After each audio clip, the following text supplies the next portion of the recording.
The Picture of Dorian Gray. Author, Oscar Wilde. Chapter 1. The studio was filled with the rich odor of roses, and when the light summer wind stirred amidst the trees of the garden, there came through the open door the heavy scent of the lilac, or the more delicate perfume of the pink flowering thorn. From the corner of the divan of Persian saddle-bags on which he was lying, smoking, as was his custom, innumerable cigarettes, Lord Henry Wotton could just catch the gleam of the honey-sweet and honey-colored blossoms of a laburnum, whose tremulous branches seemed hardly able to bear the burden of a beauty so flame-like as theirs, and now and then the fantastic shadows of birds in flight flitted across the long tussore silk curtains that were stretched in front of the huge window, producing a kind of momentary Japanese effect, and making him think of those pallid, jade-faced painters of Tokyo who, through the medium of an art that is necessarily immobile, seek to convey the sense of swiftness and motion. The sullen murmur of the bees shouldering their way through the long unmown grass, or circling with monotonous insistence round the dusty gilt horns of the straggling woodbine, seemed to make the stillness more oppressive. The dim roar of London was like the bourdon note of a distant organ. In the center of the room, clamped to an upright easel, stood the full-length portrait of a young man of extraordinary personal beauty, and in front of it, some little distance away, was sitting the artist himself, Basil Hallward, whose sudden disappearance some years ago caused, at the time, such public excitement and gave rise to so many strange conjectures.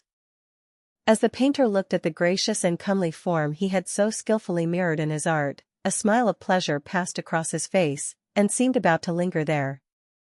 But he suddenly started up, and closing his eyes, placed his fingers upon the lids, as though he sought to imprison within his brain some curious dream from which he feared he might awake.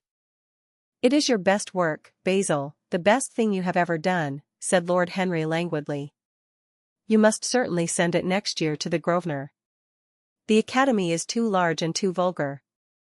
Whenever I have gone there, there have been either so many people that I have not been able to see the pictures, which was dreadful, or so many pictures that I have not been able to see the people, which was worse.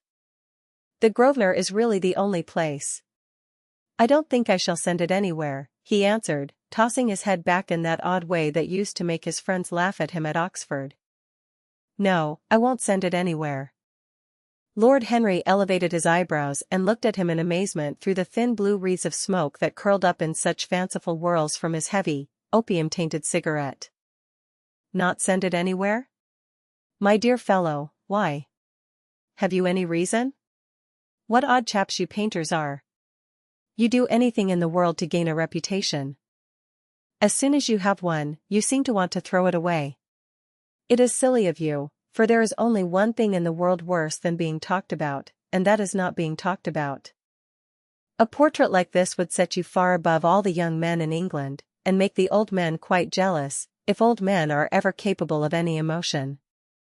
"I know you will laugh at me," he replied, "but I really can't exhibit it. I have put too much of myself into it." Lord Henry stretched himself out on the divan and laughed. "Yes, I knew you would, but it is quite true, all the same. Too much of yourself in it. Upon my word, Basil, I didn't know you were so vain, and I really can't see any resemblance between you, with your rugged strong face and your coal-black hair, and this young Adonis, who looks as if he was made out of ivory and rose leaves. Why, my dear Basil, he is a Narcissus, and you well, of course you have an intellectual expression and all that. But beauty, real beauty, ends where an intellectual expression begins. Intellect is in itself a mode of exaggeration, and destroys the harmony of any face. The moment one sits down to think, one becomes all nose, or all forehead, or something horrid. Look at the successful men in any of the learned professions. How perfectly hideous they are. Except, of course, in the church. But then in the church they don't think. A bishop keeps on saying at the age of 80 what he was told to say when he was a boy of 18, and as a natural consequence he always looks absolutely delightful. Your mysterious young friend, whose name you have never told me, but whose picture really fascinates me, never thinks. I feel quite sure of that. He is some brainless beautiful creature who should be always here in winter when we have no flowers to look at, and always here in summer when we want something to chill our intelligence. Don't flatter yourself, Basil, you are not in the least like him. You don't understand me, Harry, answered the artist. Of course I am not like him. I know that perfectly well. Indeed, I should be sorry to look like him. You shrug your shoulders? I am telling you the truth. There is a fatality about all physical and intellectual distinction, the sort of fatality that seems to dog through history the faltering steps of kings. It is better not to be different from one's fellows.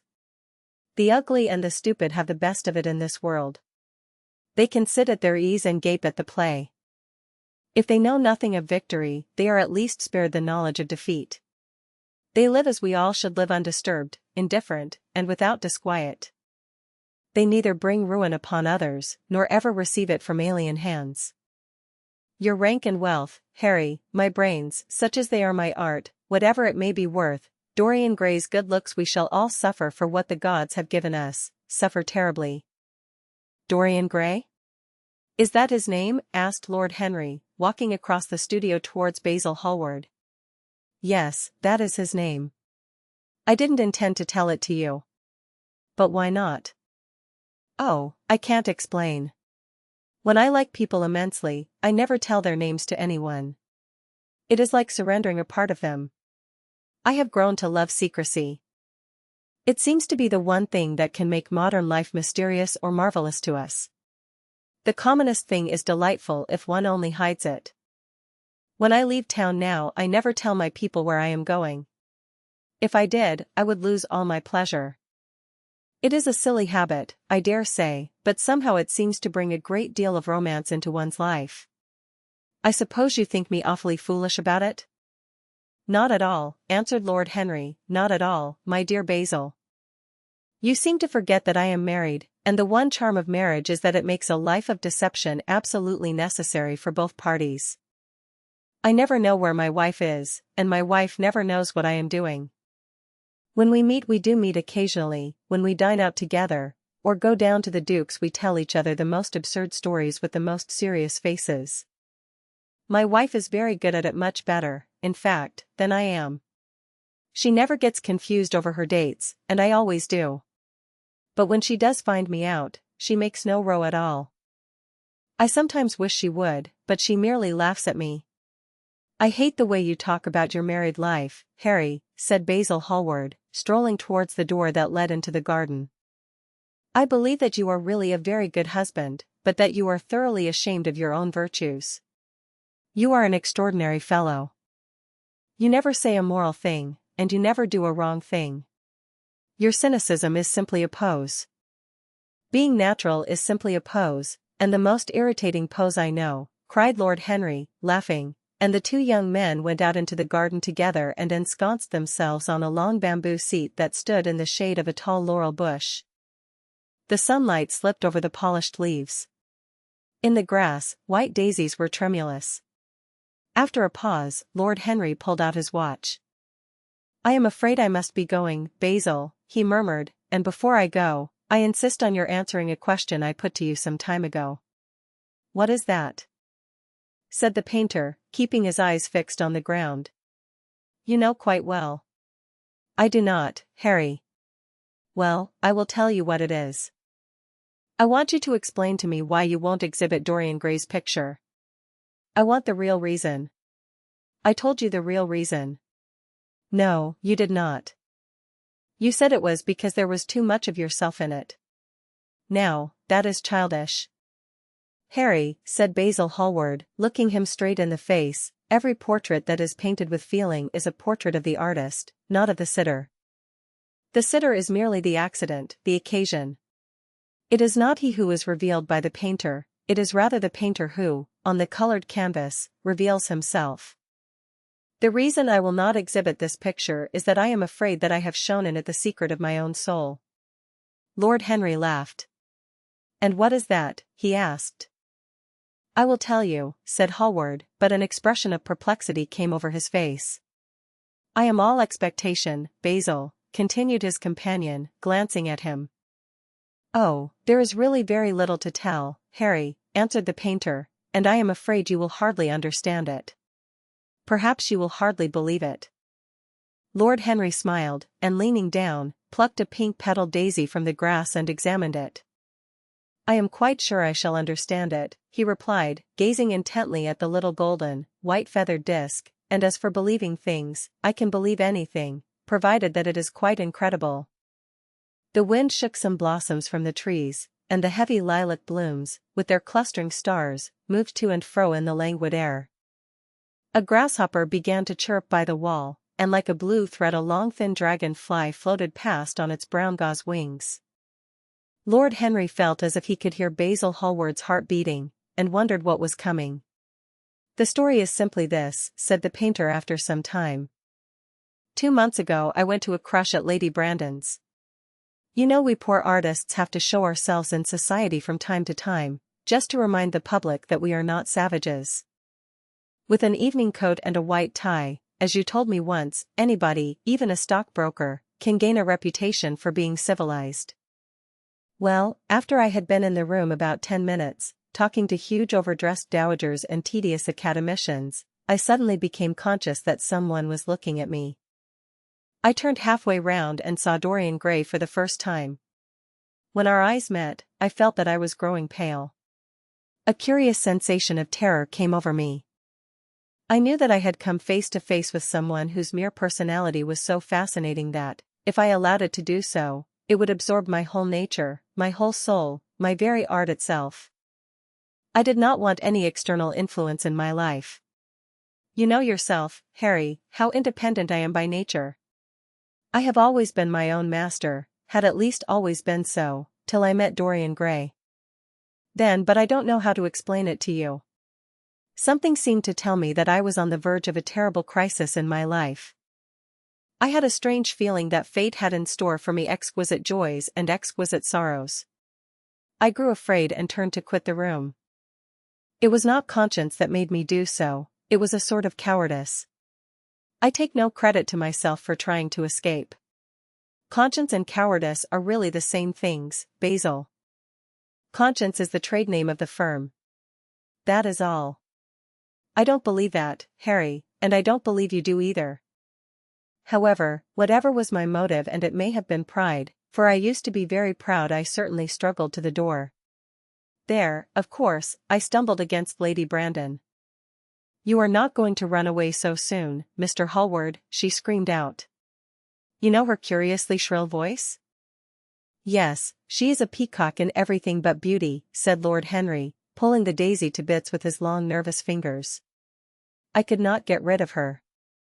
She brought me up to royalties, and people with stars and garters, and elderly ladies with gigantic tiaras and parrot noses. She spoke of me as her dearest friend. I had only met her once before, but she took it into her head to Leonize me. I believe some picture of mine had made a great success at the time, at least had been chattered about in the penny newspapers, which is the 19th century standard of immortality. Suddenly I found myself face to face with the young man whose personality had so strangely stirred me. We were quite close, almost touching. Our eyes met again. It was reckless of me, but I asked Lady Brandon to introduce me to him. Perhaps it was not so reckless, after all. It was simply inevitable. We would have spoken to each other without any introduction. I am sure of that. Dorian told me so afterwards. He, too, felt that we were destined to know each other. "And how did Lady Brandon describe this wonderful young man?" asked his companion. "I know she goes in for giving a rapid précis of all her guests. I remember her bringing me up to a truculent and red-faced old gentleman covered all over with orders and ribbons, and hissing into my ear, in a tragic whisper which must have been perfectly audible to everybody in the room, the most astounding details. I simply fled. I like to find out people for myself. But Lady Brandon treats her guests exactly as an auctioneer treats his goods. She either explains them entirely away, or tells one everything about them except what one wants to know. Poor Lady Brandon. You are hard on her, Harry," said Hallward listlessly. "My dear fellow, she tried to found a salon, and only succeeded in opening a restaurant. How could I admire her? But tell me, what did she say about Mr. Dorian Gray?" Oh, something like, charming boy, poor dear mother, and I absolutely inseparable. Quite forget what he does, afraid he doesn't do anything. Oh, yes, plays the piano, or is it the violin, dear Mr. Gray? Neither of us could help laughing, and we became friends at once. Laughter is not at all a bad beginning for a friendship, and it is far the best ending for one, said the young lord, plucking another daisy. Hallward shook his head. You don't understand what friendship is, Harry, he murmured, or what enmity is, for that matter. You like every one, that is to say, you are indifferent to every one. How horribly unjust of you! Cried Lord Henry, tilting his hat back and looking up at the little clouds that, like ravelled skeins of glossy white silk, were drifting across the hollowed turquoise of the summer sky. Yes, horribly unjust of you. I make a great difference between people. I choose my friends for their good looks, my acquaintances for their good characters, and my enemies for their good intellects. A man cannot be too careful in the choice of his enemies. I have not got one who is a fool. They are all men of some intellectual power, and consequently they all appreciate me. Is that very vain of me? I think it is rather vain. I should think it was, Harry. But according to your category I must be merely an acquaintance. My dear old Basil, you are much more than an acquaintance. And much less than a friend. A sort of brother, I suppose? Oh, brothers. I don't care for brothers. My elder brother won't die, and my younger brothers seem never to do anything else. Harry, exclaimed Hallward, frowning. My dear fellow, I am not quite serious. But I can't help detesting my relations. I suppose it comes from the fact that none of us can stand other people having the same faults as ourselves. I quite sympathize with the rage of the English democracy against what they call the vices of the upper orders. The masses feel that drunkenness, stupidity, and immorality should be their own special property, and that if any one of us makes an ass of himself, he is poaching on their preserves. When poor Southwark got into the divorce court, their indignation was quite magnificent. And yet I don't suppose that 10% of the proletariat live correctly. I don't agree with a single word that you have said, and, what is more, Harry, I feel sure you don't either. Lord Henry stroked his pointed brown beard and tapped the toe of his patent leather boot with a tasseled ebony cane. How English you are, Basil. That is the second time you have made that observation. If one puts forward an idea to a true Englishman, always a rash thing to do, he never dreams of considering whether the idea is right or wrong. The only thing he considers of any importance is whether one believes it oneself. Now, the value of an idea has nothing whatsoever to do with the sincerity of the man who expresses it. Indeed, the probabilities are that the more insincere the man is, the more purely intellectual will the idea be, as in that case it will not be colored by either his wants, his desires, or his prejudices. However, I don't propose to discuss politics, sociology, or metaphysics with you. I like persons better than principles, and I like persons with no principles better than anything else in the world. Tell me more about Mr. Dorian Gray. How often do you see him? Every day. I couldn't be happy if I didn't see him every day. He is absolutely necessary to me. How extraordinary. I thought you would never care for anything but your art. He is all my art to me now, said the painter gravely. I sometimes think, Harry, that there are only two eras of any importance in the world's history. The first is the appearance of a new medium for art, and the second is the appearance of a new personality for art also. What the invention of oil painting was to the Venetians, the face of Antinous was to late Greek sculpture, and the face of Dorian Gray will someday be to me. It is not merely that I paint from him, draw from him, sketch from him. Of course, I have done all that. But he is much more to me than a model or a sitter. I won't tell you that I am dissatisfied with what I have done of him, or that his beauty is such that art cannot express it. There is nothing that art cannot express, and I know that the work I have done, since I met Dorian Gray, is good work, is the best work of my life. But in some curious way I wonder will you understand me? His personality has suggested to me an entirely new manner in art, an entirely new mode of style. I see things differently, I think of them differently. I can now recreate life in a way that was hidden from me before. A dream of form in days of thought. Who is it who says that? I forget, but it is what Dorian Gray has been to me. The merely visible presence of this lad, for he seems to me little more than a lad, though he is really over 20. His merely visible presence. I wonder, can you realize all that that means? Unconsciously he defines for me the lines of a fresh school, a school that is to have in it all the passion of the romantic spirit, all the perfection of the spirit that is Greek. The harmony of soul and body, how much that is. We in our madness have separated the two, and have invented a realism that is vulgar, an ideality that is void. Harry, if you only knew what Dorian Gray is to me. You remember that landscape of mine, for which Agnew offered me such a huge price but which I would not part with? It is one of the best things I have ever done. And why is it so? Because, while I was painting it, Dorian Gray sat beside me.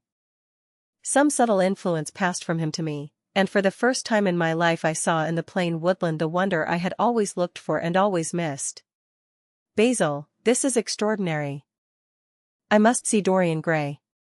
Hallward got up from the seat and walked up and down the garden.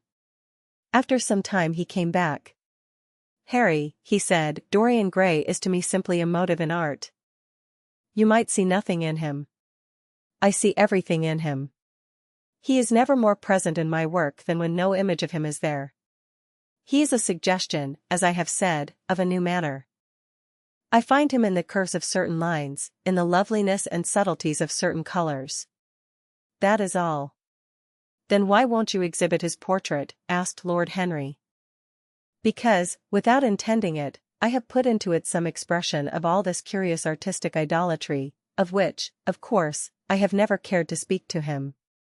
He knows nothing about it. He shall never know anything about it.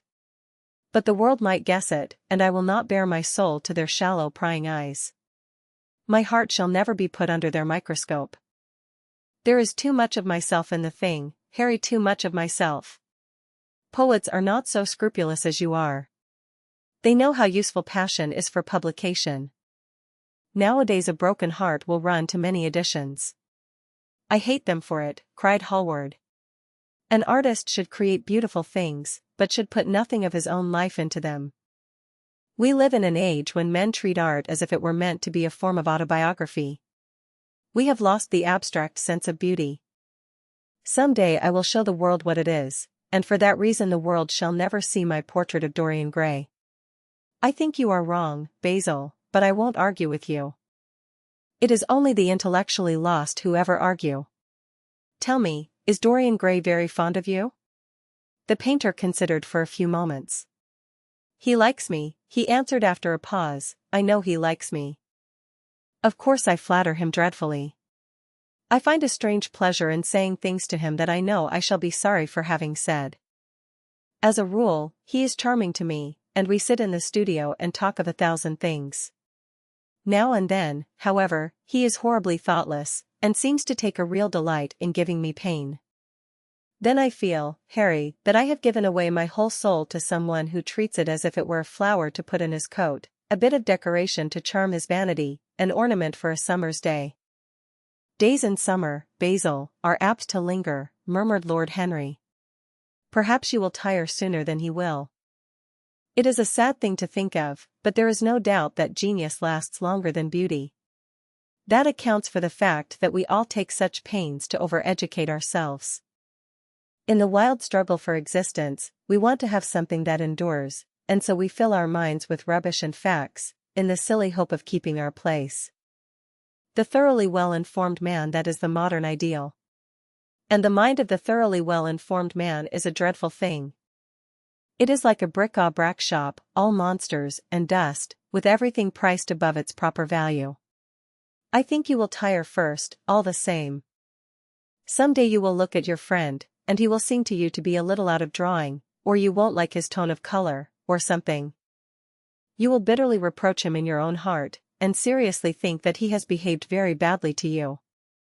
The next time he calls, you will be perfectly cold and indifferent. It will be a great pity, for it will alter you.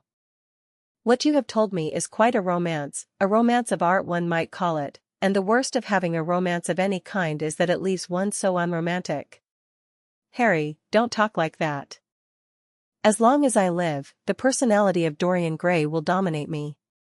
You can't feel what I feel. You change too often. Ah, my dear Basil, that is exactly why I can feel it. Those who are faithful know only the trivial side of love, it is the faithless who know love's tragedies.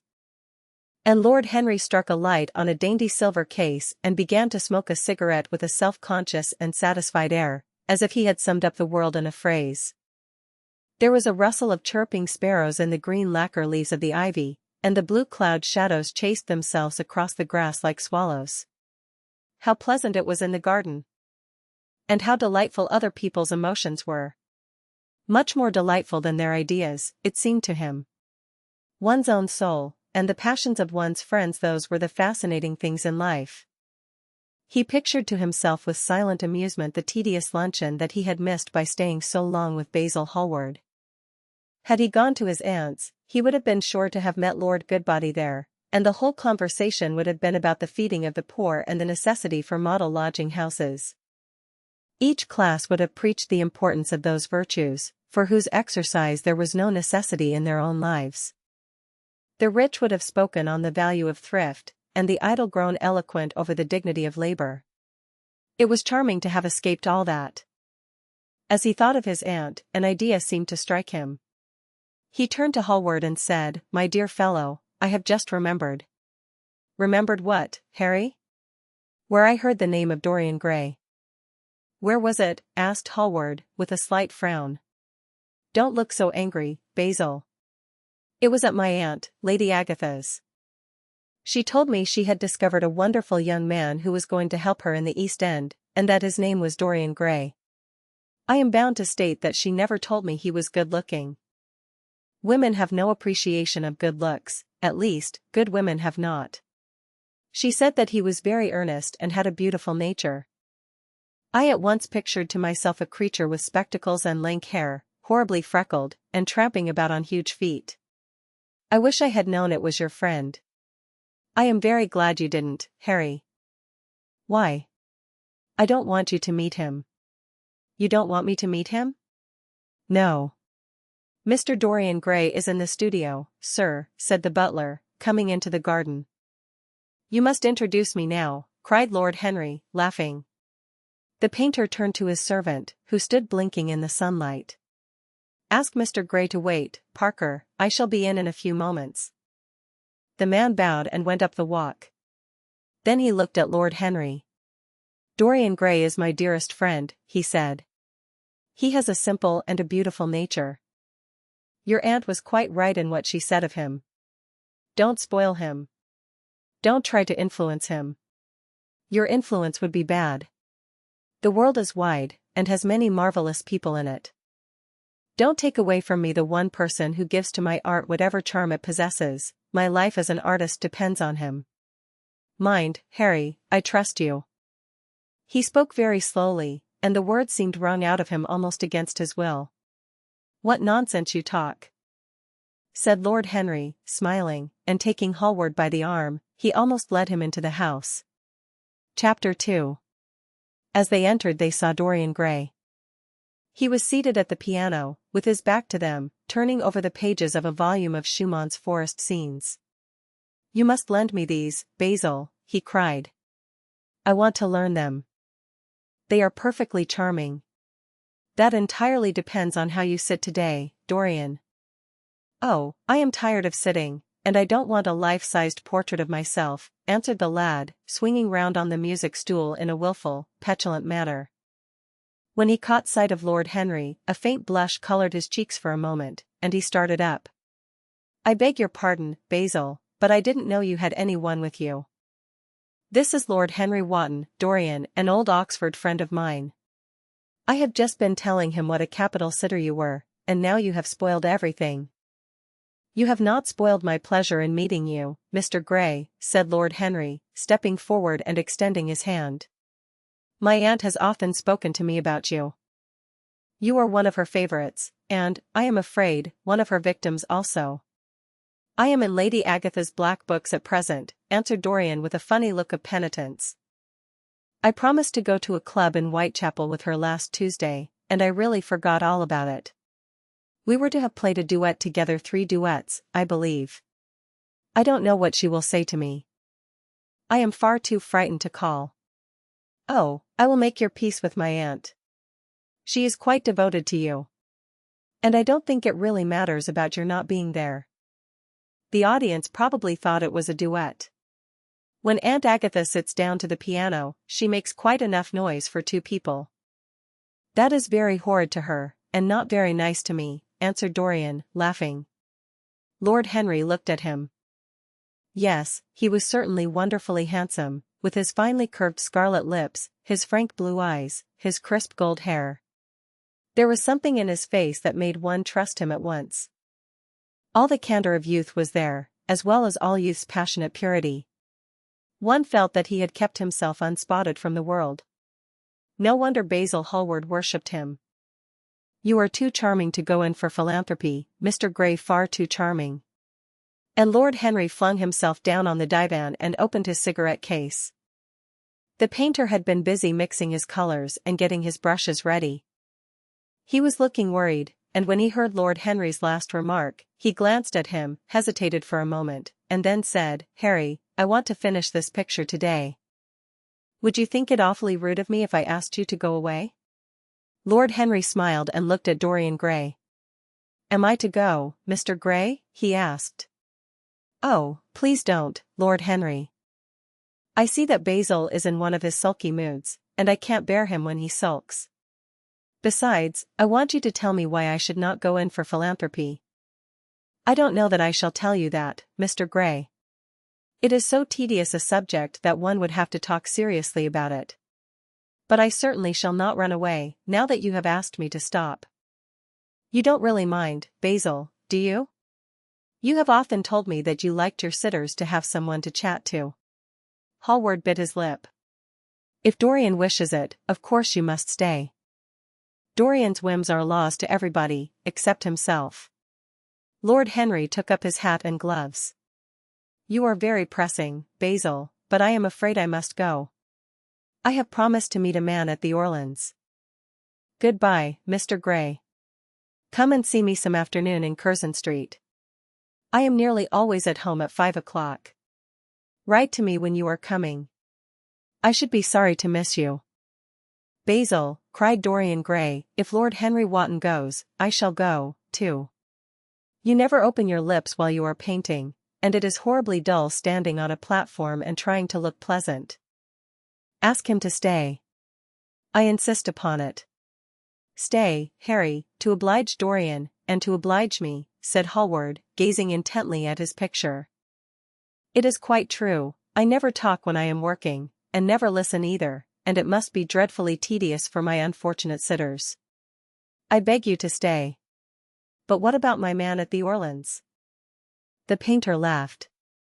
I don't think there will be any difficulty about that. Sit down again, Harry. And now, Dorian, get up on the platform, and don't move about too much, or pay any attention to what Lord Henry says.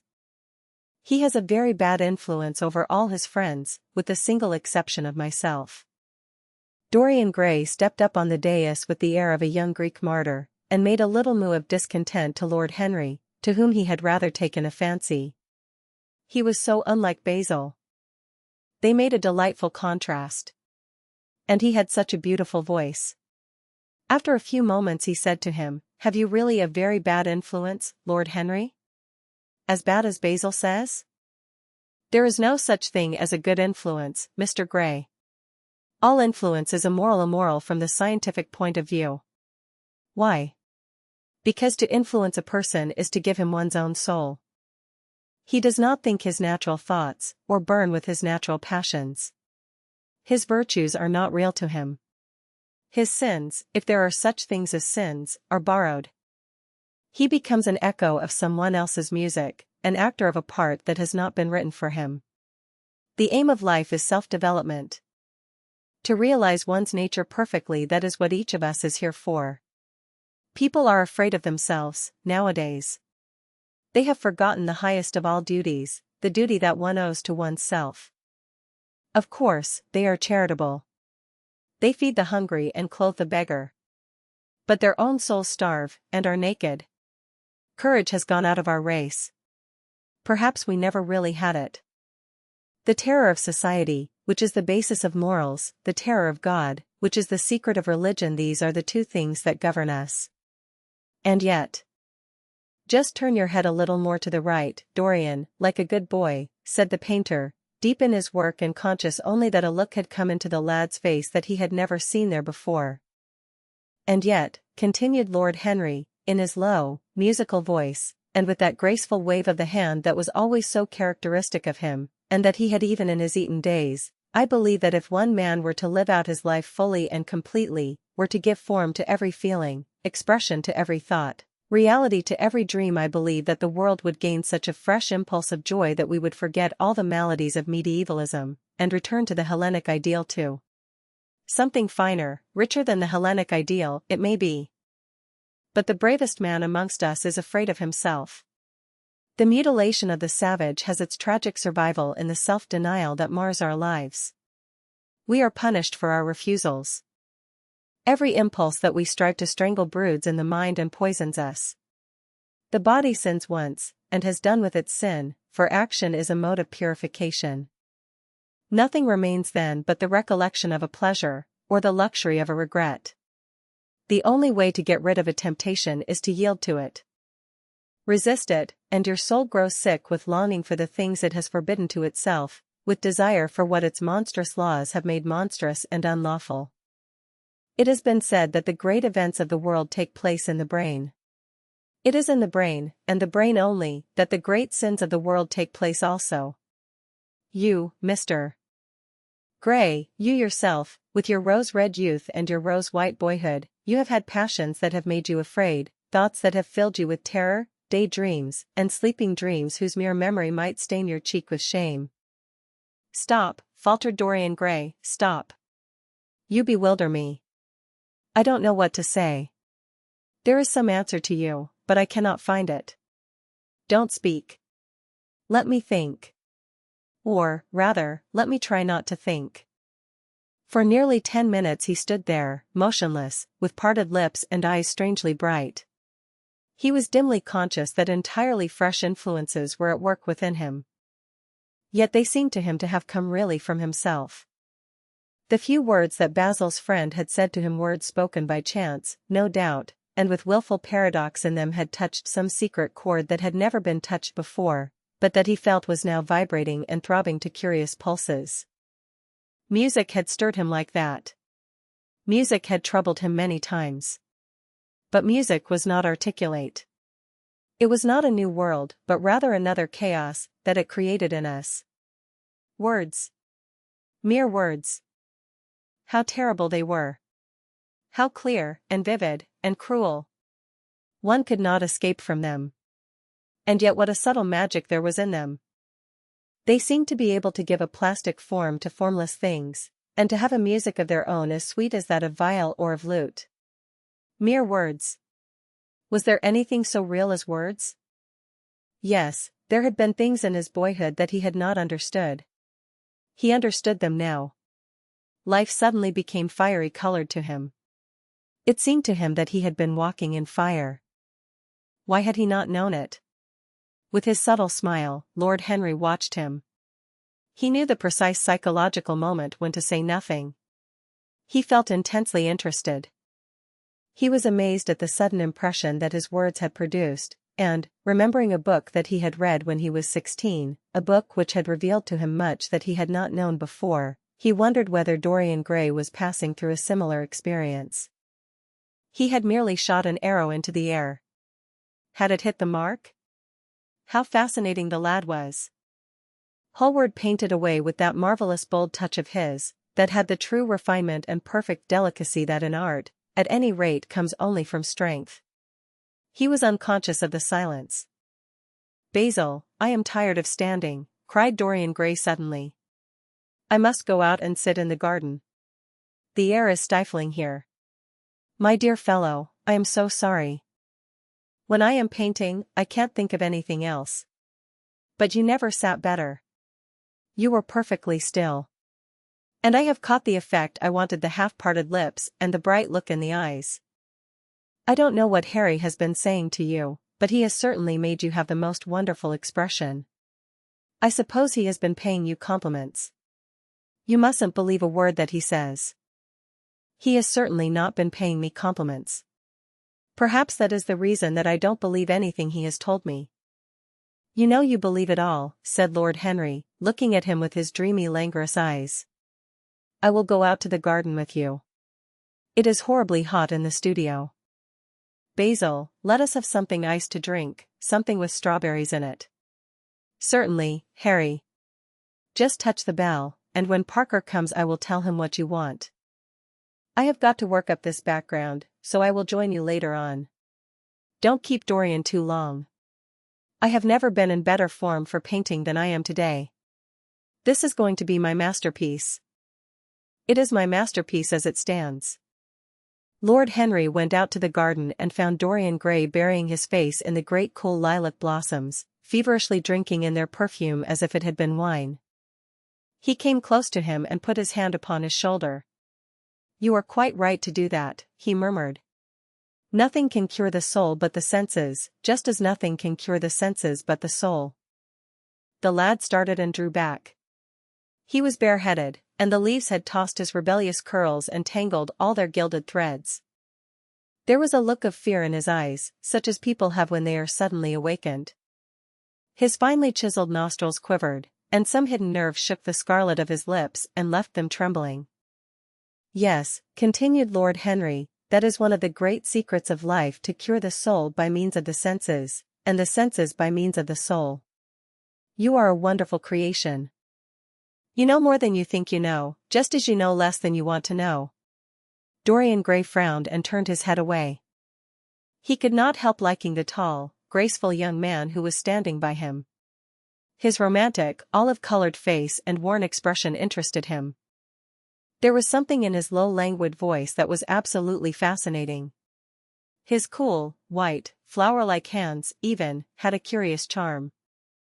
They moved, as he spoke, like music, and seemed to have a language of their own. But he felt afraid of him, and ashamed of being afraid. Why had it been left for a stranger to reveal him to himself? He had known Basil Hallward for months, but the friendship between them had never altered him. Suddenly there had come someone across his life who seemed to have disclosed to him life's mystery. And, yet, what was there to be afraid of? He was not a schoolboy or a girl. It was absurd to be frightened. Let us go and sit in the shade, said Lord Henry. Parker has brought out the drinks, and if you stay any longer in this glare, you will be quite spoiled, and Basil will never paint you again. You really must not allow yourself to become sunburnt. It would be unbecoming. What can it matter? Cried Dorian Gray, laughing, as he sat down on the seat at the end of the garden. It should matter everything to you, Mr. Gray. Why? Because you have the most marvelous youth, and youth is the one thing worth having. I don't feel that, Lord Henry. No, you don't feel it now. Some day, when you are old and wrinkled and ugly, when thought has seared your forehead with its lines, and passion branded your lips with its hideous fires, you will feel it terribly. Now, wherever you go, you charm the world. Will it always be so? You have a wonderfully beautiful face, Mr. Gray. Don't frown. You have. And beauty is a form of genius, is higher, indeed, than genius, as it needs no explanation. It is of the great facts of the world, like sunlight, or springtime, or the reflection in dark waters of that silver shell we call the moon. It cannot be questioned. It has its divine right of sovereignty. It makes princes of those who have it. You smile? Ah. When you have lost it you won't smile. People say sometimes that beauty is only superficial. That may be so, but at least it is not so superficial as thought is. To me, beauty is the wonder of wonders. It is only shallow people who do not judge by appearances. The true mystery of the world is the visible, not the invisible. Yes, Mr. Gray, the gods have been good to you. But what the gods give they quickly take away. You have only a few years in which to live really, perfectly, and fully. When your youth goes, your beauty will go with it, and then you will suddenly discover that there are no triumphs left for you, or have to content yourself with those mean triumphs that the memory of your past will make more bitter than defeats. Every month as it wanes brings you nearer to something dreadful. Time is jealous of you, and wars against your lilies and your roses. You will become sallow, and hollow-cheeked, and dull-eyed. You will suffer horribly. Ah! Realize your youth while you have it. Don't squander the gold of your days, listening to the tedious, trying to improve the hopeless failure, or giving away your life to the ignorant, the common, and the vulgar. These are the sickly aims, the false ideals, of our age. Live the wonderful life that is in you. Let nothing be lost upon you. Be always searching for new sensations. Be afraid of nothing. A new hedonism, that is what our century wants. You might be its visible symbol.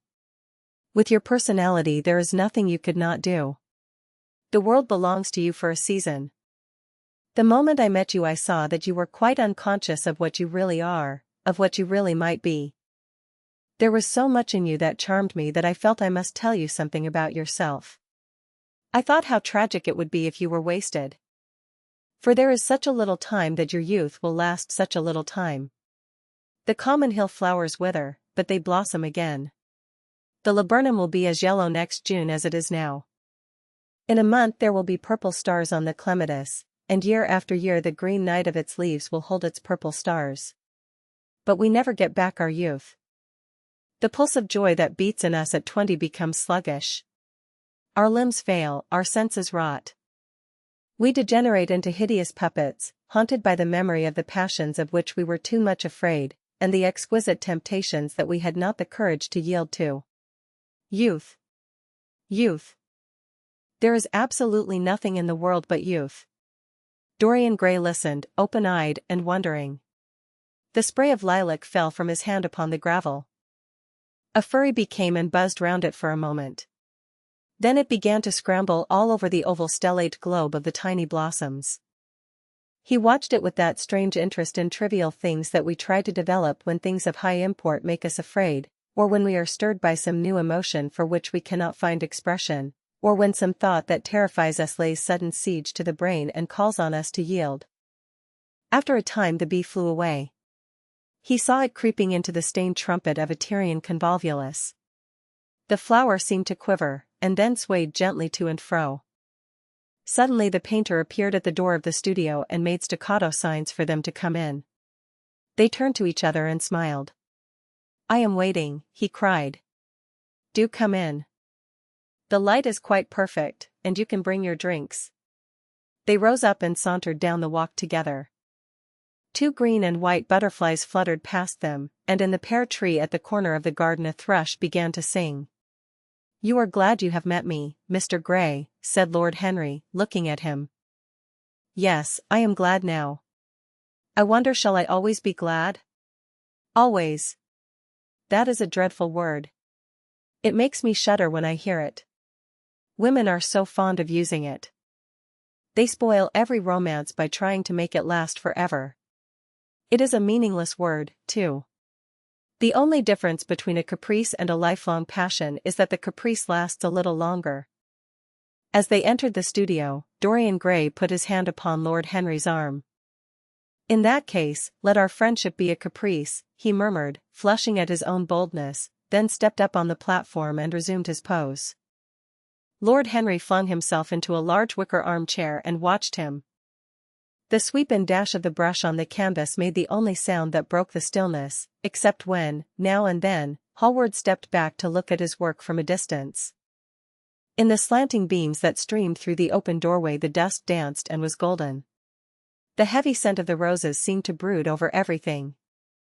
After about a quarter of an hour Hallward stopped painting, looked for a long time at Dorian Gray, and then for a long time at the picture, biting the end of one of his huge brushes and frowning. "It is quite finished," he cried at last, and stooping down he wrote his name in long vermilion letters on the left-hand corner of the canvas. Lord Henry came over and examined the picture. It was certainly a wonderful work of art, and a wonderful likeness as well. "My dear fellow, I congratulate you most warmly," he said. "It is the finest portrait of modern times. Mr.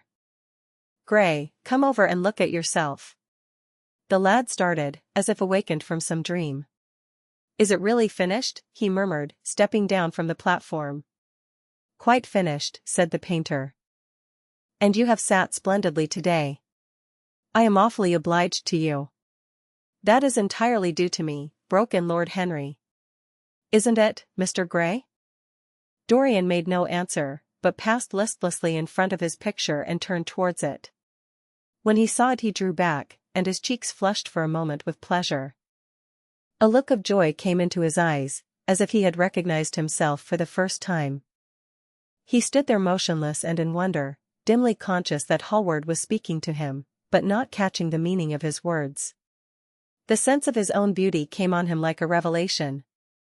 He had never felt it before. Basil Hallward's compliments had seemed to him to be merely the charming exaggeration of friendship. He had listened to them, laughed at them, forgotten them. They had not influenced his nature. Then had come Lord Henry Wotton with his strange panegyric on youth, his terrible warning of its brevity. That had stirred him at the time, and now, as he stood gazing at the shadow of his own loveliness, the full reality of the description flashed across him. Yes, there would be a day when his face would be wrinkled and wizen, his eyes dim and colorless, the grace of his figure broken and deformed. The scarlet would pass away from his lips and the gold steal from his hair. The life that was to make his soul would mar his body. He would become dreadful, hideous, and uncouth. As he thought of it, a sharp pang of pain struck through him like a knife and made each delicate fiber of his nature quiver. His eyes deepened into amethyst, and across them came a mist of tears. He felt as if a hand of ice had been laid upon his heart. "Don't you like it?" cried Hallward at last, stung a little by the lad's silence, not understanding what it meant. "Of course he likes it," said Lord Henry. "Who wouldn't like it? It is one of the greatest things in modern art. I will give you anything you like to ask for it. I must have it." "It is not my property, Harry." "Whose property is it?" "Dorian's, of course," answered the painter. "He is a very lucky fellow." "How sad it is," murmured Dorian Gray with his eyes still fixed upon his own portrait. "How sad it is. I shall grow old, and horrible, and dreadful. But this picture will remain always young. It will never be older than this particular day of June. If it were only the other way. If it were I who was to be always young, and the picture that was to grow old. For that I would give everything. Yes, there is nothing in the whole world I would not give. I would give my soul for that." "You would hardly care for such an arrangement, Basil," cried Lord Henry, laughing. "It would be rather hard lines on your work." "I should object very strongly, Harry," said Hallward. Dorian Gray turned and looked at him. "I believe you would, Basil. You like your art better than your friends. I am no more to you than a green bronze figure." "Hardly as much, I dare say." The painter stared in amazement. It was so unlike Dorian to speak like that. What had happened? He seemed quite angry. His face was flushed and his cheeks burning. "Yes," he continued, "I am less to you than your ivory Hermes or your silver fawn. You will like them always." "How long will you like me?" "Till I have my first wrinkle, I suppose. I know, now, that when one loses one's good looks, whatever they may be, one loses everything. Your picture has taught me that. Lord Henry Wotton is perfectly right. Youth is the only thing worth having. When I find that I am growing old, I shall kill myself." Hallward turned pale and caught his hand. "Dorian! Dorian," he cried, "don't talk like that. I have never had such a friend as you, and I shall never have such another. You are not jealous of material things, are you? You who are finer than any of them." "I am jealous of everything whose beauty does not die. I am jealous of the portrait you have painted of me. Why should it keep what I must lose?" Every moment that passes takes something from me and gives something to it. Oh, if it were only the other way! If the picture could change, and I could be always what I am now. Why did you paint it? It will mock me someday, mock me horribly.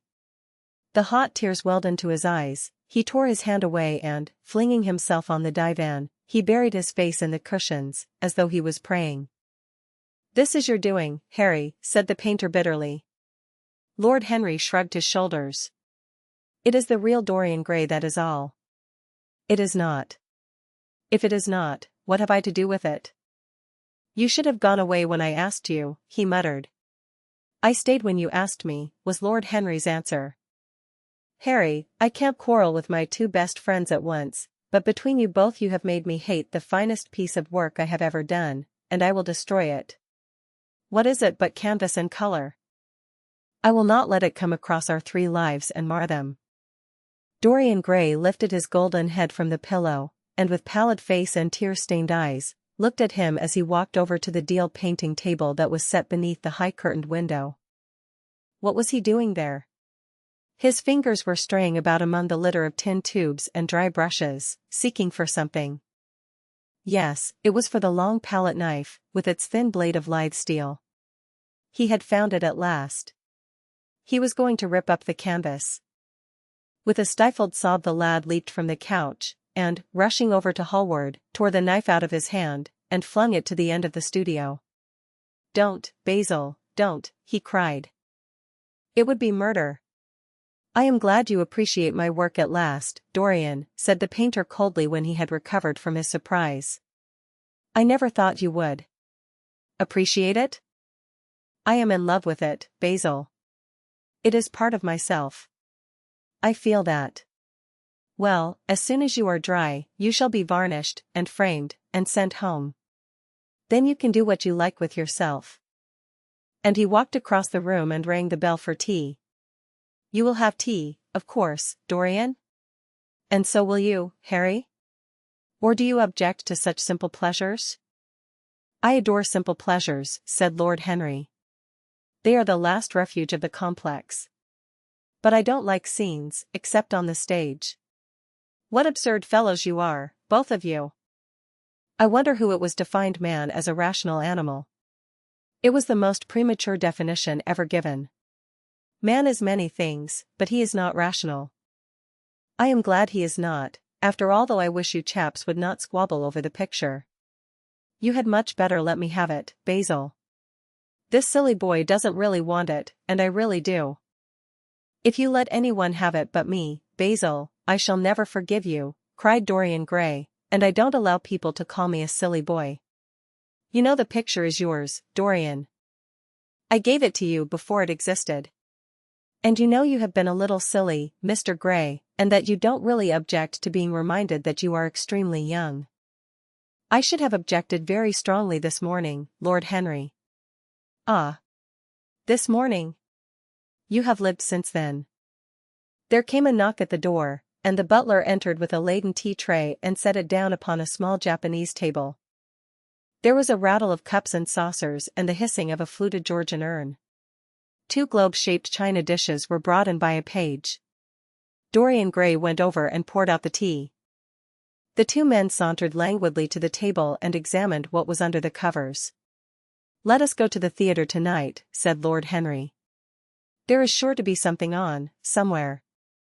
I have promised to dine at White's, but it is only with an old friend, so I can send him a wire to say that I am ill, or that I am prevented from coming in consequence of a subsequent engagement.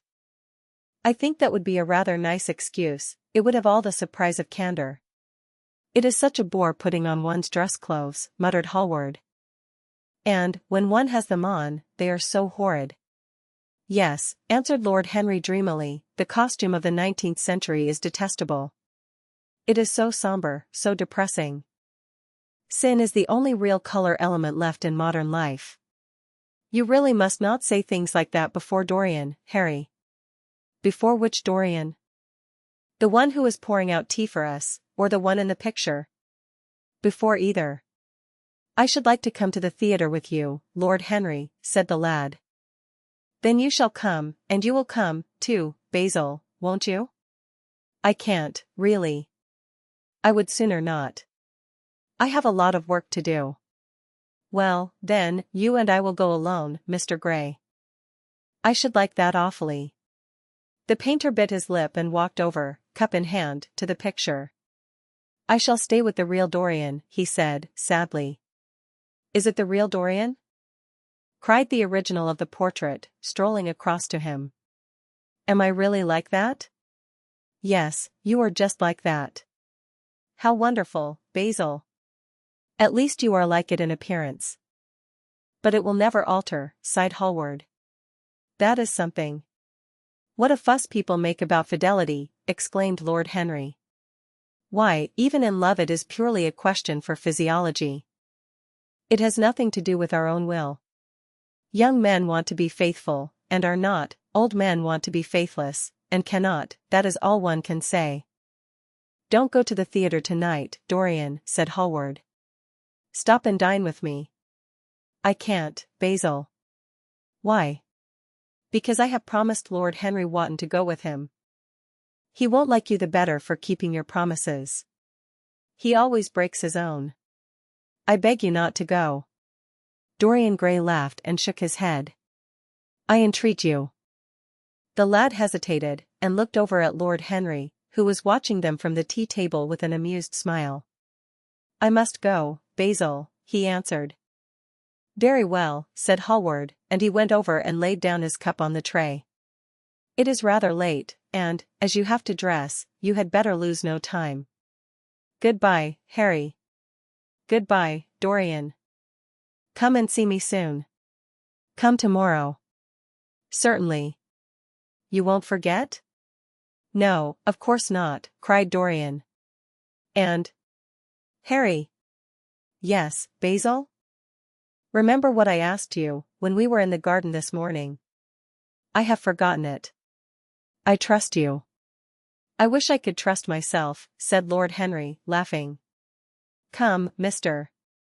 Gray, my hansom is outside, and I can drop you at your own place. Goodbye, Basil. It has been a most interesting afternoon. As the door closed behind them, the painter flung himself down on a sofa, and a look of pain came into his face. Chapter 3. At 12:30 next day Lord Henry Wotton strolled from Curzon Street over to the Albany to call on his uncle, Lord Fermor, a genial if somewhat rough-mannered old bachelor, whom the outside world called selfish because it derived no particular benefit from him, but who was considered generous by society as he fed the people who amused him. His father had been our ambassador at Madrid when Isabella was young and prim unthought of, but had retired from the diplomatic service in a capricious moment of annoyance on not being offered the embassy at Paris, a post to which he considered that he was fully entitled by reason of his birth, his indolence, the good English of his dispatches, and his inordinate passion for pleasure. The son, who had been his father's secretary, had resigned along with his chief, somewhat foolishly as was thought at the time, and on succeeding some months later to the title, had set himself to the serious study of the great aristocratic art of doing absolutely nothing. He had 2 large town houses, but preferred to live in chambers as it was less trouble, and took most of his meals at his club. He paid some attention to the management of his collieries in the Midland counties, excusing himself for this taint of industry on the ground that the one advantage of having coal was that it enabled a gentleman to afford the decency of burning wood on his own hearth. In politics he was a Tory, except when the Tories were in office, during which period he roundly abused them for being a pack of radicals. He was a hero to his valet, who bullied him, and a terror to most of his relations, whom he bullied in turn. Only England could have produced him, and he always said that the country was going to the dogs. His principles were out of date, but there was a good deal to be said for his prejudices. When Lord Henry entered the room, he found his uncle sitting in a rough shooting coat, smoking a cheroot and grumbling over the Times. Well, Harry, said the old gentleman, what brings you out so early? I thought you dandies never got up till 2, and were not visible till 5.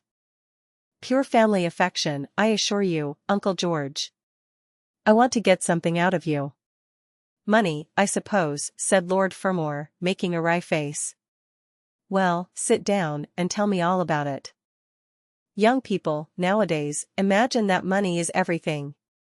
Yes, murmured Lord Henry, settling his buttonhole in his coat, and when they grow older they know it.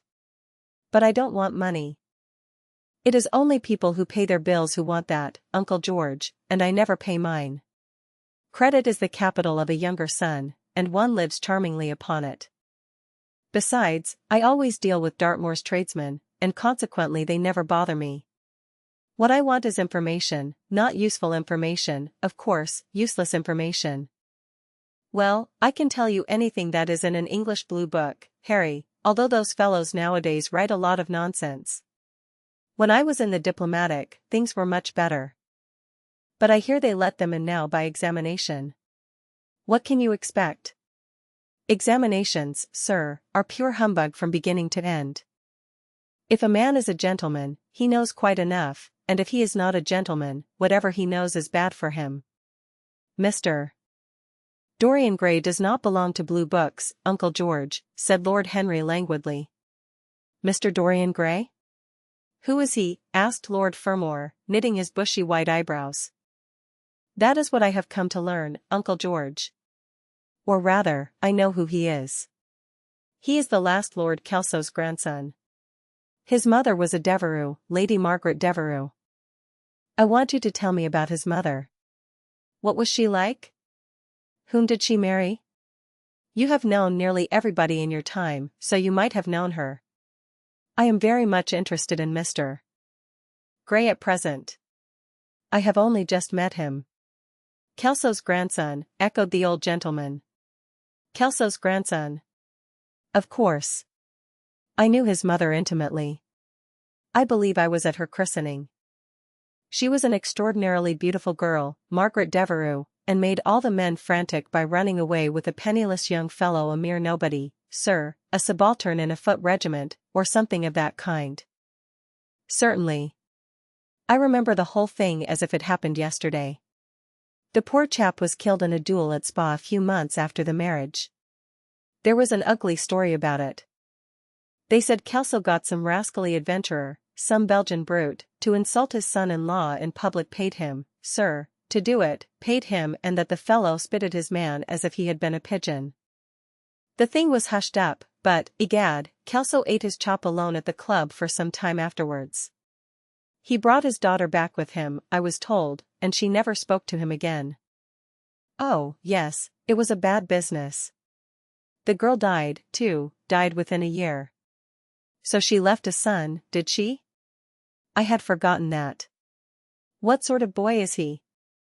If he is like his mother, he must be a good-looking chap. He is very good-looking, assented Lord Henry.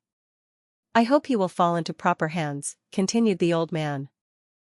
He should have a pot of money waiting for him if Kelso did the right thing by him. His mother had money, too. All the Selby property came to her, through her grandfather. Her grandfather hated Kelso, thought him a mean dog. He was, too. Came to Madrid once when I was there. Egad, I was ashamed of him. The Queen used to ask me about the English noble who was always quarrelling with the cabmen about their fares. They made quite a story of it. I didn't dare show my face at court for a month. I hope he treated his grandson better than he did the Jarvies. I don't know, answered Lord Henry. I fancy that the boy will be well off. He is not of age yet. He has Selby, I know. He told me so. And, his mother was very beautiful? Margaret Devereux was one of the loveliest creatures I ever saw, Harry. What on earth induced her to behave as she did, I never could understand. She could have married anybody she chose. Carlington was mad after her. She was romantic, though. All the women of that family were. The men were a poor lot, but, egad, the women were wonderful. Carlington went on his knees to her. Told me so himself. She laughed at him, and there wasn't a girl in London at the time who wasn't after him. And by the way, Harry, talking about silly marriages, what is this humbug your father tells me about Dartmoor wanting to marry an American? Ain't English girls good enough for him? It is rather fashionable to marry Americans just now, Uncle George.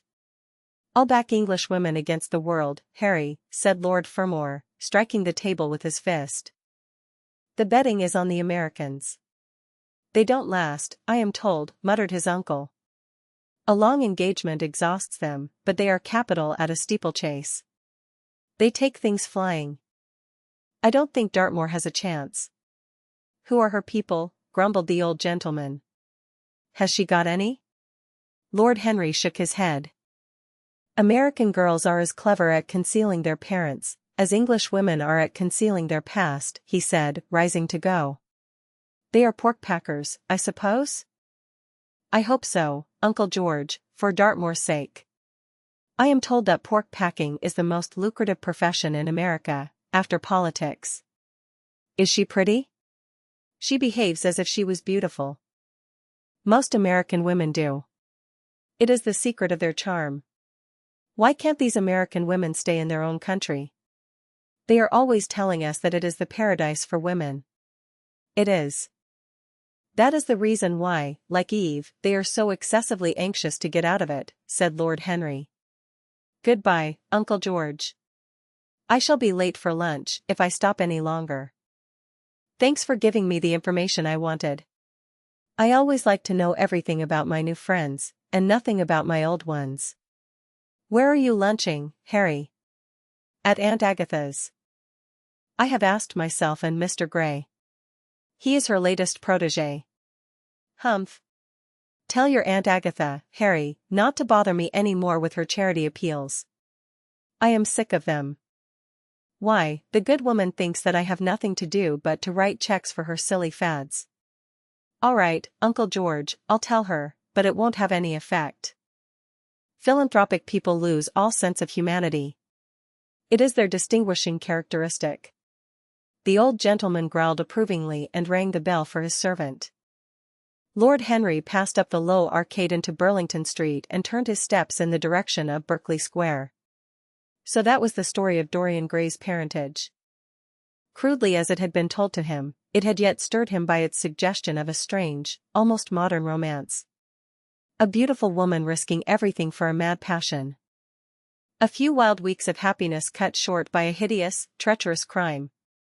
Months of voiceless agony, and then a child born in pain.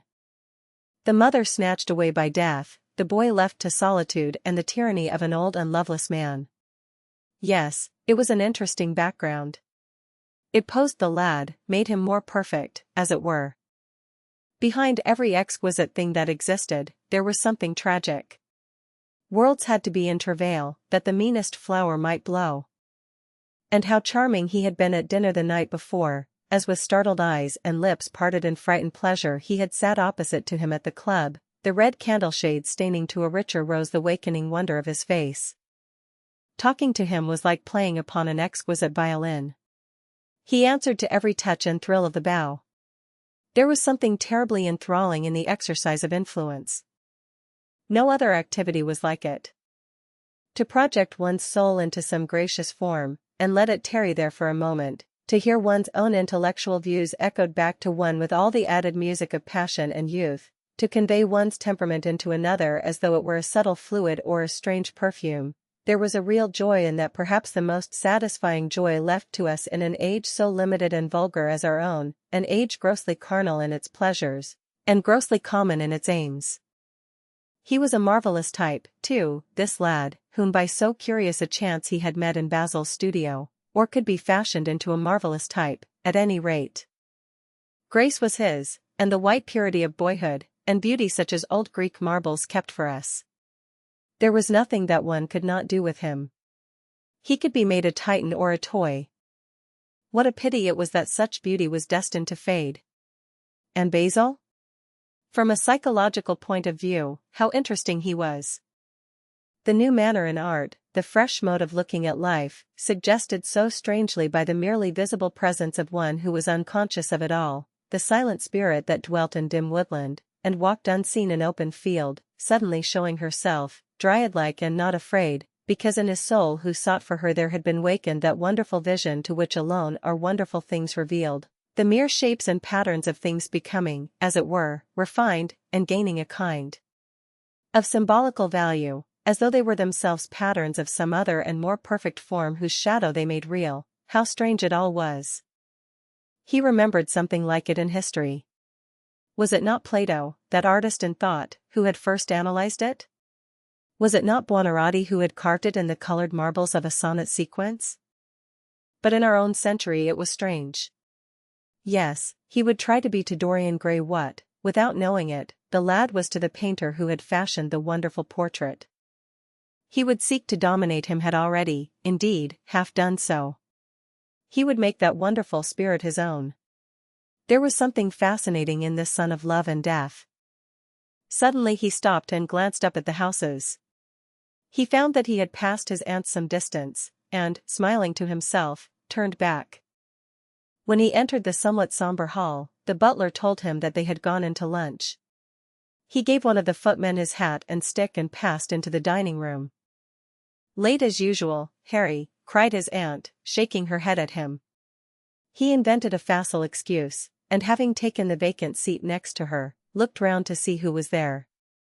Dorian bowed to him shyly from the end of the table, a flush of pleasure stealing into his cheek.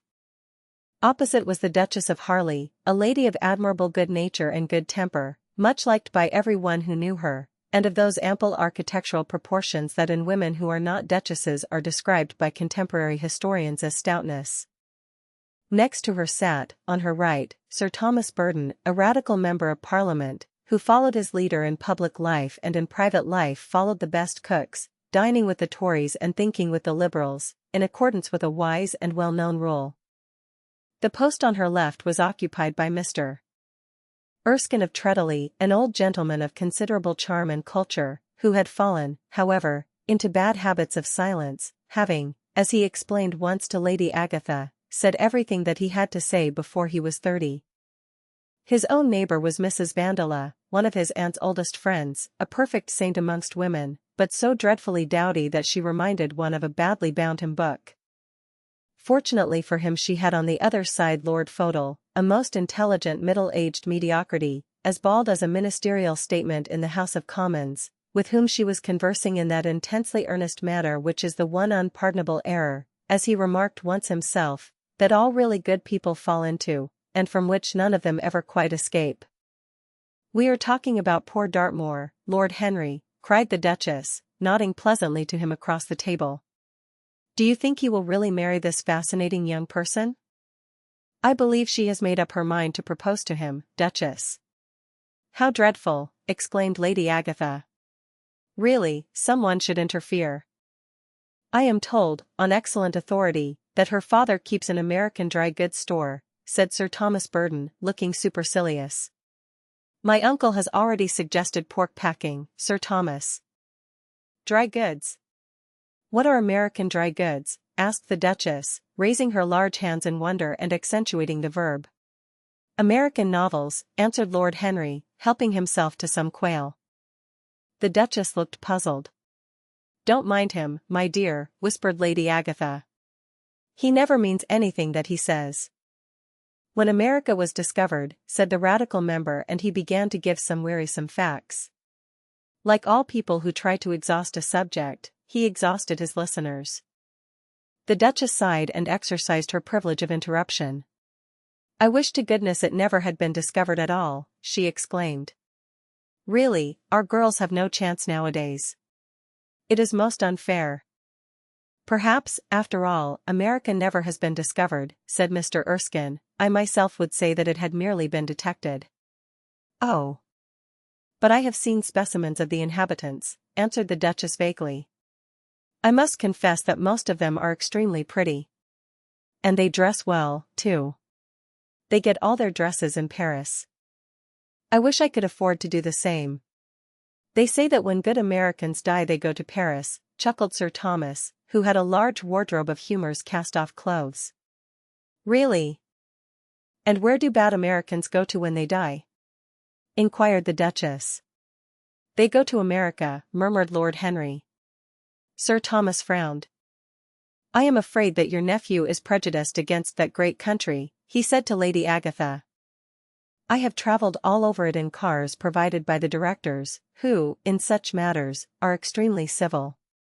I assure you that it is an education to visit it. But must we really see Chicago in order to be educated? Asked Mr. Erskine plaintively. I don't feel up to the journey. Sir Thomas waved his hand. Mr. Erskine of Treadley has the world on his shelves. We practical men like to see things, not to read about them. The Americans are an extremely interesting people. They are absolutely reasonable. I think that is their distinguishing characteristic. Yes, Mr. Erskine, an absolutely reasonable people. I assure you there is no nonsense about the Americans. How dreadful, cried Lord Henry. I can stand brute force, but brute reason is quite unbearable. There is something unfair about its use. It is hitting below the intellect. I do not understand you, said Sir Thomas, growing rather red. I do, Lord Henry, murmured Mr. Erskine, with a smile. Paradoxes are all very well in their way, rejoined the baronet. Was that a paradox? Asked Mr. Erskine. I did not think so. Perhaps it was. Well, the way of paradoxes is the way of truth. To test reality we must see it on the tight rope. When the verities become acrobats, we can judge them. Dear me, said Lady Agatha, how you men argue. I am sure I never can make out what you are talking about. Oh. Harry, I am quite vexed with you. Why do you try to persuade our nice Mr. Dorian Gray to give up the East End? I assure you he would be quite invaluable. They would love his playing. I want him to play to me, cried Lord Henry, smiling, and he looked down the table and caught a bright answering glance. But they are so unhappy in Whitechapel, continued Lady Agatha. I can sympathize with everything except suffering, said Lord Henry, shrugging his shoulders. I cannot sympathize with that. It is too ugly, too horrible, too distressing. There is something terribly morbid in the modern sympathy with pain. One should sympathize with the color, the beauty, the joy of life. The less said about life's sores, the better. Still, the East End is a very important problem, remarked Sir Thomas with a grave shake of the head. Quite so, answered the young lord. It is the problem of slavery, and we try to solve it by amusing the slaves. The politician looked at him keenly. What change do you propose, then? He asked. Lord Henry laughed. I don't desire to change anything in England except the weather, he answered. I am quite content with philosophic contemplation. But, as the 19th century has gone bankrupt through an over-expenditure of sympathy, I would suggest that we should appeal to science to put us straight. The advantage of the emotions is that they lead us astray, and the advantage of science is that it is not emotional. But we have such grave responsibilities, ventured Mrs. Vandeleur timidly. Terribly grave, echoed Lady Agatha. Lord Henry looked over at Mr. Erskine. Humanity takes itself too seriously. It is the world's original sin. If the caveman had known how to laugh, history would have been different. You are really very comforting, warbled the Duchess. I have always felt rather guilty when I came to see your dear aunt, for I take no interest at all in the East End. For the future I shall be able to look her in the face without a blush. A blush is very becoming, Duchess, remarked Lord Henry. Only when one is young, she answered. When an old woman like myself blushes, it is a very bad sign. Ah. Lord Henry, I wish you would tell me how to become young again. He thought for a moment. Can you remember any great error that you committed in your early days, Duchess? He asked, looking at her across the table. A great many, I fear, she cried. Then commit them over again, he said gravely. To get back one's youth, one has merely to repeat one's follies. A delightful theory, she exclaimed. I must put it into practice. A dangerous theory, came from Sir Thomas's tight lips. Lady Agatha shook her head, but could not help being amused. Mr. Erskine listened. Yes, he continued, that is one of the great secrets of life. Nowadays most people die of a sort of creeping common sense, and discover when it is too late that the only things one never regrets are one's mistakes. A laugh ran round the table.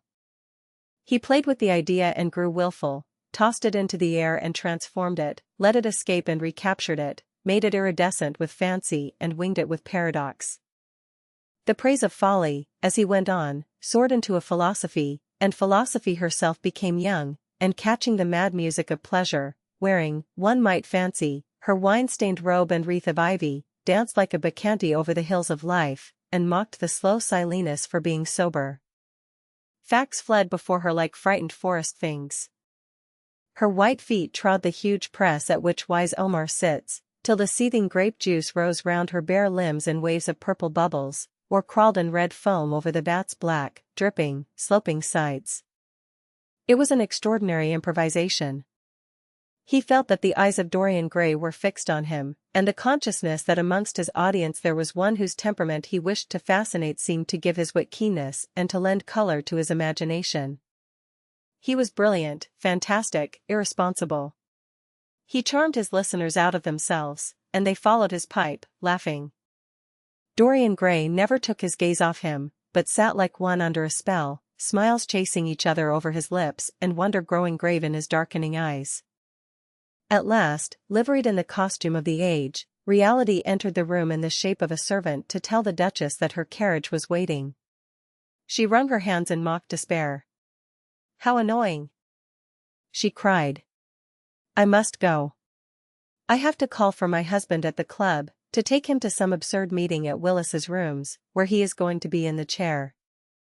If I am late he is sure to be furious, and I couldn't have a scene in this bonnet. It is far too fragile. A harsh word would ruin it. No, I must go, dear Agatha. Goodbye, Lord Henry, you are quite delightful and dreadfully demoralizing. I am sure I don't know what to say about your views. You must come and dine with us some night. Tuesday? Are you disengaged Tuesday? For you I would throw over anybody, Duchess," said Lord Henry with a bow. "Ah.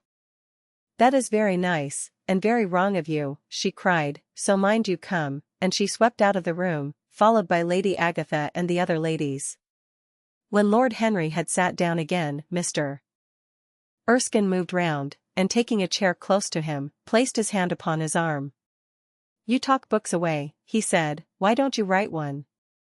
"I am too fond of reading books to care to write them, Mr. Erskine. I should like to write a novel certainly, a novel that would be as lovely as a Persian carpet and as unreal. But there is no literary public in England for anything except newspapers, primers, and encyclopedias. Of all people in the world the English have the least sense of the beauty of literature." "I fear you are right," answered Mr. Erskine. "I myself used to have literary ambitions, but I gave them up long ago. And now, my dear young friend, if you will allow me to call you so, may I ask if you really meant all that you said to us at lunch?" "I quite forget what I said," smiled Lord Henry. "Was it all very bad?" "Very bad indeed. In fact, I consider you extremely dangerous, and if anything happens to our good Duchess, we shall all look on you as being primarily responsible. But I should like to talk to you about life. The generation into which I was born was tedious. Some day, when you are tired of London, come down to Treadley and expound to me your philosophy of pleasure over some admirable Burgundy I am fortunate enough to possess. I shall be charmed. A visit to Treadley would be a great privilege. It has a perfect host, and a perfect library." "You will complete it," answered the old gentleman with a courteous bow. "And now I must bid goodbye to your excellent aunt. I am due at the Athenaeum. It is the hour when we sleep there." "All of you, Mr. Erskine?" 40 of us, in 40 armchairs. "We are practicing for an English Academy of Letters." Lord Henry laughed and rose. "I am going to the park," he cried. As he was passing out of the door, Dorian Gray touched him on the arm. "Let me come with you," he murmured. "But I thought you had promised Basil Hallward to go and see him," answered Lord Henry. "I would sooner come with you, yes, I feel I must come with you. Do let me." "And you will promise to talk to me all the time?" "No one talks so wonderfully as you do." "Ah. I have talked quite enough for today," said Lord Henry, smiling. "All I want now is to look at life. You may come and look at it with me, if you care to." Chapter 4. One afternoon, a month later, Dorian Gray was reclining in a luxurious armchair, in the little library of Lord Henry's house in Mayfair. It was, in its way, a very charming room, with its high-panelled wainscoting of olive-stained oak, its cream-colored frieze and ceiling of raised plasterwork, and its brick-dust felt carpet strewn with silk, long-fringed Persian rugs. On a tiny satinwood table stood a statuette by Clodion, and beside it lay a copy of Les Cent Nouvelles, bound for Margaret of Valois by Clovis Eve and powdered with the gilt daisies that Queen had selected for her device.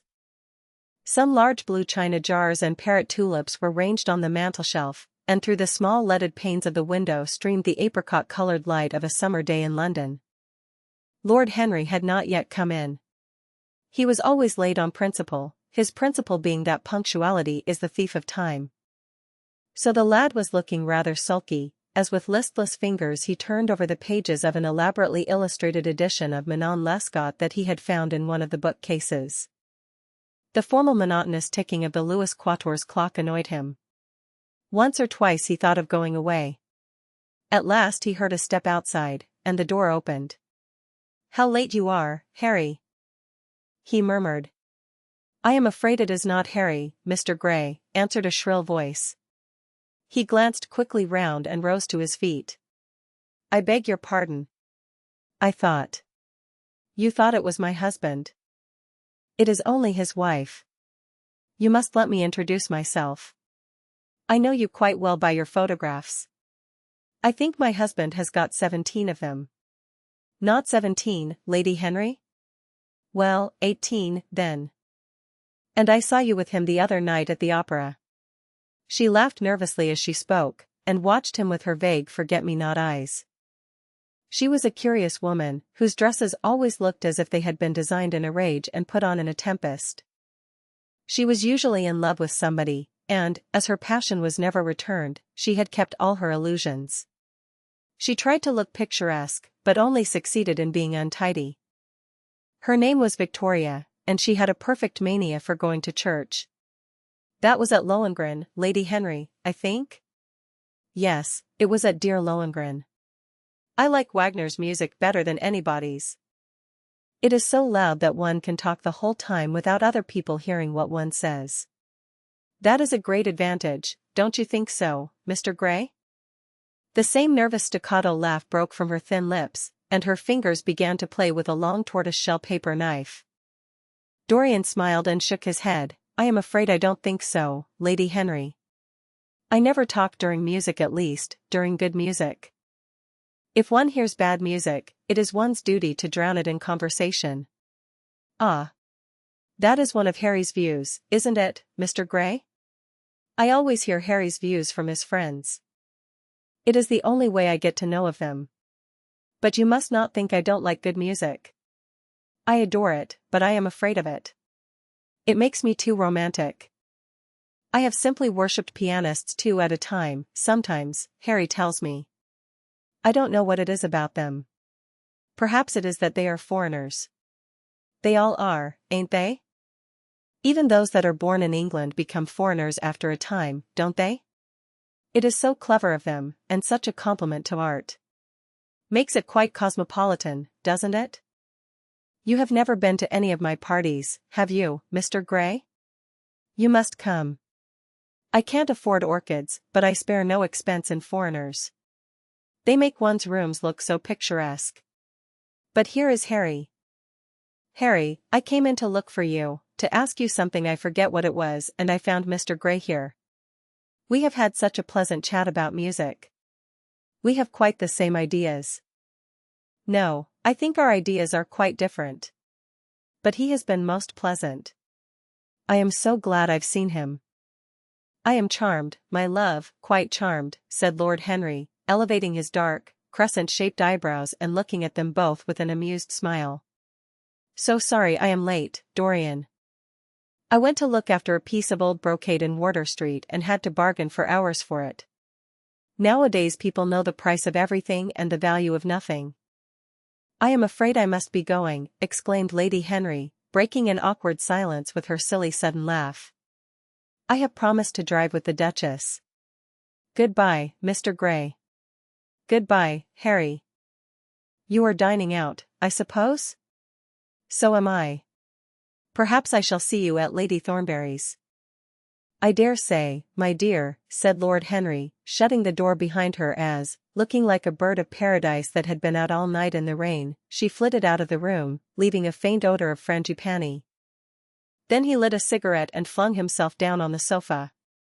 Never marry a woman with straw-colored hair, Dorian, he said after a few puffs. Why, Harry? Because they are so sentimental. But I like sentimental people. Never marry at all, Dorian. Men marry because they are tired, women, because they are curious, both are disappointed. I don't think I am likely to marry, Harry. I am too much in love. That is one of your aphorisms. I am putting it into practice, as I do everything that you say. Who are you in love with? Asked Lord Henry after a pause. With an actress, said Dorian Gray, blushing. Lord Henry shrugged his shoulders. That is a rather commonplace debut. You would not say so if you saw her, Harry. Who is she? Her name is Sybil Vane. Never heard of her. No one has. People will someday, however. She is a genius. My dear boy, no woman is a genius. Women are a decorative sex. They never have anything to say, but they say it charmingly. Women represent the triumph of matter over mind, just as men represent the triumph of mind over morals. Harry, how can you? My dear Dorian, it is quite true. I am analyzing women at present, so I ought to know. The subject is not so abstruse as I thought it was. I find that, ultimately, there are only two kinds of women, the plain and the colored. The plain women are very useful. If you want to gain a reputation for respectability, you have merely to take them down to supper. The other women are very charming. They commit one mistake, however. They paint in order to try and look young. Our grandmothers painted in order to try and talk brilliantly. Rouge and esprit used to go together. That is all over now. As long as a woman can look 10 years younger than her own daughter, she is perfectly satisfied. As for conversation, there are only 5 women in London worth talking to, and 2 of these can't be admitted into decent society. However, tell me about your genius. How long have you known her? Ah. Harry, your views terrify me. Never mind that. How long have you known her? About 3 weeks. And where did you come across her? I will tell you, Harry, but you mustn't be unsympathetic about it. After all, it never would have happened if I had not met you. You filled me with a wild desire to know everything about life. For days after I met you, something seemed to throb in my veins. As I lounged in the park, or strolled down Piccadilly, I used to look at every one who passed me and wonder, with a mad curiosity, what sort of lives they led. Some of them fascinated me. Others filled me with terror. There was an exquisite poison in the air. I had a passion for sensations. Well, one evening about 7 o'clock, I determined to go out in search of some adventure. I felt that this grey monstrous London of ours, with its myriads of people, its sordid sinners, and its splendid sins, as you once phrased it, must have something in store for me. I fancied 1,000 things. The mere danger gave me a sense of delight. I remembered what you had said to me on that wonderful evening when we first dined together, about the search for beauty being the real secret of life. I don't know what I expected, but I went out and wandered eastward, soon losing my way in a labyrinth of grimy streets and black grassless squares. About 8:30 I passed by an absurd little theatre, with great flaring gas jets and gaudy playbills. A hideous Jew, in the most amazing waistcoat I ever beheld in my life, was standing at the entrance, smoking a vile cigar. He had greasy ringlets, and an enormous diamond blazed in the center of a soiled shirt. "Have a box, my lord," he said, when he saw me, and he took off his hat with an air of gorgeous servility. There was something about him, Harry, that amused me. He was such a monster. You will laugh at me, I know, but I really went in and paid a whole guinea for the stage box. To the present day I can't make out why I did so, and yet if I hadn't, my dear Harry, if I hadn't, I should have missed the greatest romance of my life. I see you are laughing. It is horrid of you. I am not laughing, Dorian, at least I am not laughing at you. But you should not say the greatest romance of your life. You should say the first romance of your life. You will always be loved, and you will always be in love with love. A grande passion is the privilege of people who have nothing to do. That is the one use of the idle classes of a country. Don't be afraid. There are exquisite things in store for you. This is merely the beginning. Do you think my nature so shallow? Cried Dorian Gray angrily. No, I think your nature so deep. How do you mean? My dear boy, the people who love only once in their lives are really the shallow people. What they call their loyalty, and their fidelity, I call either the lethargy of custom or their lack of imagination. Faithfulness is to the emotional life what consistency is to the life of the intellect, simply a confession of failure. Faithfulness. I must analyze it some day. The passion for property is in it. There are many things that we would throw away if we were not afraid that others might pick them up. But I don't want to interrupt you. Go on with your story. Well, I found myself seated in a horrid little private box, with a vulgar drop scene staring me in the face. I looked out from behind the curtain and surveyed the house. It was a tawdry affair, all cupids and cornucopias, like a third-rate wedding cake. The gallery and pit were fairly full, but the 2 rows of dingy stalls were quite empty, and there was hardly a person in what I suppose they called the dress circle. Women went about with oranges and ginger beer, and there was a terrible consumption of nuts going on. It must have been just like the palmy days of the British drama. Just like, I should fancy, and very depressing. I began to wonder what on earth I should do when I caught sight of the playbill. What do you think the play was, Harry? I should think The Idiot Boy, or Dumb but Innocent. Our fathers used to like that sort of piece, I believe. The longer I live, Dorian, the more keenly I feel that whatever was good enough for our fathers is not good enough for us. In art, as in politics, les grands-pères ont toujours tort. This play was good enough for us, Harry. It was Romeo and Juliet. I must admit that I was rather annoyed at the idea of seeing Shakespeare done in such a wretched hole of a place. Still, I felt interested, in a sort of way. At any rate, I determined to wait for the first act. There was a dreadful orchestra, presided over by a young Hebrew who sat at a cracked piano, that nearly drove me away, but at last the drop scene was drawn up and the play began. Romeo was a stout elderly gentleman, with corked eyebrows, a husky tragedy voice, and a figure like a beer barrel. Mercutio was almost as bad. He was played by the low comedian, who had introduced gags of his own and was on most friendly terms with the pit. They were both as grotesque as the scenery, and that looked as if it had come out of a country booth. But Juliet. Harry, imagine a girl, hardly 17 years of age, with a little, flower-like face, a small Greek head with plaited coils of dark brown hair, eyes that were violet wells of passion, lips that were like the petals of a rose. She was the loveliest thing I had ever seen in my life. You said to me once that pathos left you unmoved, but that beauty, mere beauty, could fill your eyes with tears. I tell you, Harry, I could hardly see this girl for the mist of tears that came across me. And her voice, I never heard such a voice. It was very low at first, with deep mellow notes that seemed to fall singly upon one's ear. Then it became a little louder, and sounded like a flute or a distant hautboy. In the garden scene it had all the tremulous ecstasy that one hears just before dawn when nightingales are singing. There were moments, later on, when it had the wild passion of violins. You know how a voice can stir one. Your voice and the voice of Sybil Vane are 2 things that I shall never forget. When I close my eyes, I hear them, and each of them says something different. I don't know which to follow. Why should I not love her? Harry, I do love her. She is everything to me in life. Night after night I go to see her play. One evening she is Rosalind, and the next evening she is Imogen. I have seen her die in the gloom of an Italian tomb, sucking the poison from her lover's lips. I have watched her wandering through the forest of Arden, disguised as a pretty boy in hose and doublet and dainty cap. She has been mad, and has come into the presence of a guilty king, and given him rue to wear and bitter herbs to taste of.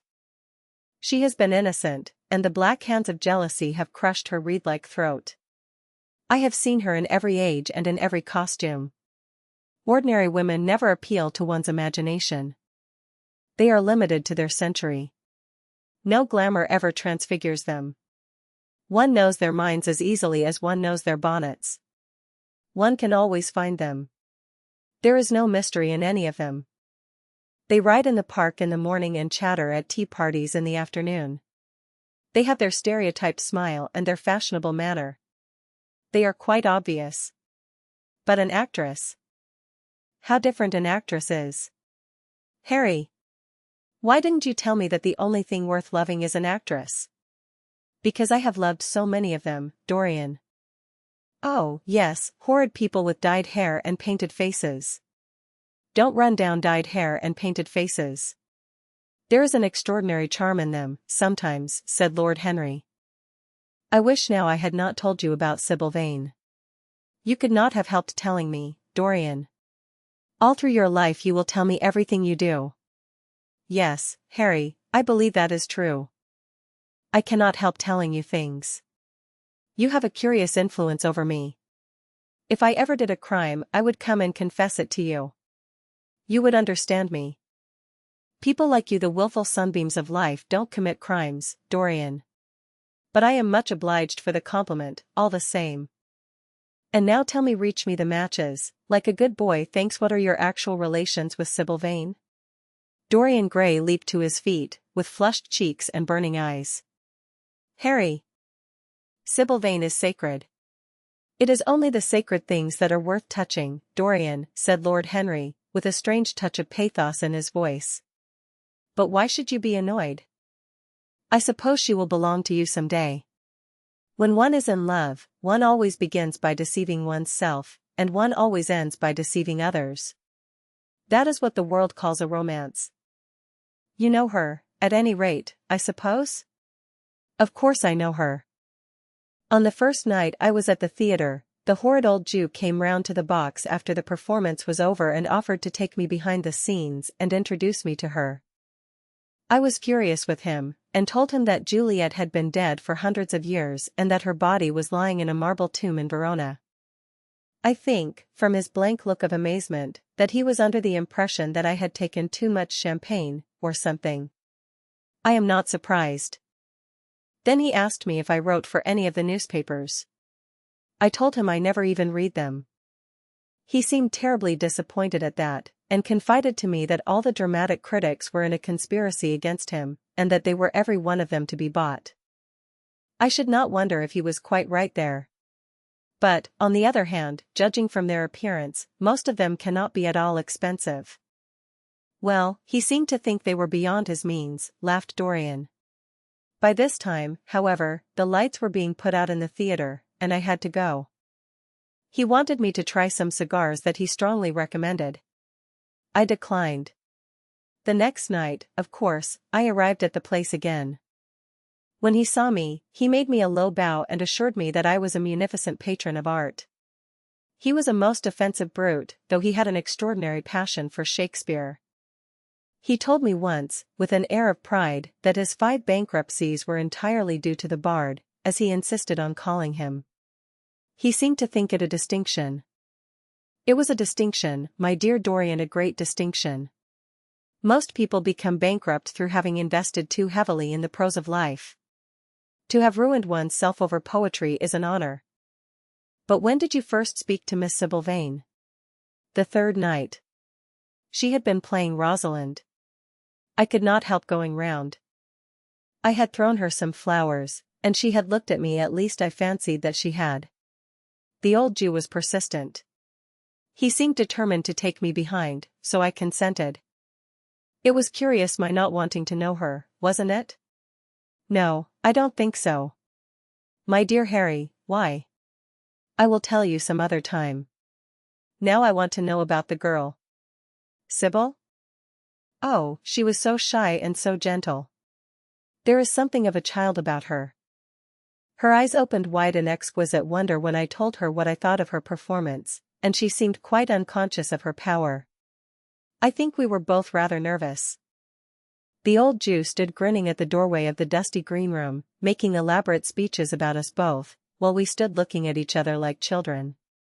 He would insist on calling me my lord, so I had to assure Sybil that I was not anything of the kind. She said quite simply to me, "You look more like a prince. I must call you Prince Charming." Upon my word, Dorian, Miss Sybil knows how to pay compliments. You don't understand her, Harry. She regarded me merely as a person in a play. She knows nothing of life. She lives with her mother, a faded tired woman who played Lady Capulet in a sort of magenta dressing wrapper on the first night, and looks as if she had seen better days. I know that look. It depresses me, murmured Lord Henry, examining his rings. The Jew wanted to tell me her history, but I said it did not interest me. You were quite right. There is always something infinitely mean about other people's tragedies. Sybil is the only thing I care about. What is it to me where she came from? From her little head to her little feet, she is absolutely and entirely divine. Every night of my life I go to see her act, and every night she is more marvelous. That is the reason, I suppose, that you never dine with me now. I thought you must have some curious romance on hand. You have, but it is not quite what I expected. My dear Harry, we either lunch or sup together every day, and I have been to the opera with you several times, said Dorian, opening his blue eyes in wonder. You always come dreadfully late. Well, I can't help going to see Sybil play, he cried, even if it is only for a single act. I get hungry for her presence, and when I think of the wonderful soul that is hidden away in that little ivory body, I am filled with awe. You can dine with me tonight, Dorian, can't you? He shook his head. Tonight she is Imogen, he answered, and tomorrow night she will be Juliet. When is she Sybil Vane? Never. I congratulate you. How horrid you are. She is all the great heroines of the world in one. She is more than an individual. You laugh, but I tell you she has genius. I love her, and I must make her love me. You, who know all the secrets of life, tell me how to charm Sybil Vane to love me. I want to make Romeo jealous. I want the dead lovers of the world to hear our laughter and grow sad. I want a breath of our passion to stir their dust into consciousness, to wake their ashes into pain. My God, Harry, how I worship her. He was walking up and down the room as he spoke. Hectic spots of red burned on his cheeks. He was terribly excited. Lord Henry watched him with a subtle sense of pleasure. How different he was now from the shy frightened boy he had met in Basil Hallward's studio.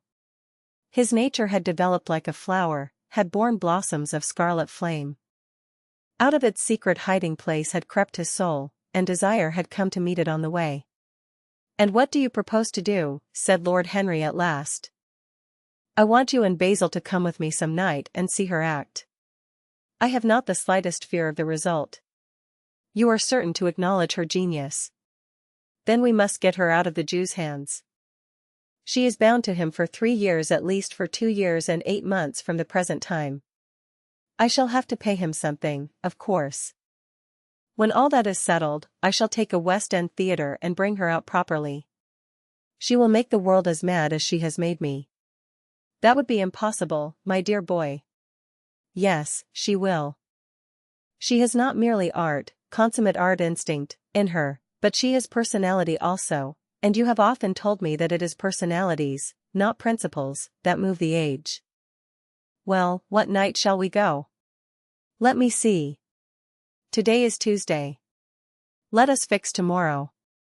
She plays Juliet tomorrow. All right. The Bristol at 8 o'clock, and I will get Basil. Not 8, Harry, please. 6:30. We must be there before the curtain rises. You must see her in the first act, where she meets Romeo. 6:30. What an hour! It will be like having a meat tea, or reading an English novel. It must be 7. No gentleman dines before 7. Shall you see Basil between this and then? Or shall I write to him? Dear Basil, I have not laid eyes on him for a week. It is rather horrid of me, as he has sent me my portrait in the most wonderful frame, specially designed by himself, and, though I am a little jealous of the picture for being a whole month younger than I am, I must admit that I delight in it. Perhaps you had better write to him. I don't want to see him alone.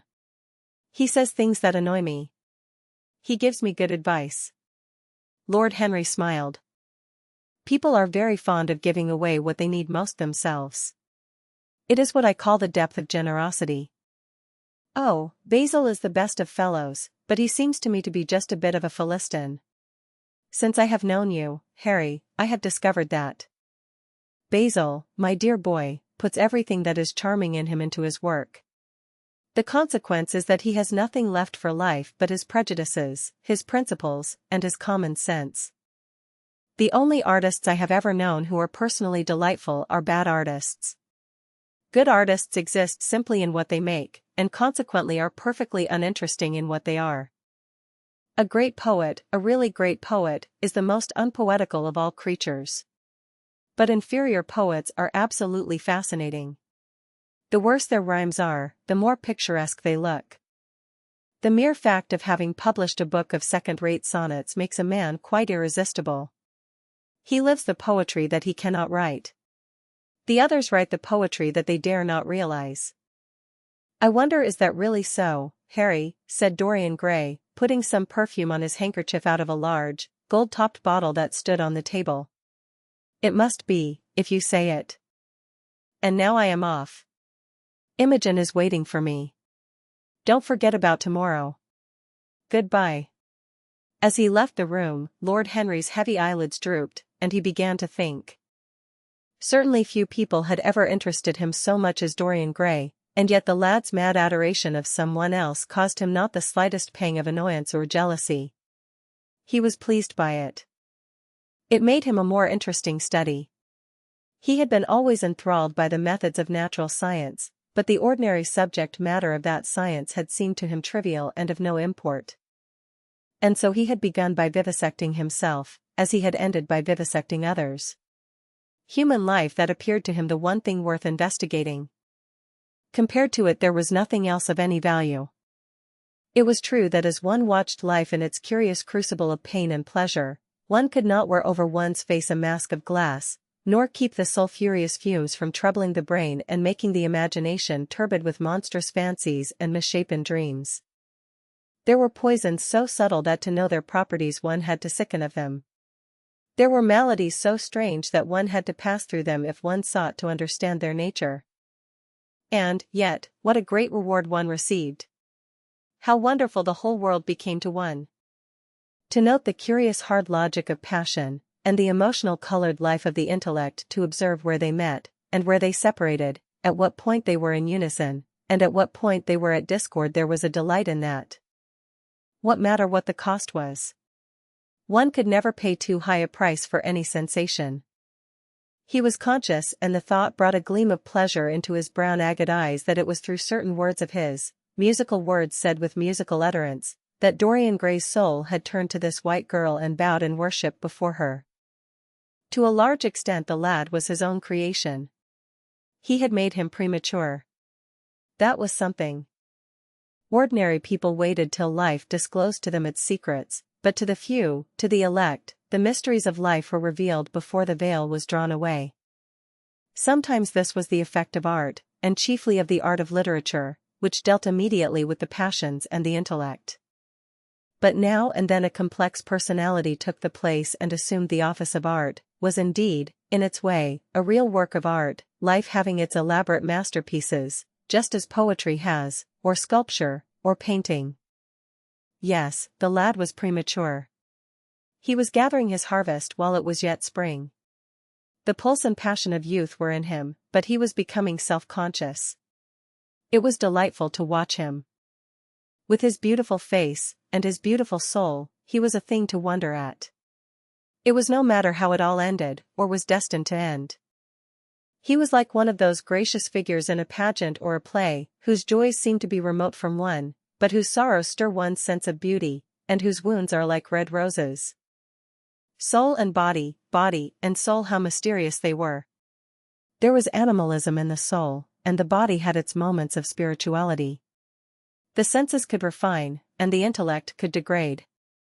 Who could say where the fleshly impulse ceased, where the psychical impulse began? How shallow were the arbitrary definitions of ordinary psychologists? And yet how difficult to decide between the claims of the various schools. Was the soul a shadow seated in the house of sin? Or was the body really in the soul, as Giordano Bruno thought? The separation of spirit from matter was a mystery, and the union of spirit with matter was a mystery also. He began to wonder whether we could ever make psychology so absolute a science that each little spring of life would be revealed to us. As it was, we always misunderstood ourselves and rarely understood others. Experience was of no ethical value. It was merely the name men gave to their mistakes. Moralists had, as a rule, regarded it as a mode of warning, had claimed for it a certain ethical efficacy in the formation of character, had praised it as something that taught us what to follow and showed us what to avoid. But there was no motive power in experience. It was as little of an active cause as conscience itself. All that it really demonstrated was that our future would be the same as our past, and that the sin we had done once, and with loathing, we would do many times, and with joy. It was clear to him that the experimental method was the only method by which one could arrive at any scientific analysis of the passions, and certainly Dorian Gray was a subject made to his hand, and seemed to promise rich and fruitful results. His sudden mad love for Sybil Vane was a psychological phenomenon of no small interest. There was no doubt that curiosity had much to do with it, curiosity and the desire for new experiences, yet it was not a simple, but rather a very complex passion. What there was in it of the purely sensuous instinct of boyhood had been transformed by the workings of the imagination, changed into something that seemed to the lad himself to be remote from sense, and was for that very reason all the more dangerous. It was the passions about whose origin we deceived ourselves that tyrannized most strongly over us. Our weakest motives were those of whose nature we were conscious. It often happened that when we thought we were experimenting on others, we were really experimenting on ourselves. While Lord Henry sat dreaming on these things, a knock came to the door, and his valet entered and reminded him it was time to dress for dinner. He got up and looked out into the street. The sunset had smitten into scarlet gold the upper windows of the houses opposite. The panes glowed like plates of heated metal. The sky above was like a faded rose. He thought of his friend's young fiery-colored life and wondered how it was all going to end. When he arrived home, about 12:30, he saw a telegram lying on the hall table. He opened it and found it was from Dorian Gray. It was to tell him that he was engaged to be married to Sybil Vane. Chapter 5. Mother, mother, I am so happy, whispered the girl, burying her face in the lap of the faded, tired-looking woman who, with back turned to the shrill intrusive light, was sitting in the one armchair that their dingy sitting room contained. I am so happy, she repeated, and you must be happy, too. Mrs. Vane winced and put her thin, bismuth-whitened hands on her daughter's head. Happy? She echoed, I am only happy, Sybil, when I see you act. You must not think of anything but your acting. Mr. Isaacs has been very good to us, and we owe him money. The girl looked up and pouted. Money, mother, she cried, what does money matter? Love is more than money. Mr. Isaacs has advanced us £50 to pay off our debts and to get a proper outfit for James. You must not forget that, Sybil. £50 is a very large sum. Mr. Isaacs has been most considerate. He is not a gentleman, mother, and I hate the way he talks to me, said the girl, rising to her feet and going over to the window. I don't know how we could manage without him, answered the elder woman querulously. Sybil Vane tossed her head and laughed. We don't want him any more, mother. Prince Charming rules life for us now. Then she paused. A rose shook in her blood and shadowed her cheeks. Quick breath parted the petals of her lips. They trembled. Some southern wind of passion swept over her and stirred the dainty folds of her dress. I love him, she said simply. Foolish child. "Foolish child," was the parrot phrase flung in answer. The waving of crooked, false jeweled fingers gave grotesqueness to the words. The girl laughed again. The joy of a caged bird was in her voice. Her eyes caught the melody and echoed it in radiance, then closed for a moment, as though to hide their secret. When they opened, the mist of a dream had passed across them. Thin-lipped wisdom spoke at her from the worn chair, hinted at prudence, quoted from that book of cowardice whose author apes the name of common sense. She did not listen. She was free in her prison of passion. Her prince, Prince Charming, was with her. She had called on memory to remake him. She had sent her soul to search for him, and it had brought him back. His kiss burned again upon her mouth. Her eyelids were warm with his breath. Then wisdom altered its method and spoke of espial and discovery. This young man might be rich. If so, marriage should be thought of. Against the shell of her ear broke the waves of worldly cunning. The arrows of craft shot by her. She saw the thin lips moving, and smiled. Suddenly she felt the need to speak. The wordy silence troubled her. "Mother, mother," she cried, "why does he love me so much? I know why I love him. I love him because he is like what love himself should be. But what does he see in me? I am not worthy of him. And yet why, I cannot tell, though I feel so much beneath him, I don't feel humble. I feel proud, terribly proud. Mother, did you love my father as I love Prince Charming?" The elder woman grew pale beneath the coarse powder that daubed her cheeks, and her dry lips twitched with a spasm of pain. Sybil rushed to her, flung her arms round her neck, and kissed her. "Forgive me, mother. I know it pains you to talk about our father. But it only pains you because you loved him so much. Don't look so sad. I am as happy today as you were 20 years ago. Ah! Let me be happy forever. My child, you are far too young to think of falling in love.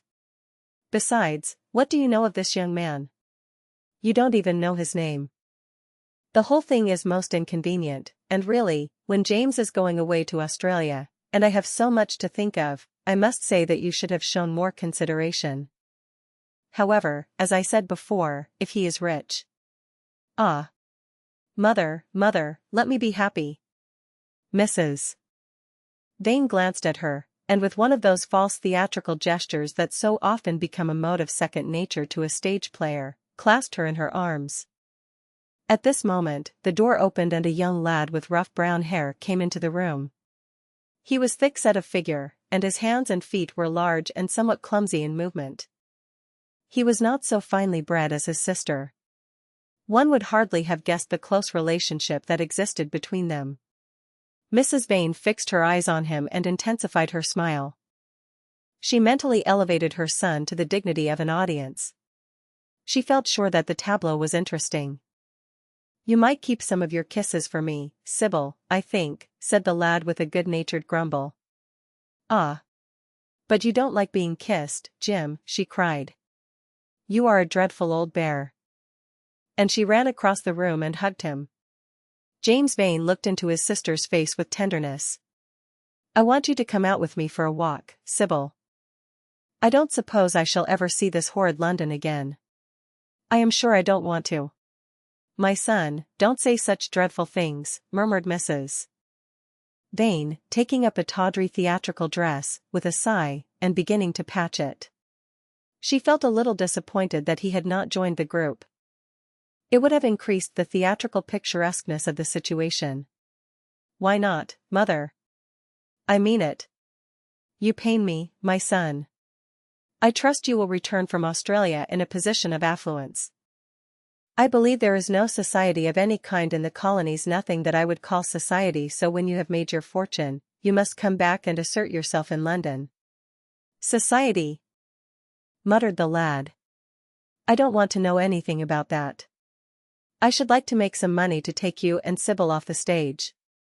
"I hate it." "Oh, Jim," said Sybil, laughing, "how unkind of you. But are you really going for a walk with me?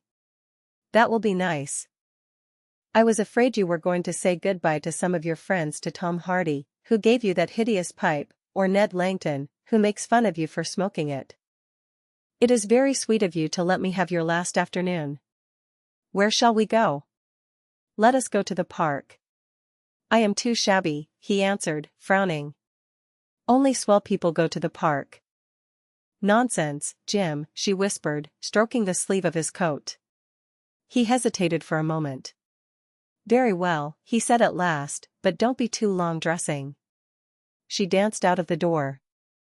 One could hear her singing as she ran upstairs. Her little feet pattered overhead. He walked up and down the room 2 or 3 times.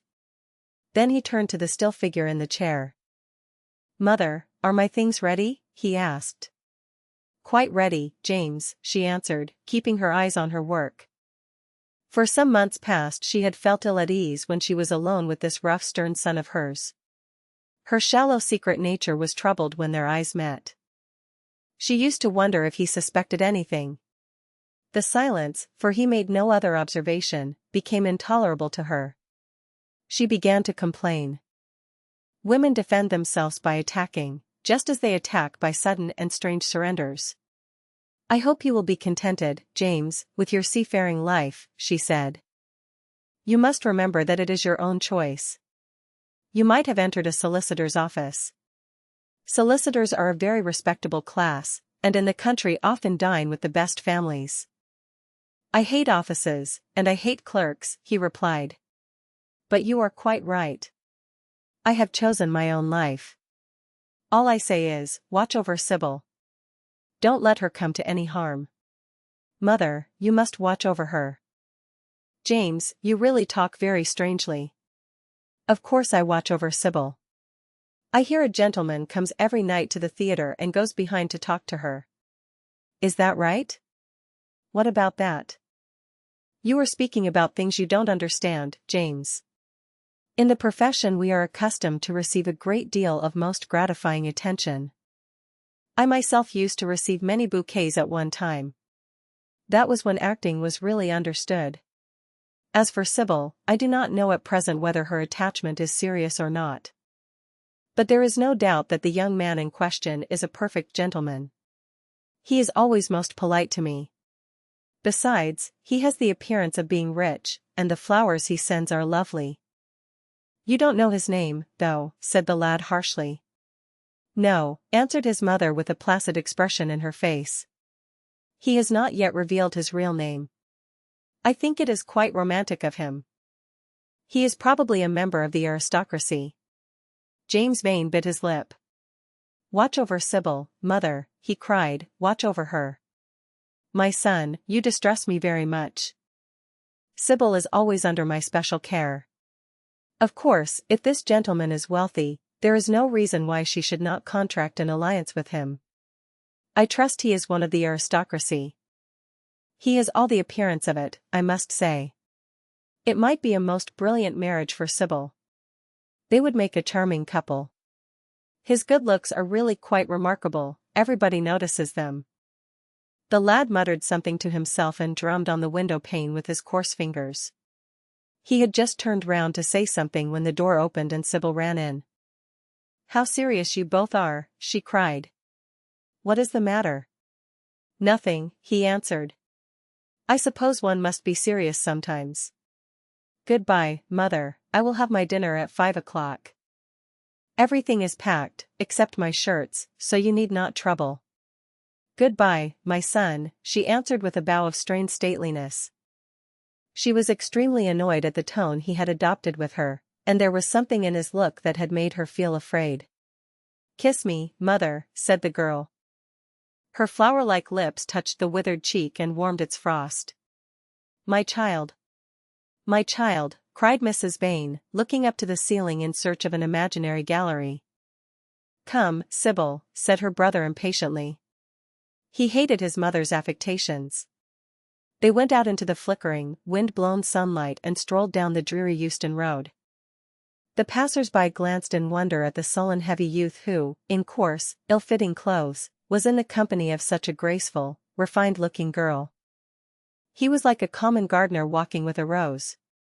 Jim frowned from time to time when he caught the inquisitive glance of some stranger. He had that dislike of being stared at, which comes on geniuses late in life and never leaves the commonplace. Sybil, however, was quite unconscious of the effect she was producing. Her love was trembling in laughter on her lips. She was thinking of Prince Charming, and, that she might think of him all the more, she did not talk of him, but prattled on about the ship in which Jim was going to sail, about the gold he was certain to find, about the wonderful heiress whose life he was to save from the wicked, red-shirt bushrangers. For he was not to remain a sailor, or a supercargo, or whatever he was going to be. Oh, no. A sailor's existence was dreadful. Fancy being cooped up in a horrid ship, with the hoarse, hump-backed waves trying to get in, and a black wind blowing the masts down and tearing the sails into long screaming ribbons. He was to leave the vessel at Melbourne, bid a polite goodbye to the captain, and go off at once to the gold fields. Before a week was over he was to come across a large nugget of pure gold, the largest nugget that had ever been discovered, and bring it down to the coast in a wagon guarded by 6 mounted policemen. The bushrangers were to attack them 3 times, and be defeated with immense slaughter. Or, no. He was not to go to the gold fields at all. They were horrid places, where men got intoxicated, and shot each other in bar rooms, and used bad language. He was to be a nice sheep farmer, and one evening, as he was riding home, he was to see the beautiful heiress being carried off by a robber on a black horse, and give chase, and rescue her.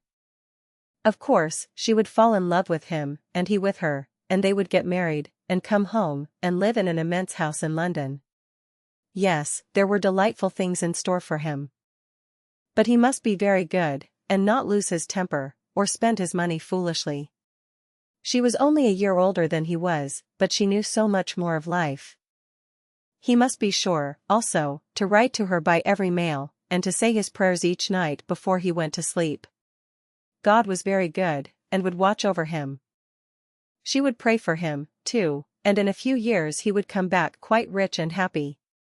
The lad listened sulkily to her and made no answer. He was heartsick at leaving home. Yet it was not this alone that made him gloomy and morose. Inexperienced though he was, he had still a strong sense of the danger of Sybil's position. This young dandy who was making love to her could mean her no good. He was a gentleman, and he hated him for that, hated him through some curious race instinct for which he could not account, and which for that reason was all the more dominant within him. He was conscious also of the shallowness and vanity of his mother's nature, and in that saw infinite peril for Sybil and Sybil's happiness. Children begin by loving their parents, as they grow older they judge them, sometimes they forgive them. His mother. He had something on his mind to ask of her, something that he had brooded on for many months of silence. A chance phrase that he had heard at the theater, a whispered sneer that had reached his ears one night as he waited at the stage door, had set loose a train of horrible thoughts. He remembered it as if it had been the lash of a hunting crop across his face. His brows knit together into a wedge-like furrow, and with a twitch of pain he bit his underlip. "You are not listening to a word I am saying, Jim," cried Sybil, "and I am making the most delightful plans for your future. Do say something." "What do you want me to say?" "Oh. That you will be a good boy and not forget us," she answered, smiling at him. He shrugged his shoulders. "You are more likely to forget me than I am to forget you, Sybil." She flushed. "What do you mean, Jim?" she asked. "You have a new friend, I hear. Who is he? Why have you not told me about him?" "He means you no good." "Stop, Jim," she exclaimed. "You must not say anything against him. I love him." "Why, you don't even know his name," answered the lad. "Who is he?" "I have a right to know." "He is called Prince Charming." "Don't you like the name?" "Oh. You silly boy. You should never forget it. If you only saw him, you would think him the most wonderful person in the world.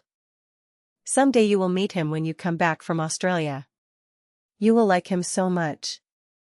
Everybody likes him, and I love him. I wish you could come to the theater tonight. He is going to be there, and I am to play Juliet." "Oh. How I shall play it." Fancy, Jim, to be in love and play Juliet. To have him sitting there. To play for his delight. I am afraid I may frighten the company, frighten or enthrall them. To be in love is to surpass one's self. Poor dreadful Mr. Isaacs will be shouting genius to his loafers at the bar. He has preached me as a dogma, tonight he will announce me as a revelation.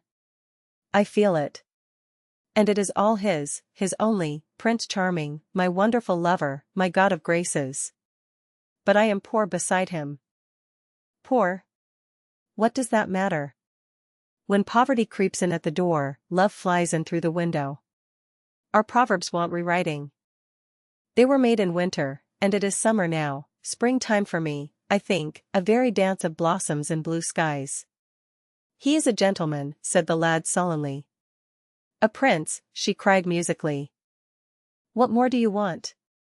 He wants to enslave you. I shudder at the thought of being free. I want you to beware of him. To see him is to worship him, to know him is to trust him. Sybil, you are mad about him. She laughed and took his arm. You dear old Jim, you talk as if you were 100. Some day you will be in love yourself. Then you will know what it is. Don't look so sulky. Surely you should be glad to think that, though you are going away, you leave me happier than I have ever been before. Life has been hard for us both, terribly hard and difficult. But it will be different now. You are going to a new world, and I have found one. Here are 2 chairs, let us sit down and see the smart people go by. They took their seats amidst a crowd of watchers. The tulip beds across the road flamed like throbbing rings of fire. A white dust-tremulous cloud of orris root it seemed hung in the panting air. The brightly colored parasols danced and dipped like monstrous butterflies. She made her brother talk of himself, his hopes, his prospects. He spoke slowly and with effort. They passed words to each other as players at a game pass counters. Sybil felt oppressed. She could not communicate her joy. A faint smile curving that sullen mouth was all the echo she could win. After some time she became silent. Suddenly she caught a glimpse of golden hair and laughing lips, and in an open carriage with 2 ladies Dorian Gray drove past. She started to her feet. There he is, she cried. Who? Said Jim Vane. Prince Charming, she answered, looking after the Victoria. He jumped up and seized her roughly by the arm. Show him to me. Which is he? Point him out. I must see him. He exclaimed, but at that moment the Duke of Berwick's 4-in-hand came between, and when it had left the space clear, the carriage had swept out of the park. He is gone, murmured Sybil sadly. I wish you had seen him. I wish I had, for as sure as there is a God in heaven, if he ever does you any wrong, I shall kill him. She looked at him in horror. He repeated his words. They cut the air like a dagger. The people round began to gape. A lady standing close to her tittered. Come away, Jim, come away, she whispered. He followed her doggedly as she passed through the crowd. He felt glad at what he had said. When they reached the Achilles statue, she turned round. There was pity in her eyes that became laughter on her lips. She shook her head at him. You are foolish, Jim, utterly foolish, a bad-tempered boy, that is all. How can you say such horrible things? You don't know what you are talking about. You are simply jealous and unkind. Ah. I wish you would fall in love. Love makes people good, and what you said was wicked. I am 16, he answered, and I know what I am about. Mother is no help to you. She doesn't understand how to look after you. I wish now that I was not going to Australia at all. I have a great mind to chuck the whole thing up. I would, if my articles hadn't been signed. Oh, don't be so serious, Jim. You are like one of the heroes of those silly melodramas Mother used to be so fond of acting in. I am not going to quarrel with you. I have seen him, and oh. To see him is perfect happiness. We won't quarrel. I know you would never harm anyone I love, would you? Not as long as you love him, I suppose, was the sullen answer. I shall love him forever, she cried. And he? Forever, too. He had better. She shrank from him. Then she laughed and put her hand on his arm. He was merely a boy. At the Marble Arch they hailed an omnibus, which left them close to their shabby home in the Euston Road. It was after 5 o'clock, and Sybil had to lie down for a couple of hours before acting. Jim insisted that she should do so. He said that he would sooner part with her when their mother was not present. She would be sure to make a scene, and he detested scenes of every kind. In Sybil's own room they parted. There was jealousy in the lad's heart, and a fierce murderous hatred of the stranger who, as it seemed to him, had come between them. Yet, when her arms were flung round his neck, and her fingers strayed through his hair, he softened and kissed her with real affection. There were tears in his eyes as he went downstairs. His mother was waiting for him below. She grumbled at his unpunctuality as he entered. He made no answer, but sat down to his meager meal. The flies buzzed round the table and crawled over the stained cloth. Through the rumble of omnibuses, and the clatter of street cabs, he could hear the droning voice devouring each minute that was left to him. After some time, he thrust away his plate and put his head in his hands. He felt that he had a right to know. It should have been told to him before, if it was as he suspected. Leaden with fear, his mother watched him. Words dropped mechanically from her lips. A tattered lace handkerchief twitched in her fingers. When the clock struck 6, he got up and went to the door. Then he turned back and looked at her. Their eyes met. In hers he saw a wild appeal for mercy. It enraged him. "Mother, I have something to ask you," he said. Her eyes wandered vaguely about the room. She made no answer. "Tell me the truth. I have a right to know. Were you married to my father?" She heaved a deep sigh. It was a sigh of relief. The terrible moment, the moment that night and day, for weeks and months, she had dreaded, had come at last, and yet she felt no terror. Indeed, in some measure it was a disappointment to her. The vulgar directness of the question called for a direct answer. The situation had not been gradually led up to. It was crude. It reminded her of a bad rehearsal. "No," she answered, wondering at the harsh simplicity of life. "My father was a scoundrel then," cried the lad, clenching his fists. She shook her head. "I knew he was not free. We loved each other very much. If he had lived, he would have made provision for us. Don't speak against him, my son. He was your father, and a gentleman. Indeed, he was highly connected." An oath broke from his lips. "I don't care for myself," he exclaimed, "but don't let Sybil. It is a gentleman, isn't it, who is in love with her, or says he is? Highly connected, too, I suppose." For a moment a hideous sense of humiliation came over the woman. Her head drooped. She wiped her eyes with shaking hands. "Sybil has a mother," she murmured, "I had none." The lad was touched. He went towards her, and stooping down, he kissed her.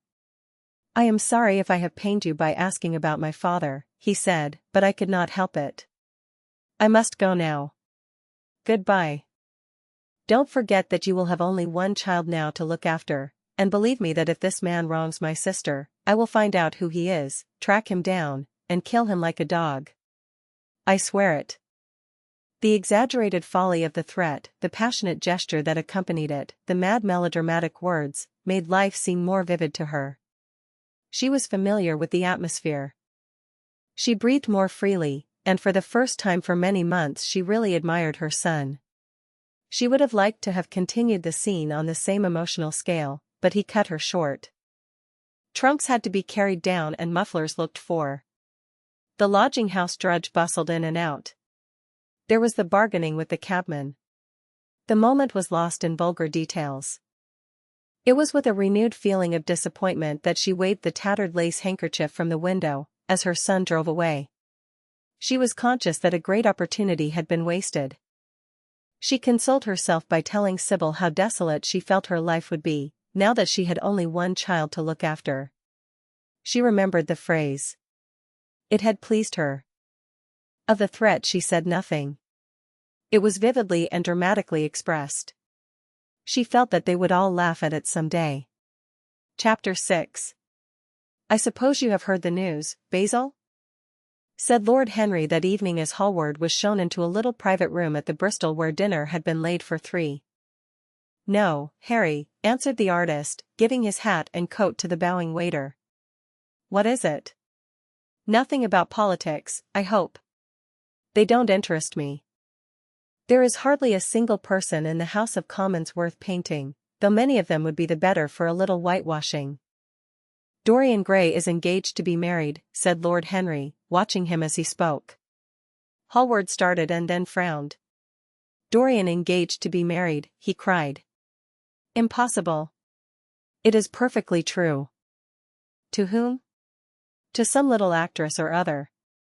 I can't believe it. Dorian is far too sensible. Dorian is far too wise not to do foolish things now and then, my dear Basil. Marriage is hardly a thing that one can do now and then, Harry. Except in America, rejoined Lord Henry languidly. But I didn't say he was married. I said he was engaged to be married. There is a great difference. I have a distinct remembrance of being married, but I have no recollection at all of being engaged. I am inclined to think that I never was engaged. But think of Dorian's birth, and position, and wealth. It would be absurd for him to marry so much beneath him. If you want to make him marry this girl, tell him that, Basil. He is sure to do it, then. Whenever a man does a thoroughly stupid thing, it is always from the noblest motives. I hope the girl is good, Harry. I don't want to see Dorian tied to some vile creature, who might degrade his nature and ruin his intellect. Oh, she is better than good, she is beautiful, murmured Lord Henry, sipping a glass of vermouth and orange bitters. Dorian says she is beautiful, and he is not often wrong about things of that kind. Your portrait of him has quickened his appreciation of the personal appearance of other people. It has had that excellent effect, amongst others. We are to see her tonight, if that boy doesn't forget his appointment. Are you serious? Quite serious, Basil. I should be miserable if I thought I should ever be more serious than I am at the present moment. But do you approve of it, Harry? Asked the painter, walking up and down the room and biting his lip. You can't approve of it, possibly. It is some silly infatuation. I never approve, or disapprove, of anything now. It is an absurd attitude to take towards life. We are not sent into the world to air our moral prejudices. I never take any notice of what common people say, and I never interfere with what charming people do. If a personality fascinates me, whatever mode of expression that personality selects is absolutely delightful to me. Dorian Gray falls in love with a beautiful girl who acts Juliet, and proposes to marry her. Why not? If he wedded Messalina, he would be none the less interesting. You know I am not a champion of marriage. The real drawback to marriage is that it makes one unselfish. And unselfish people are colorless. They lack individuality. Still, there are certain temperaments that marriage makes more complex. They retain their egotism, and add to it many other egos. They are forced to have more than one life. They become more highly organized, and to be highly organized is, I should fancy, the object of man's existence. Besides, every experience is of value, and whatever one may say against marriage, it is certainly an experience. I hope that Dorian Gray will make this girl his wife, passionately adore her for 6 months, and then suddenly become fascinated by someone else. He would be a wonderful study. You don't mean a single word of all that, Harry, you know you don't. If Dorian Gray's life were spoiled, no one would be sorrier than yourself. You are much better than you pretend to be. Lord Henry laughed.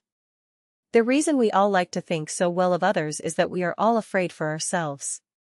The basis of optimism is sheer terror. We think that we are generous because we credit our neighbor with the possession of those virtues that are likely to be a benefit to us. We praise the banker that we may overdraw our account, and find good qualities in the highwayman in the hope that he may spare our pockets. I mean everything that I have said. I have the greatest contempt for optimism. As for a spoiled life, no life is spoiled but one whose growth is arrested. If you want to mar a nature, you have merely to reform it. As for marriage, of course that would be silly, but there are other and more interesting bonds between men and women. I will certainly encourage them. They have the charm of being fashionable. But here is Dorian himself. He will tell you more than I can. My dear Harry, my dear Basil, you must both congratulate me," said the lad, throwing off his evening cape with its satin-lined wings and shaking each of his friends by the hand in turn. "I have never been so happy. Of course, it is sudden, all really delightful things are. And yet it seems to me to be the one thing I have been looking for all my life." He was flushed with excitement and pleasure, and looked extraordinarily handsome. "I hope you will always be very happy, Dorian," said Hallward, "but I don't quite forgive you for not having let me know of your engagement." "You let Harry know." "And I don't forgive you for being late for dinner," broke in Lord Henry, putting his hand on the lad's shoulder and smiling as he spoke. "Come, let us sit down and try what the new chef here is like, and then you will tell us how it all came about." "There is really not much to tell," cried Dorian as they took their seats at the small round table. "What happened was simply this. After I left you yesterday evening, Harry, I dressed, had some dinner at that little Italian restaurant in Rupert Street you introduced me to, and went down at 8 o'clock to the theatre. Sybil was playing Rosalind. Of course, the scenery was dreadful and the Orlando absurd. But Sybil, you should have seen her. When she came on in her boy's clothes, she was perfectly wonderful. She wore a moss-colored velvet jerkin with cinnamon sleeves, slim, brown, cross-gartered hose, a dainty little green cap with a hawk's feather caught in a jewel, and a hooded cloak lined with dull red. She had never seemed to me more exquisite. She had all the delicate grace of that Tanagra figurine that you have in your studio, Basil. Her hair clustered round her face like dark leaves round a pale rose. As for her acting, well, you shall see her tonight. She is simply a born artist. I sat in the dingy box absolutely enthralled. I forgot that I was in London and in the 19th century. I was away with my love in a forest that no man had ever seen. After the performance was over, I went behind and spoke to her. As we were sitting together, suddenly there came into her eyes a look that I had never seen there before. My lips moved towards hers. We kissed each other. I can't describe to you what I felt at that moment. It seemed to me that all my life had been narrowed to one perfect point of rose-colored joy. She trembled all over and shook like a white narcissus. Then she flung herself on her knees and kissed my hands. I feel that I should not tell you all this, but I can't help it. Of course, our engagement is a dead secret. She has not even told her own mother. I don't know what my guardians will say. Lord Radley is sure to be furious. I don't care. I shall be of age in less than a year, and then I can do what I like.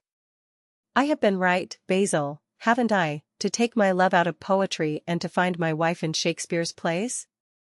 Lips that Shakespeare taught to speak have whispered their secret in my ear. I have had the arms of Rosalind around me, and kissed Juliet on the mouth. Yes, Dorian, I suppose you were right, said Hallward slowly. Have you seen her today? Asked Lord Henry. Dorian Gray shook his head. I left her in the forest of Arden. I shall find her in an orchard in Verona. Lord Henry sipped his champagne in a meditative manner. At what particular point did you mention the word marriage, Dorian? And what did she say in answer? Perhaps you forgot all about it. My dear Harry, I did not treat it as a business transaction, and I did not make any formal proposal. I told her that I loved her, and she said she was not worthy to be my wife. Not worthy? Why, the whole world is nothing to me compared with her.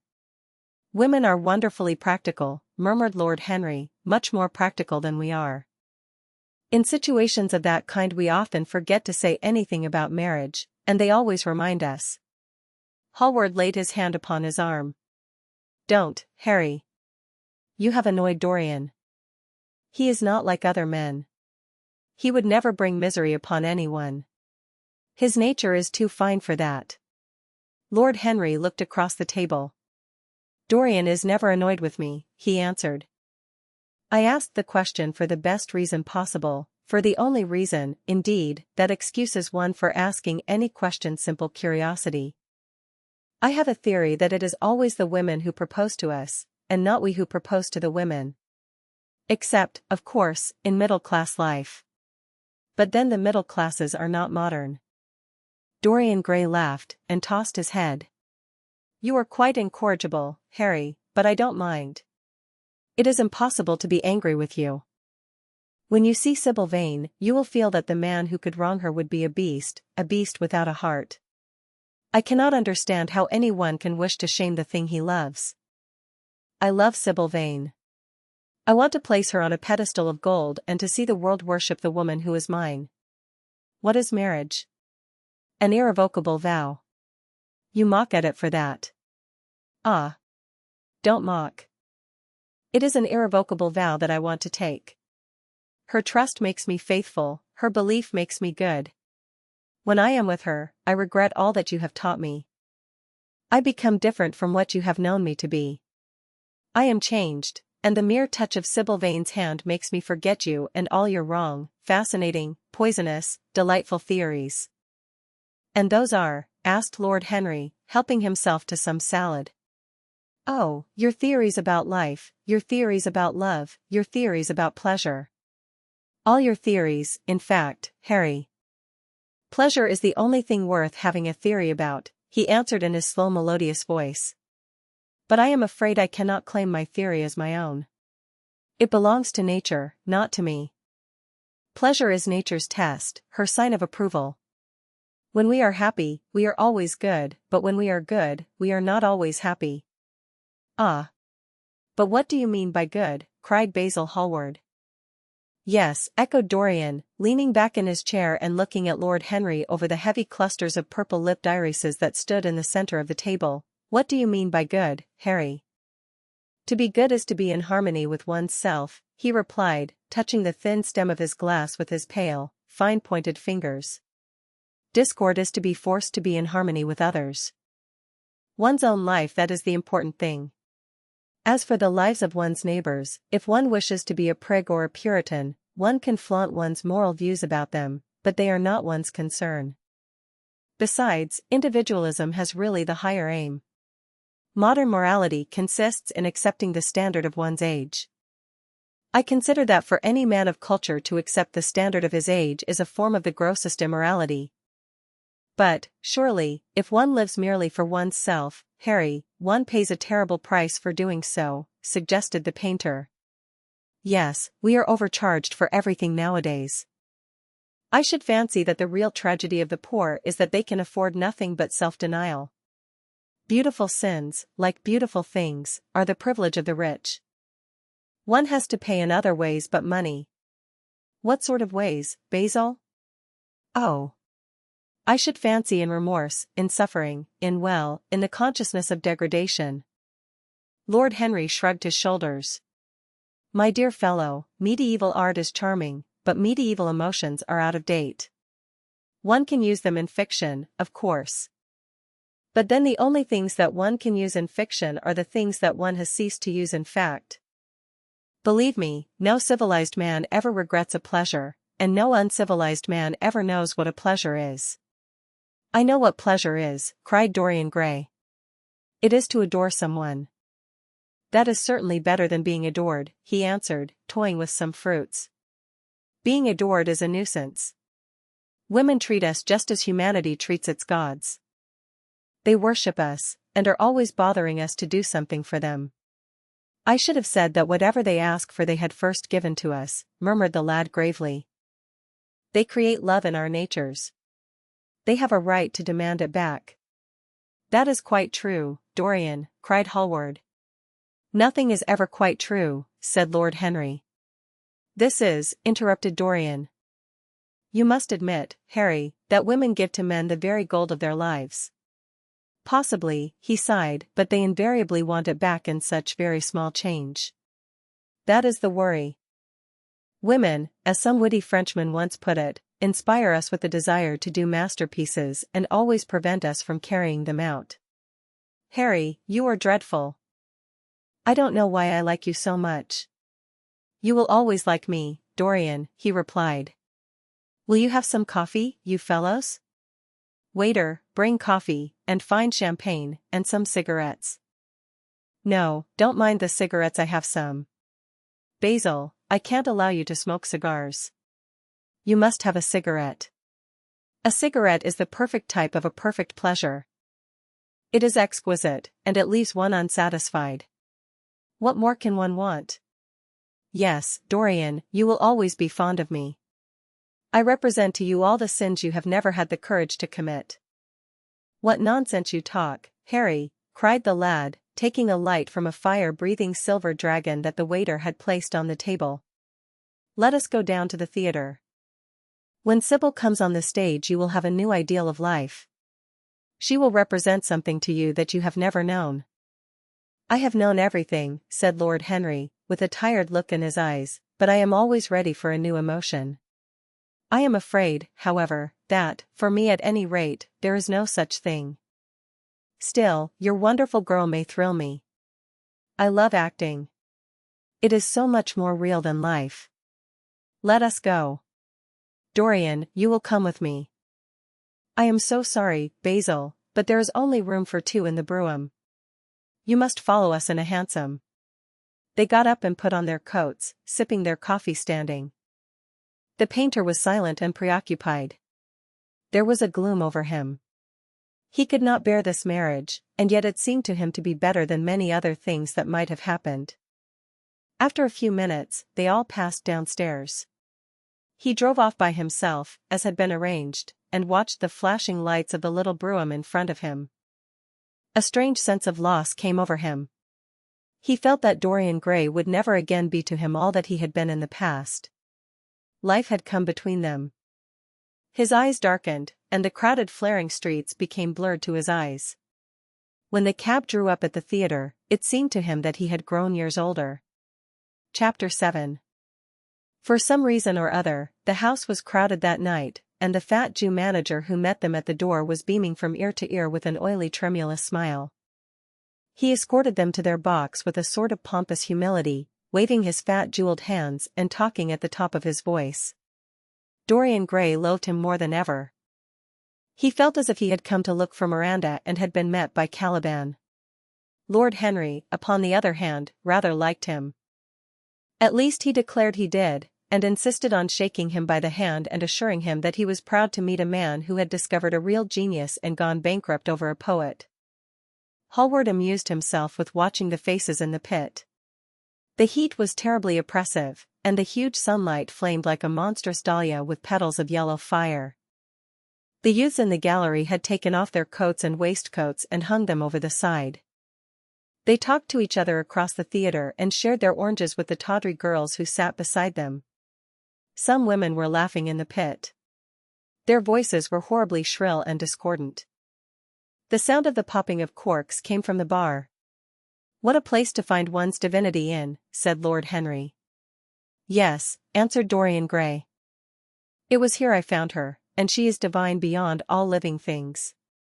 When she acts, you will forget everything. These common rough people, with their coarse faces and brutal gestures, become quite different when she is on the stage. They sit silently and watch her. They weep and laugh as she wills them to do. She makes them as responsive as a violin. She spiritualizes them, and one feels that they are of the same flesh and blood as oneself. The same flesh and blood as oneself. Oh, I hope not, exclaimed Lord Henry, who was scanning the occupants of the gallery through his opera glass. Don't pay any attention to him, Dorian, said the painter. I understand what you mean, and I believe in this girl. Anyone you love must be marvelous, and any girl who has the effect you describe must be fine and noble. To spiritualize one's age, that is something worth doing. If this girl can give a soul to those who have lived without one, if she can create the sense of beauty in people whose lives have been sordid and ugly, if she can strip them of their selfishness and lend them tears for sorrows that are not their own, she is worthy of all your adoration, worthy of the adoration of the world. This marriage is quite right. I did not think so at first, but I admit it now. The gods made Sybil Vane for you. Without her you would have been incomplete. Thanks, Basil, answered Dorian Gray, pressing his hand. I knew that you would understand me. Harry is so cynical, he terrifies me.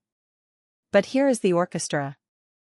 It is quite dreadful, but it only lasts for about 5 minutes. Then the curtain rises, and you will see the girl to whom I am going to give all my life, to whom I have given everything that is good in me. A quarter of an hour afterwards, amidst an extraordinary turmoil of applause, Sybil Vane stepped onto the stage. Yes, she was certainly lovely to look at, one of the loveliest creatures, Lord Henry thought, that he had ever seen. There was something of the fawn in her shy grace and startled eyes. A faint blush, like the shadow of a rose in a mirror of silver, came to her cheeks as she glanced at the crowded enthusiastic house. She stepped back a few paces and her lips seemed to tremble.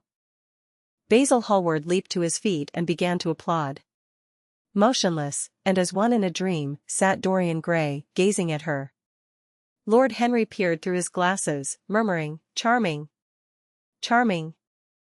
The scene was the hall of Capulet's house, and Romeo in his pilgrim's dress had entered with Mercutio and his other friends. The band, such as it was, struck up a few bars of music, and the dance began. Through the crowd of ungainly, shabbily dressed actors, Sybil Vane moved like a creature from a finer world. Her body swayed, while she danced, as a plant sways in the water.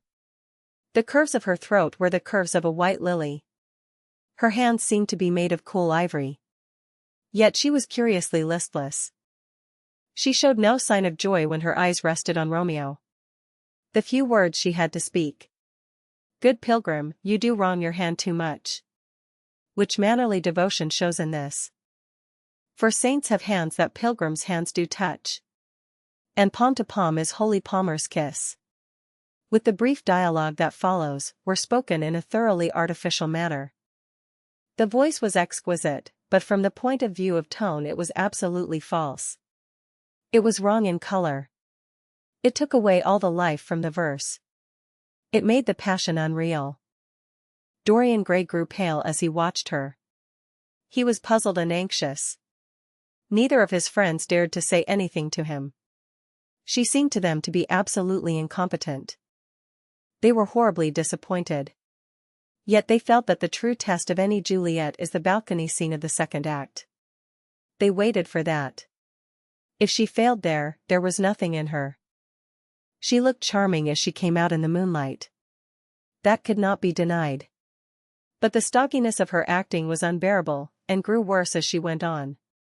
Her gestures became absurdly artificial. She overemphasized everything that she had to say. The beautiful passage. "Thou knowest the mask of night is on my face.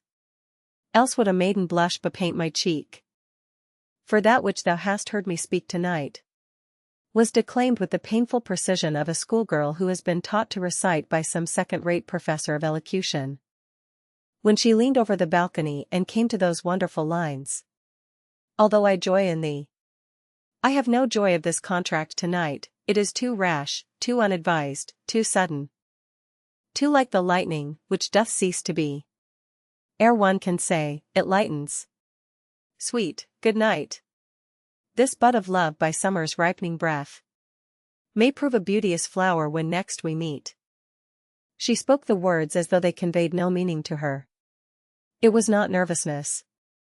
Indeed, so far from being nervous, she was absolutely self-contained. It was simply bad art. She was a complete failure. Even the common uneducated audience of the pit and gallery lost their interest in the play.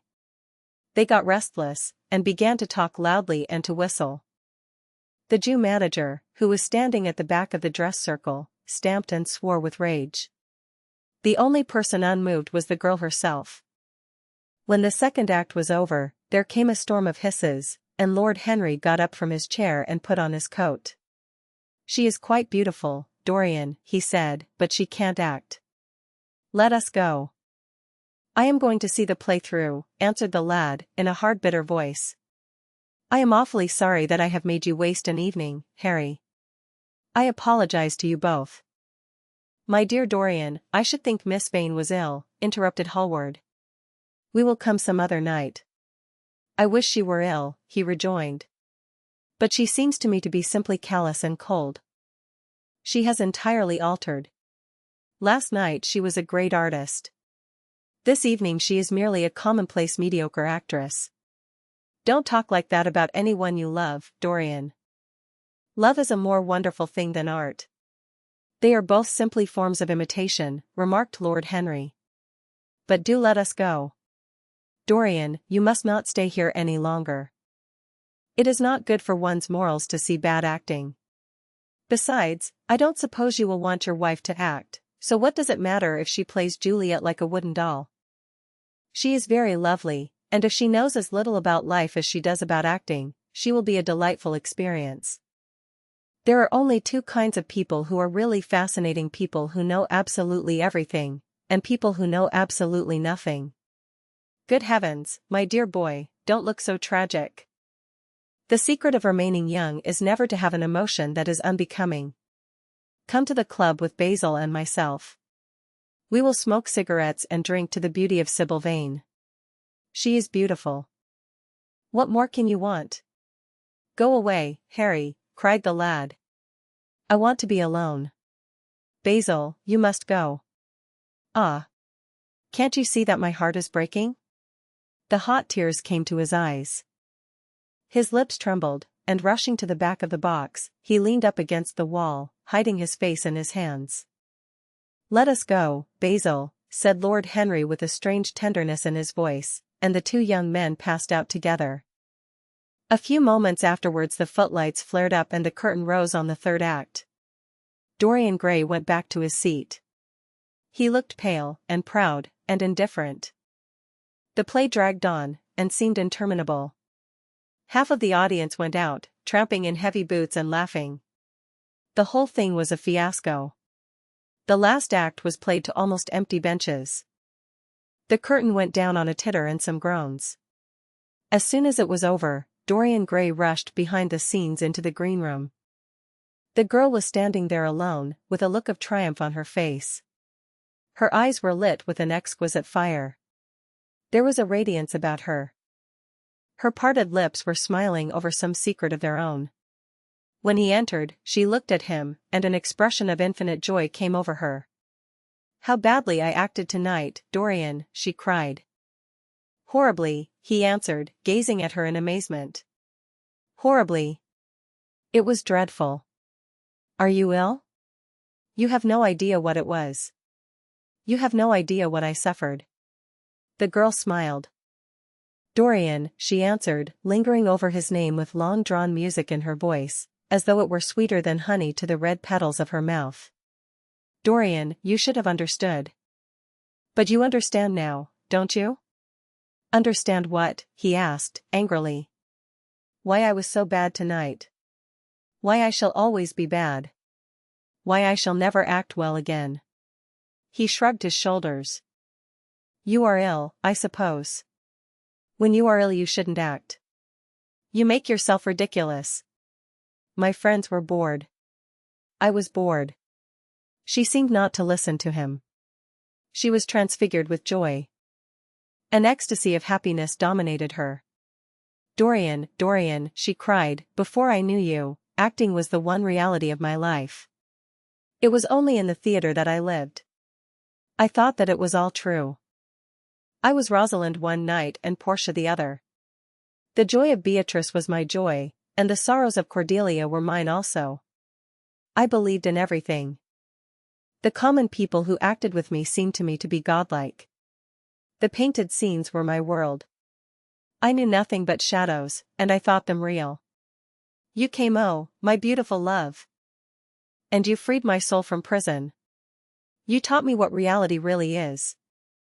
Tonight, for the first time in my life, I saw through the hollowness, the sham, the silliness of the empty pageant in which I had always played.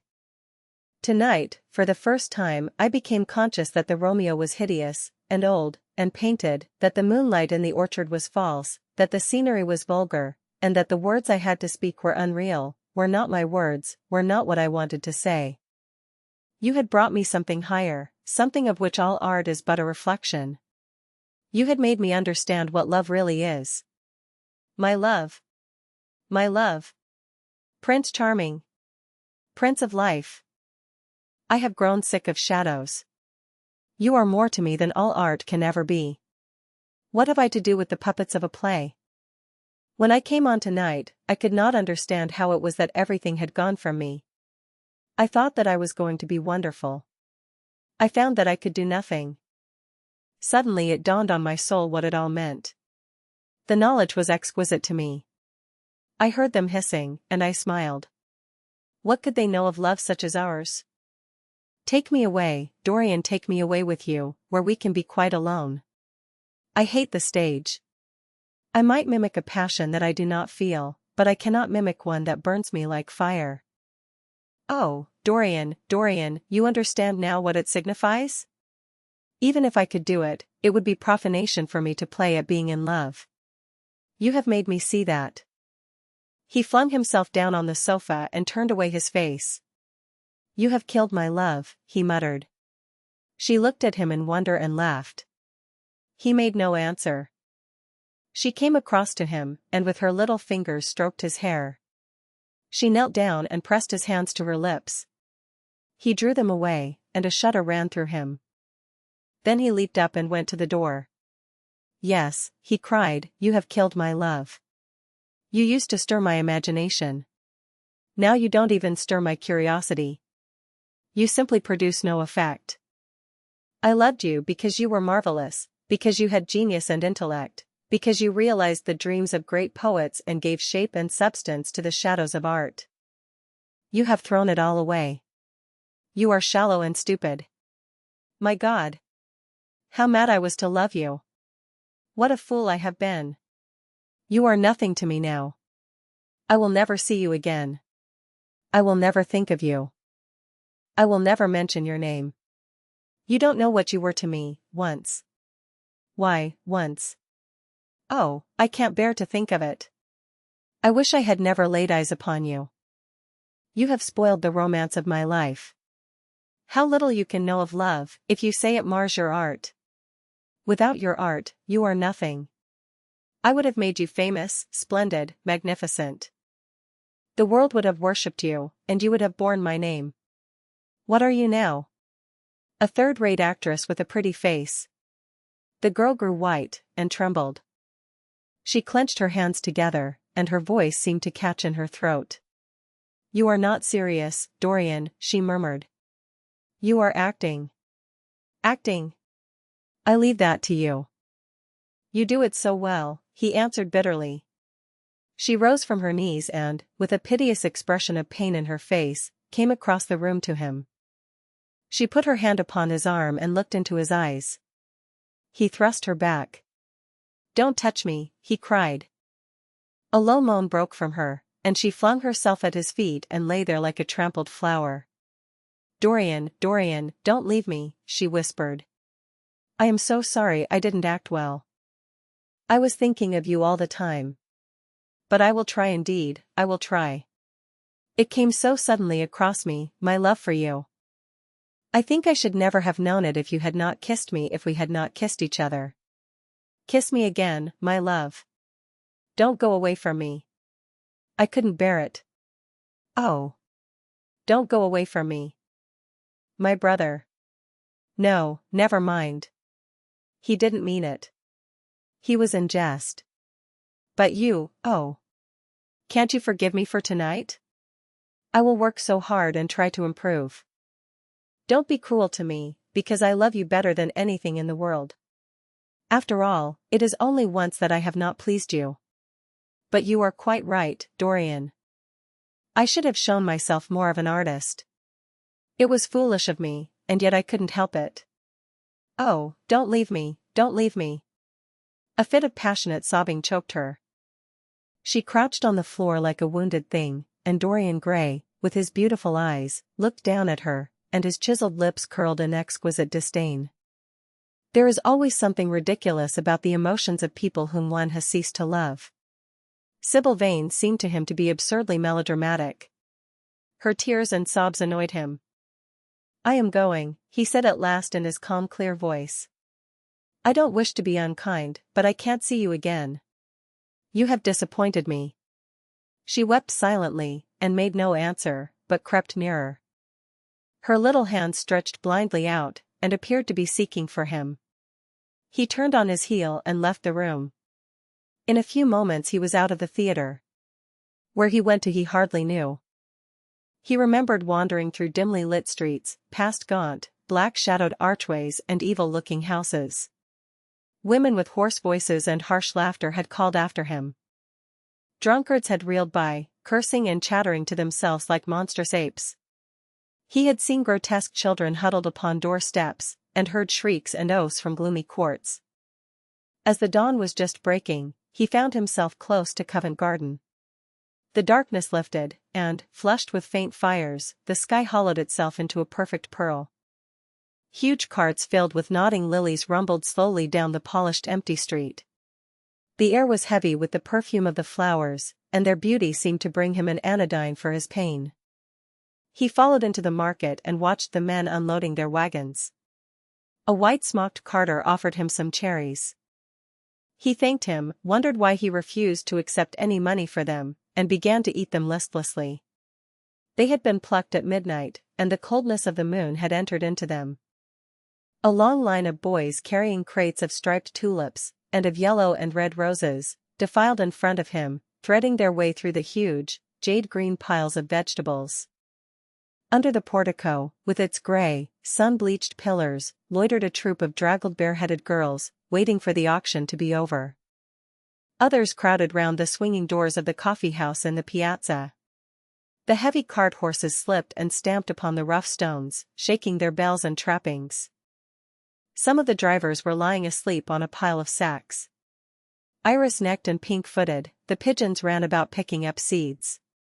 After a little while, he hailed a hansom and drove home. For a few moments he loitered upon the doorstep, looking round at the silent square, with its blank, close-shuttered windows and its staring blinds.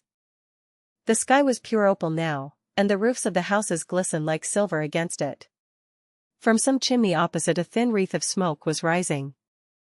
It curled, a violet riband, through the nacre-colored air. In the huge gilt Venetian lantern, spoil of some doge's barge, that hung from the ceiling of the great, oak-paneled hall of entrance, lights were still burning from 3 flickering jets, thin blue petals of flame they seemed, rimmed with white fire. He turned them out and, having thrown his hat and cape on the table, passed through the library towards the door of his bedroom, a large octagonal chamber on the ground floor that, in his new-born feeling for luxury, he had just had decorated for himself and hung with some curious Renaissance tapestries that had been discovered stored in a disused attic at Selby Royal. As he was turning the handle of the door, his eye fell upon the portrait Basil Hallward had painted of him. He started back as if in surprise. Then he went on into his own room, looking somewhat puzzled. After he had taken the buttonhole out of his coat, he seemed to hesitate. Finally, he came back, went over to the picture, and examined it. In the dim arrested light that struggled through the cream-colored silk blinds, the face appeared to him to be a little changed. The expression looked different. One would have said that there was a touch of cruelty in the mouth. It was certainly strange. He turned round and, walking to the window, drew up the blind. The bright dawn flooded the room and swept the fantastic shadows into dusky corners, where they lay shuddering. But the strange expression that he had noticed in the face of the portrait seemed to linger there, to be more intensified even. The quivering ardent sunlight showed him the lines of cruelty round the mouth as clearly as if he had been looking into a mirror after he had done some dreadful thing. He winced and, taking up from the table an oval glass framed in ivory cupids, one of Lord Henry's many presents to him, glanced hurriedly into its polished depths. No line like that warped his red lips. What did it mean? He rubbed his eyes, and came close to the picture, and examined it again. There were no signs of any change when he looked into the actual painting, and yet there was no doubt that the whole expression had altered. It was not a mere fancy of his own. The thing was horribly apparent. He threw himself into a chair and began to think. Suddenly there flashed across his mind what he had said in Basil Hallward's studio the day the picture had been finished. Yes, he remembered it perfectly. He had uttered a mad wish that he himself might remain young, and the portrait grow old, that his own beauty might be untarnished, and the face on the canvas bear the burden of his passions and his sins, that the painted image might be seared with the lines of suffering and thought, and that he might keep all the delicate bloom and loveliness of his then just conscious boyhood. Surely his wish had not been fulfilled? Such things were impossible. It seemed monstrous even to think of them. And, yet, there was the picture before him, with the touch of cruelty in the mouth. Cruelty. Had he been cruel? It was the girl's fault, not his. He had dreamed of her as a great artist, had given his love to her because he had thought her great. Then she had disappointed him. She had been shallow and unworthy. And, yet, a feeling of infinite regret came over him, as he thought of her lying at his feet sobbing like a little child. He remembered with what callousness he had watched her. Why had he been made like that? Why had such a soul been given to him? But he had suffered also. During the 3 terrible hours that the play had lasted, he had lived centuries of pain, aeon upon aeon of torture. His life was well worth hers. She had marred him for a moment, if he had wounded her for an age. Besides, women were better suited to bear sorrow than men. They lived on their emotions. They only thought of their emotions. When they took lovers, it was merely to have someone with whom they could have scenes. Lord Henry had told him that, and Lord Henry knew what women were. Why should he trouble about Sybil Vane? She was nothing to him now. But the picture? What was he to say of that? It held the secret of his life, and told his story. It had taught him to love his own beauty. Would it teach him to loathe his own soul? Would he ever look at it again? No, it was merely an illusion wrought on the troubled senses. The horrible night that he had passed had left phantoms behind it.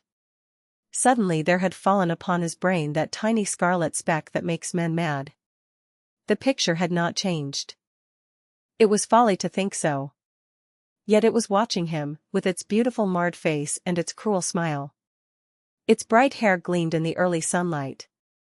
Its blue eyes met his own. A sense of infinite pity, not for himself, but for the painted image of himself, came over him. It had altered already, and would alter more. Its gold would wither into gray. Its red and white roses would die. For every sin that he committed, a stain would fleck and wreck its fairness.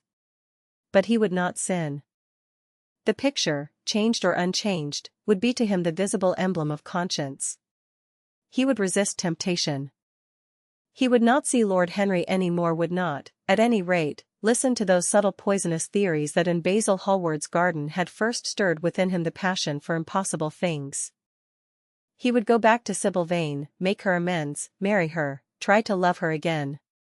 Yes, it was his duty to do so. She must have suffered more than he had. Poor child. He had been selfish and cruel to her. The fascination that she had exercised over him would return. They would be happy together. His life with her would be beautiful and pure. He got up from his chair and drew a large screen right in front of the portrait, shuddering as he glanced at it. How horrible! He murmured to himself, and he walked across to the window and opened it. When he stepped out onto the grass, he drew a deep breath.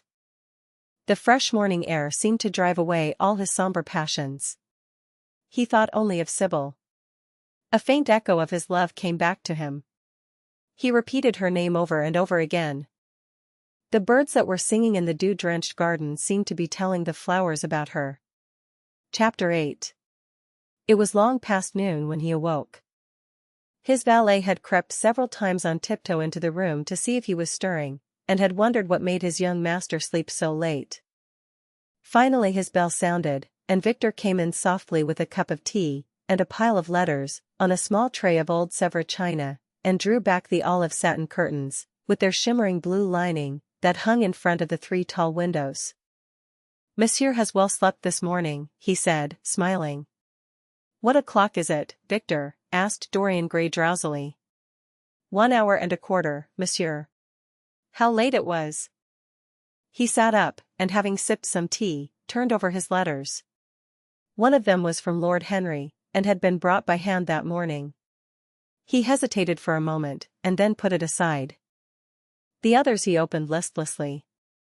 They contained the usual collection of cards, invitations to dinner, tickets for private views, programs of charity concerts, and the like that are showered on fashionable young men every morning during the season.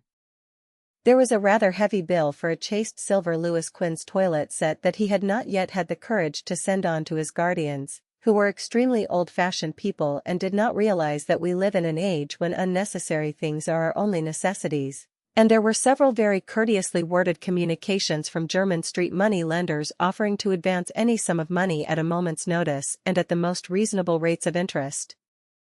After about 10 minutes he got up, and throwing on an elaborate dressing gown of silk-embroidered cashmere wool, passed into the onyx-paved bathroom.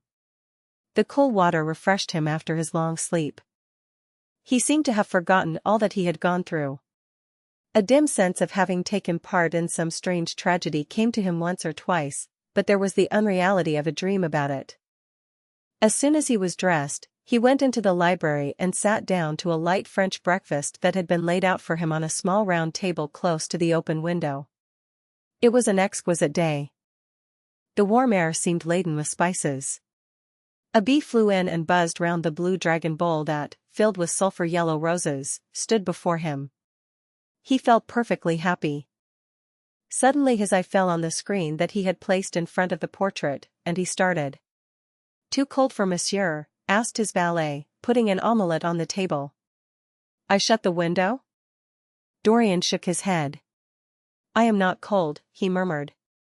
Was it all true? Had the portrait really changed? Or had it been simply his own imagination that had made him see a look of evil where there had been a look of joy? Surely a painted canvas could not alter. The thing was absurd. It would serve as a tale to tell Basil some day. It would make him smile. And, yet, how vivid was his recollection of the whole thing? First in the dim twilight, and then in the bright dawn, he had seen the touch of cruelty round the warped lips. He almost dreaded his valet leaving the room. He knew that when he was alone he would have to examine the portrait. He was afraid of certainty. When the coffee and cigarettes had been brought and the man turned to go, he felt a wild desire to tell him to remain. As the door was closing behind him, he called him back. The man stood waiting for his orders. Dorian looked at him for a moment. "I am not at home to anyone, Victor," he said with a sigh. The man bowed and retired. Then he rose from the table, lit a cigarette, and flung himself down on a luxuriously cushioned couch that stood facing the screen. The screen was an old one, of gilt Spanish leather, stamped and wrought with a rather florid Louis Quatorze pattern. He scanned it curiously, wondering if ever before it had concealed the secret of a man's life. Should he move it aside, after all? Why not let it stay there? What was the use of knowing? If the thing was true, it was terrible. If it was not true, why trouble about it? But what if, by some fate or deadlier chance, eyes other than his spied behind and saw the horrible change? What should he do if Basil Hallward came and asked to look at his own picture? Basil would be sure to do that. No, the thing had to be examined, and at once. Anything would be better than this dreadful state of doubt. He got up and locked both doors. At least he would be alone when he looked upon the mask of his shame. Then he drew the screen aside and saw himself face to face. It was perfectly true. The portrait had altered. As he often remembered afterwards, and always with no small wonder, he found himself at first gazing at the portrait with a feeling of almost scientific interest. That such a change should have taken place was incredible to him. And yet it was a fact. Was there some subtle affinity between the chemical atoms that shaped themselves into form and color on the canvas and the soul that was within him? Could it be that what that soul thought, they realized? That what it dreamed, they made true? Or was there some other, more terrible reason? He shuddered, and felt afraid, and, going back to the couch, lay there, gazing at the picture in sickened horror. One thing, however, he felt that it had done for him. It had made him conscious how unjust, how cruel, he had been to Sybil Vane. It was not too late to make reparation for that. She could still be his wife. His unreal and selfish love would yield to some higher influence, would be transformed into some nobler passion, and the portrait that Basil Hallward had painted of him would be a guide to him through life, would be to him what holiness is to some, and conscience to others, and the fear of God to us all. There were opiates for remorse, drugs that could lull the moral sense to sleep. But here was a visible symbol of the degradation of sin. Here was an ever-present sign of the ruin men brought upon their souls. 3 o'clock struck, and 4, and the half-hour rang its double chime, but Dorian Gray did not stir. He was trying to gather up the scarlet threads of life and to weave them into a pattern, to find his way through the sanguine labyrinth of passion through which he was wandering. He did not know what to do, or what to think. Finally, he went over to the table and wrote a passionate letter to the girl he had loved, imploring her forgiveness and accusing himself of madness. He covered page after page with wild words of sorrow and wilder words of pain. There is a luxury in self-reproach. When we blame ourselves, we feel that no one else has a right to blame us. It is the confession, not the priest, that gives us absolution. When Dorian had finished the letter, he felt that he had been forgiven. Suddenly there came a knock to the door, and he heard Lord Henry's voice outside. "My dear boy, I must see you. Let me in at once. I can't bear your shutting yourself up like this." He made no answer at first, but remained quite still. The knocking still continued and grew louder. Yes, it was better to let Lord Henry in, and to explain to him the new life he was going to lead, to quarrel with him if it became necessary to quarrel, to part if parting was inevitable.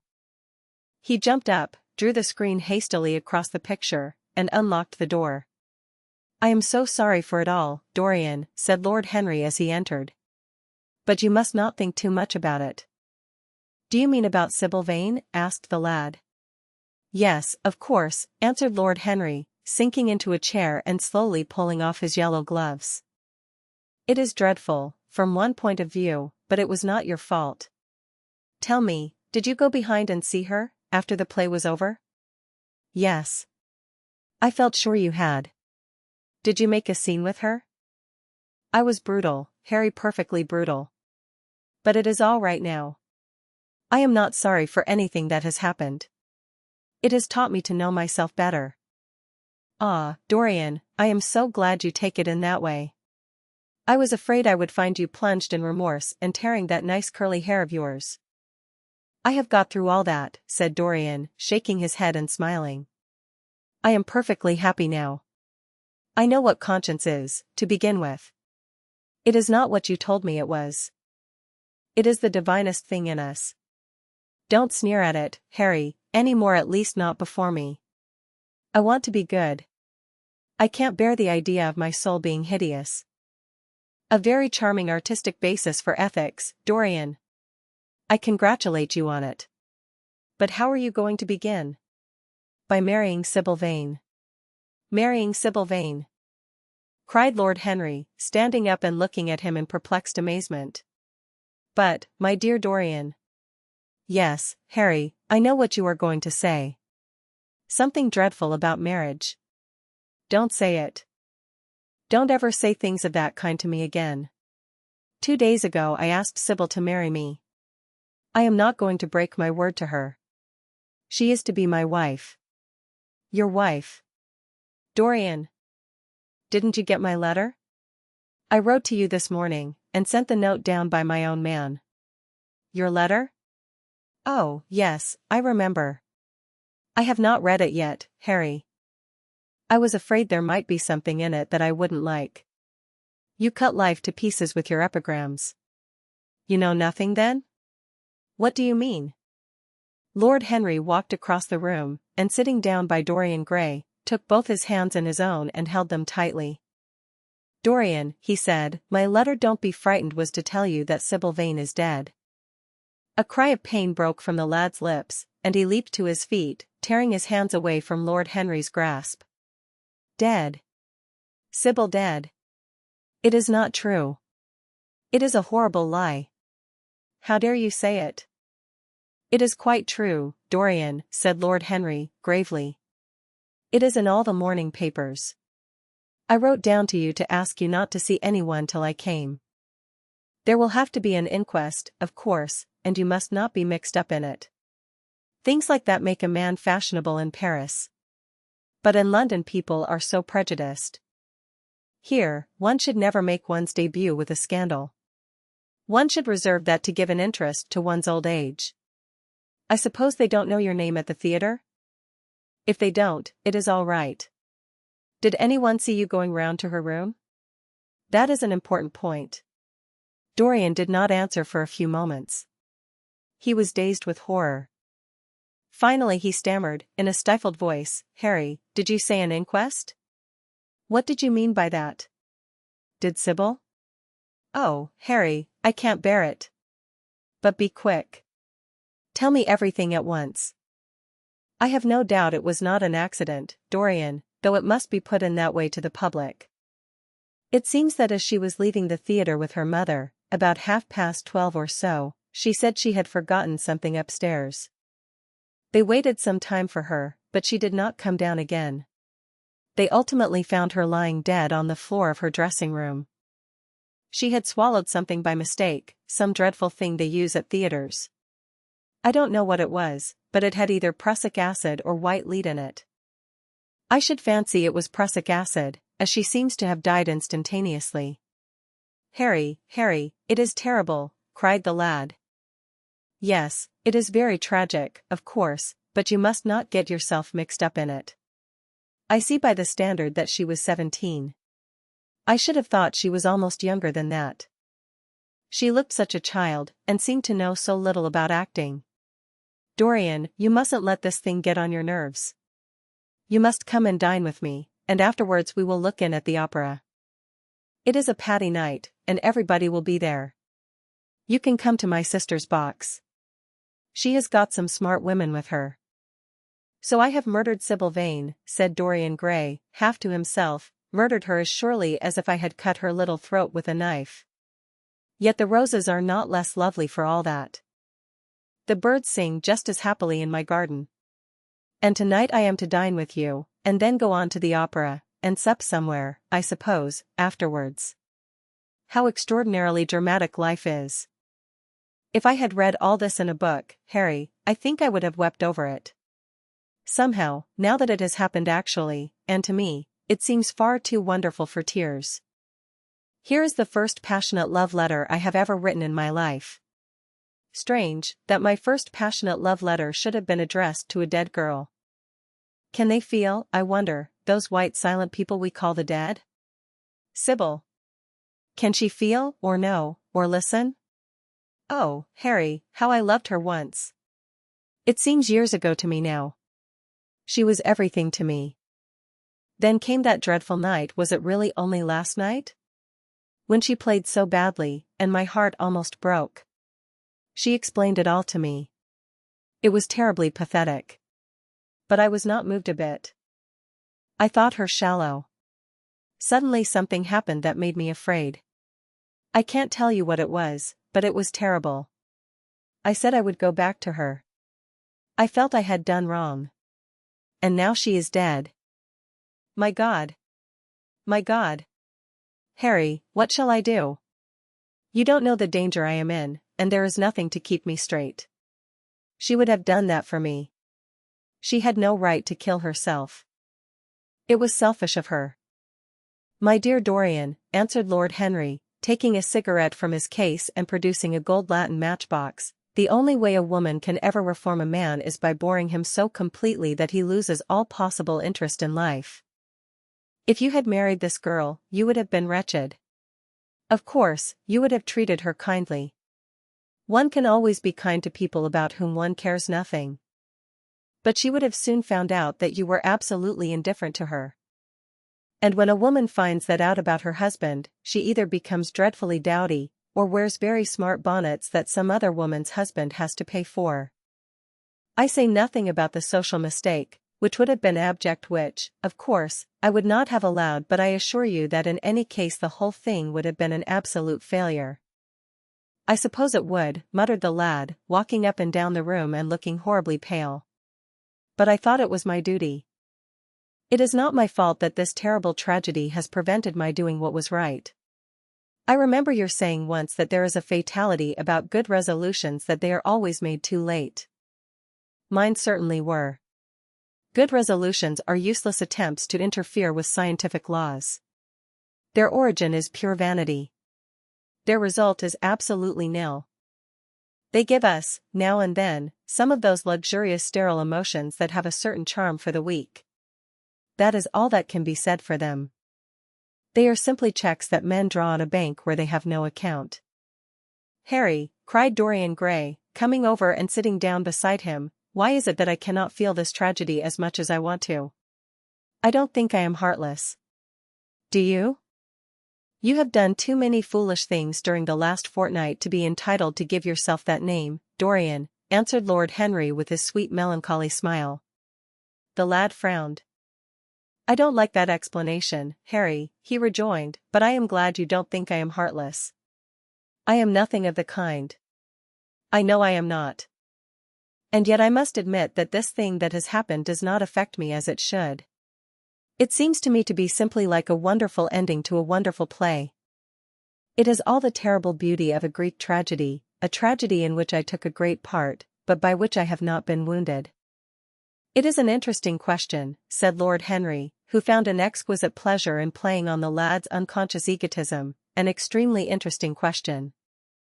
I fancy that the true explanation is this: it often happens that the real tragedies of life occur in such an inartistic manner that they hurt us by their crude violence, their absolute incoherence, their absurd want of meaning, their entire lack of style. They affect us just as vulgarity affects us. They give us an impression of sheer brute force, and we revolt against that. Sometimes, however, a tragedy that possesses artistic elements of beauty crosses our lives. If these elements of beauty are real, the whole thing simply appeals to our sense of dramatic effect. Suddenly we find that we are no longer the actors, but the spectators of the play. Or rather, we are both. We watch ourselves, and the mere wonder of the spectacle enthralls us. In the present case, what is it that has really happened? Someone has killed herself for love of you. I wish that I had ever had such an experience. It would have made me in love with love for the rest of my life. The people who have adored me, there have not been very many, but there have been some have always insisted on living on, long after I had ceased to care for them, or they to care for me.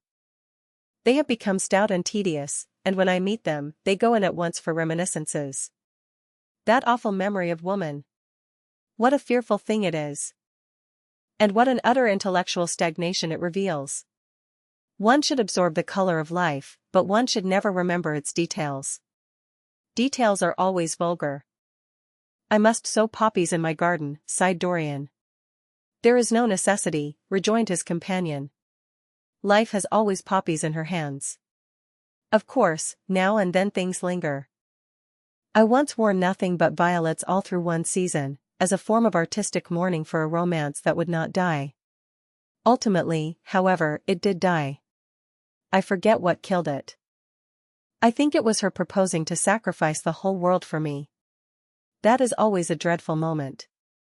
It fills one with the terror of eternity. Well, would you believe it?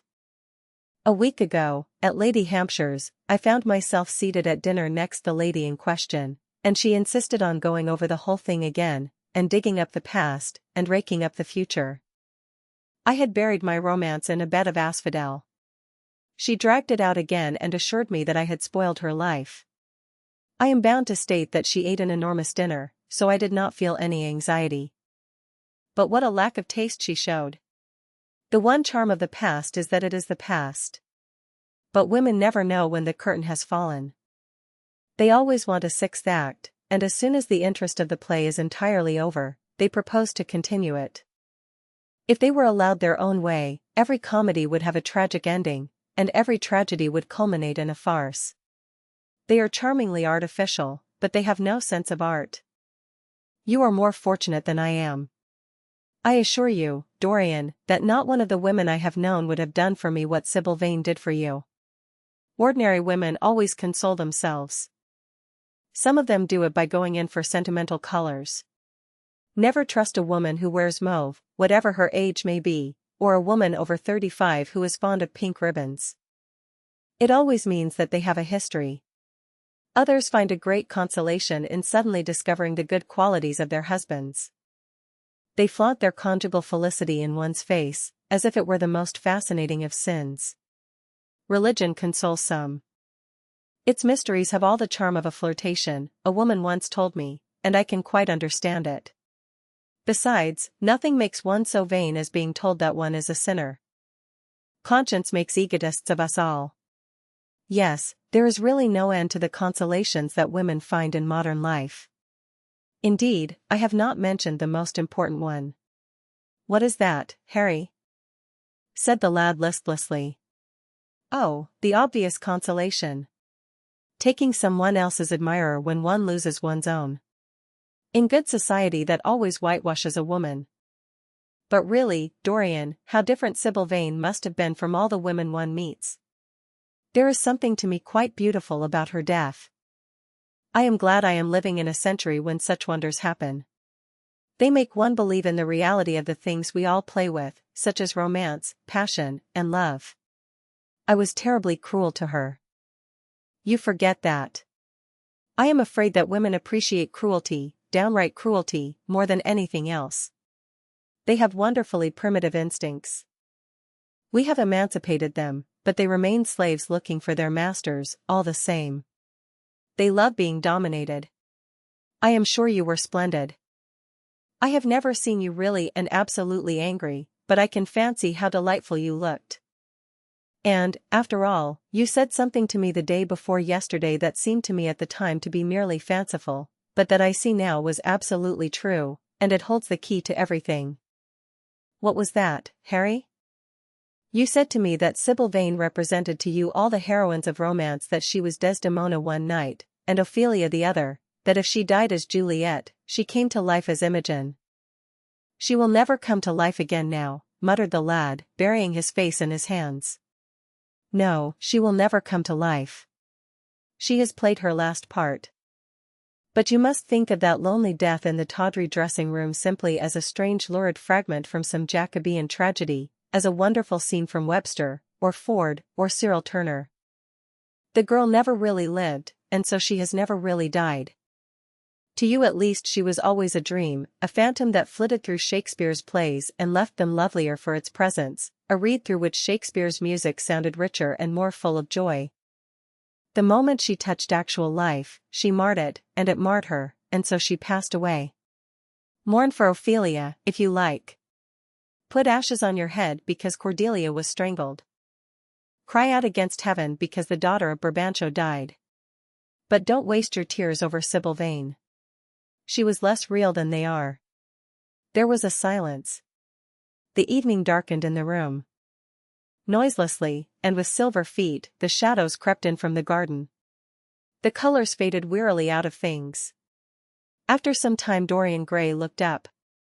You have explained me to myself, Harry, he murmured with something of a sigh of relief. I felt all that you have said, but somehow I was afraid of it, and I could not express it to myself. How well you know me. But we will not talk again of what has happened. It has been a marvelous experience. That is all.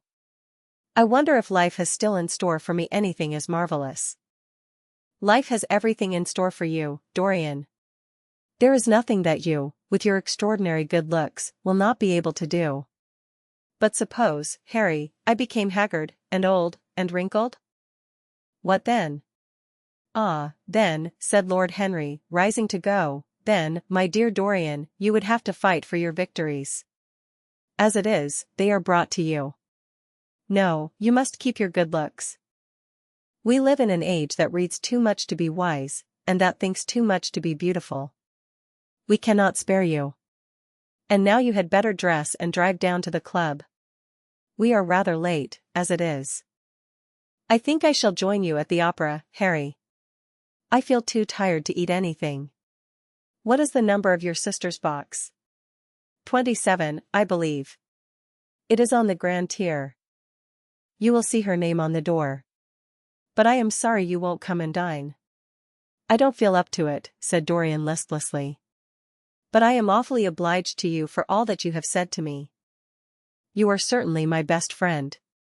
No one has ever understood me as you have. We are only at the beginning of our friendship, Dorian, answered Lord Henry, shaking him by the hand. Goodbye. I shall see you before 9:30, I hope. Remember, Patty is singing. As he closed the door behind him, Dorian Gray touched the bell, and in a few minutes Victor appeared with the lamps and drew the blinds down. He waited impatiently for him to go. The man seemed to take an interminable time over everything. As soon as he had left, he rushed to the screen and drew it back. No, there was no further change in the picture. It had received the news of Sybil Vane's death before he had known of it himself. It was conscious of the events of life as they occurred. The vicious cruelty that marred the fine lines of the mouth had, no doubt, appeared at the very moment that the girl had drunk the poison, whatever it was. Or was it indifferent to results? Did it merely take cognizance of what passed within the soul? He wondered, and hoped that some day he would see the change taking place before his very eyes, shuddering as he hoped it. Poor Sybil. What a romance it had all been. She had often mimicked death on the stage. Then Death himself had touched her and taken her with him. How had she played that dreadful last scene? Had she cursed him as she died? No, she had died for love of him, and love would always be a sacrament to him now.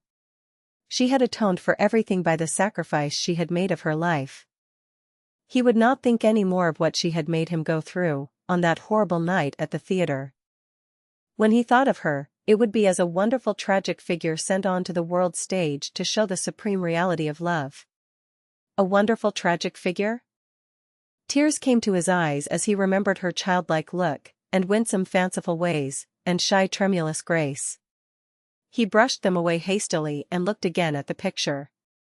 He felt that the time had really come for making his choice. Or had his choice already been made? Yes, life had decided that for him, life, and his own infinite curiosity about life.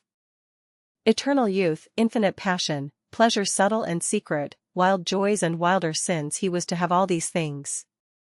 The portrait was to bear the burden of his shame, that was all. A feeling of pain crept over him as he thought of the desecration that was in store for the fair face on the canvas. Once, in boyish mockery of Narcissus, he had kissed, or feigned to kiss, those painted lips that now smiled so cruelly at him. Morning after morning he had sat before the portrait wondering at its beauty, almost enamored of it, as it seemed to him at times. Was it to alter now with every mood to which he yielded? Was it to become a monstrous and loathsome thing, to be hidden away in a locked room, to be shut out from the sunlight that had so often touched to brighter gold the waving wonder of its hair? The pity of it! The pity of it! For a moment, he thought of praying that the horrible sympathy that existed between him and the picture might cease. It had changed in answer to a prayer, perhaps in answer to a prayer it might remain unchanged. And yet, who, that knew anything about life, would surrender the chance of remaining always young, however fantastic that chance might be, or with what fateful consequences it might be fraught? Besides, was it really under his control? Had it indeed been prayer that had produced the substitution? Might there not be some curious scientific reason for it all? If thought could exercise its influence upon a living organism, might not thought exercise an influence upon dead and inorganic things? Nay, without thought or conscious desire, might not things external to ourselves vibrate in unison with our moods and passions, atom calling to atom in secret love or strange affinity? But the reason was of no importance. He would never again tempt by a prayer any terrible power. If the picture was to alter, it was to alter. That was all. Why inquire too closely into it? For there would be a real pleasure in watching it. He would be able to follow his mind into its secret places. This portrait would be to him the most magical of mirrors. As it had revealed to him his own body, so it would reveal to him his own soul. And when winter came upon it, he would still be standing where spring trembles on the verge of summer. When the blood crept from its face, and left behind a pallid mask of chalk with leaden eyes, he would keep the glamour of boyhood. Not one blossom of his loveliness would ever fade. Not one pulse of his life would ever weaken. Like the gods of the Greeks, he would be strong, and fleet, and joyous. What did it matter what happened to the colored image on the canvas? He would be safe. That was everything. He drew the screen back into its former place in front of the picture, smiling as he did so, and passed into his bedroom, where his valet was already waiting for him. An hour later he was at the opera, and Lord Henry was leaning over his chair. Chapter 9. As he was sitting at breakfast next morning, Basil Hallward was shown into the room. "I am so glad I have found you, Dorian," he said gravely. "I called last night, and they told me you were at the opera. Of course, I knew that was impossible. But I wish you had left word where you had really gone to. I passed a dreadful evening, half afraid that one tragedy might be followed by another. I think you might have telegraphed for me when you heard of it first. I read of it quite by chance in a late edition of the Globe that I picked up at the club. I came here at once and was miserable at not finding you. I can't tell you how heartbroken I am about the whole thing. I know what you must suffer. But where were you? Did you go down and see the girl's mother? For a moment I thought of following you there. They gave the address in the paper. Somewhere in the Euston Road, isn't it? But I was afraid of intruding upon a sorrow that I could not lighten. Poor woman. What a state she must be in. And her only child, too. What did she say about it all?" "My dear Basil, how do I know?"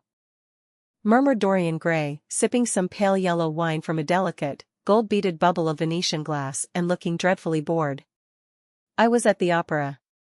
You should have come on there. I met Lady Gwendolen, Harry's sister, for the first time. We were in her box. She is perfectly charming, and Patty sang divinely. Don't talk about horrid subjects. If one doesn't talk about a thing, it has never happened. It is simply expression, as Harry says, that gives reality to things. I may mention that she was not the woman's only child. There is a son, a charming fellow, I believe. But he is not on the stage. He is a sailor, or something. And now, tell me about yourself and what you are painting." "You went to the opera?" said Hallward, speaking very slowly and with a strained touch of pain in his voice. "You went to the opera while Sybil Vane was lying dead in some sordid lodging? You can talk to me of other women being charming, and of Patty singing divinely, before the girl you loved has even the quiet of a grave to sleep in? Why, man, there are horrors in store for that little white body of hers." "Stop, Basil." "I won't hear it," cried Dorian, leaping to his feet. "You must not tell me about things.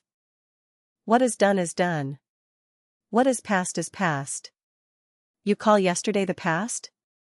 What has the actual lapse of time got to do with it? It is only shallow people who require years to get rid of an emotion. A man who is master of himself can end a sorrow as easily as he can invent a pleasure. I don't want to be at the mercy of my emotions. I want to use them, to enjoy them, and to dominate them. Dorian, this is horrible. Something has changed you completely. You look exactly the same wonderful boy who, day after day, used to come down to my studio to sit for his picture. But you were simple, natural, and affectionate then. You were the most unspoiled creature in the whole world. Now, I don't know what has come over you. You talk as if you had no heart, no pity in you. It is all Harry's influence. I see that." The lad flushed up and, going to the window, looked out for a few moments on the green, flickering, sun-lashed garden. "I owe a great deal to Harry, Basil," he said at last, "more than I owe to you. You only taught me to be vain. Well, I am punished for that, Dorian, or shall be some day." "I don't know what you mean, Basil," he exclaimed, turning round. "I don't know what you want." "What do you want?" "I want the Dorian Gray I used to paint," said the artist sadly. "Basil," said the lad, going over to him and putting his hand on his shoulder, "you have come too late. Yesterday, when I heard that Sybil Vane had killed herself." "Killed herself? Good heavens! Is there no doubt about that?" cried Hallward, looking up at him with an expression of horror. "My dear Basil. Surely you don't think it was a vulgar accident? Of course she killed herself. The elder man buried his face in his hands. "How fearful," he muttered, and a shudder ran through him. "No," said Dorian Gray, "there is nothing fearful about it. It is one of the great romantic tragedies of the age. As a rule, people who act lead the most commonplace lives. They are good husbands, or faithful wives, or something tedious. You know what I mean, middle-class virtue and all that kind of thing." How different Sybil was. She lived her finest tragedy. She was always a heroine. The last night she played the night you saw her, she acted badly because she had known the reality of love. When she knew its unreality, she died, as Juliet might have died. She passed again into the sphere of art. There is something of a martyr about her. Her death has all the pathetic uselessness of martyrdom, all its wasted beauty. But, as I was saying, you must not think I have not suffered. If you had come in yesterday at a particular moment about 5:30, perhaps, or 5:45, you would have found me in tears. Even Harry, who was here, who brought me the news, in fact, had no idea what I was going through. I suffered immensely. Then it passed away. I cannot repeat an emotion. No one can, except sentimentalists. And you are awfully unjust, Basil. You come down here to console me. That is charming of you. You find me consoled, and you are furious. How like a sympathetic person. You remind me of a story Harry told me about a certain philanthropist who spent 20 years of his life in trying to get some grievance redressed, or some unjust law altered. I forget exactly what it was. Finally he succeeded, and nothing could exceed his disappointment. He had absolutely nothing to do, almost died of ennui, and became a confirmed misanthrope. And besides, my dear old Basil, if you really want to console me, teach me rather to forget what has happened, or to see it from a proper artistic point of view. Was it not Gautier who used to write about la consolation des arts? I remember picking up a little vellum-covered book in your studio one day and chancing on that delightful phrase. Well, I am not like that young man you told me of when we were down at Marlow together, the young man who used to say that yellow satin could console one for all the miseries of life. I love beautiful things that one can touch and handle. Old brocades, green bronzes, lacquer work, carved ivories, exquisite surroundings, luxury, pomp, there is much to be got from all these. But the artistic temperament that they create, or at any rate reveal, is still more to me. To become the spectator of one's own life, as Harry says, is to escape the suffering of life. I know you are surprised at my talking to you like this. You have not realized how I have developed. I was a schoolboy when you knew me. I am a man now. I have new passions, new thoughts, new ideas. I am different, but you must not like me less. I am changed, but you must always be my friend. Of course, I am very fond of Harry. But I know that you are better than he is. You are not stronger, you are too much afraid of life, but you are better. And how happy we used to be together. Don't leave me, Basil, and don't quarrel with me. I am what I am. There is nothing more to be said. The painter felt strangely moved. The lad was infinitely dear to him, and his personality had been the great turning point in his art. He could not bear the idea of reproaching him any more. After all, his indifference was probably merely a mood that would pass away. There was so much in him that was good, so much in him that was noble.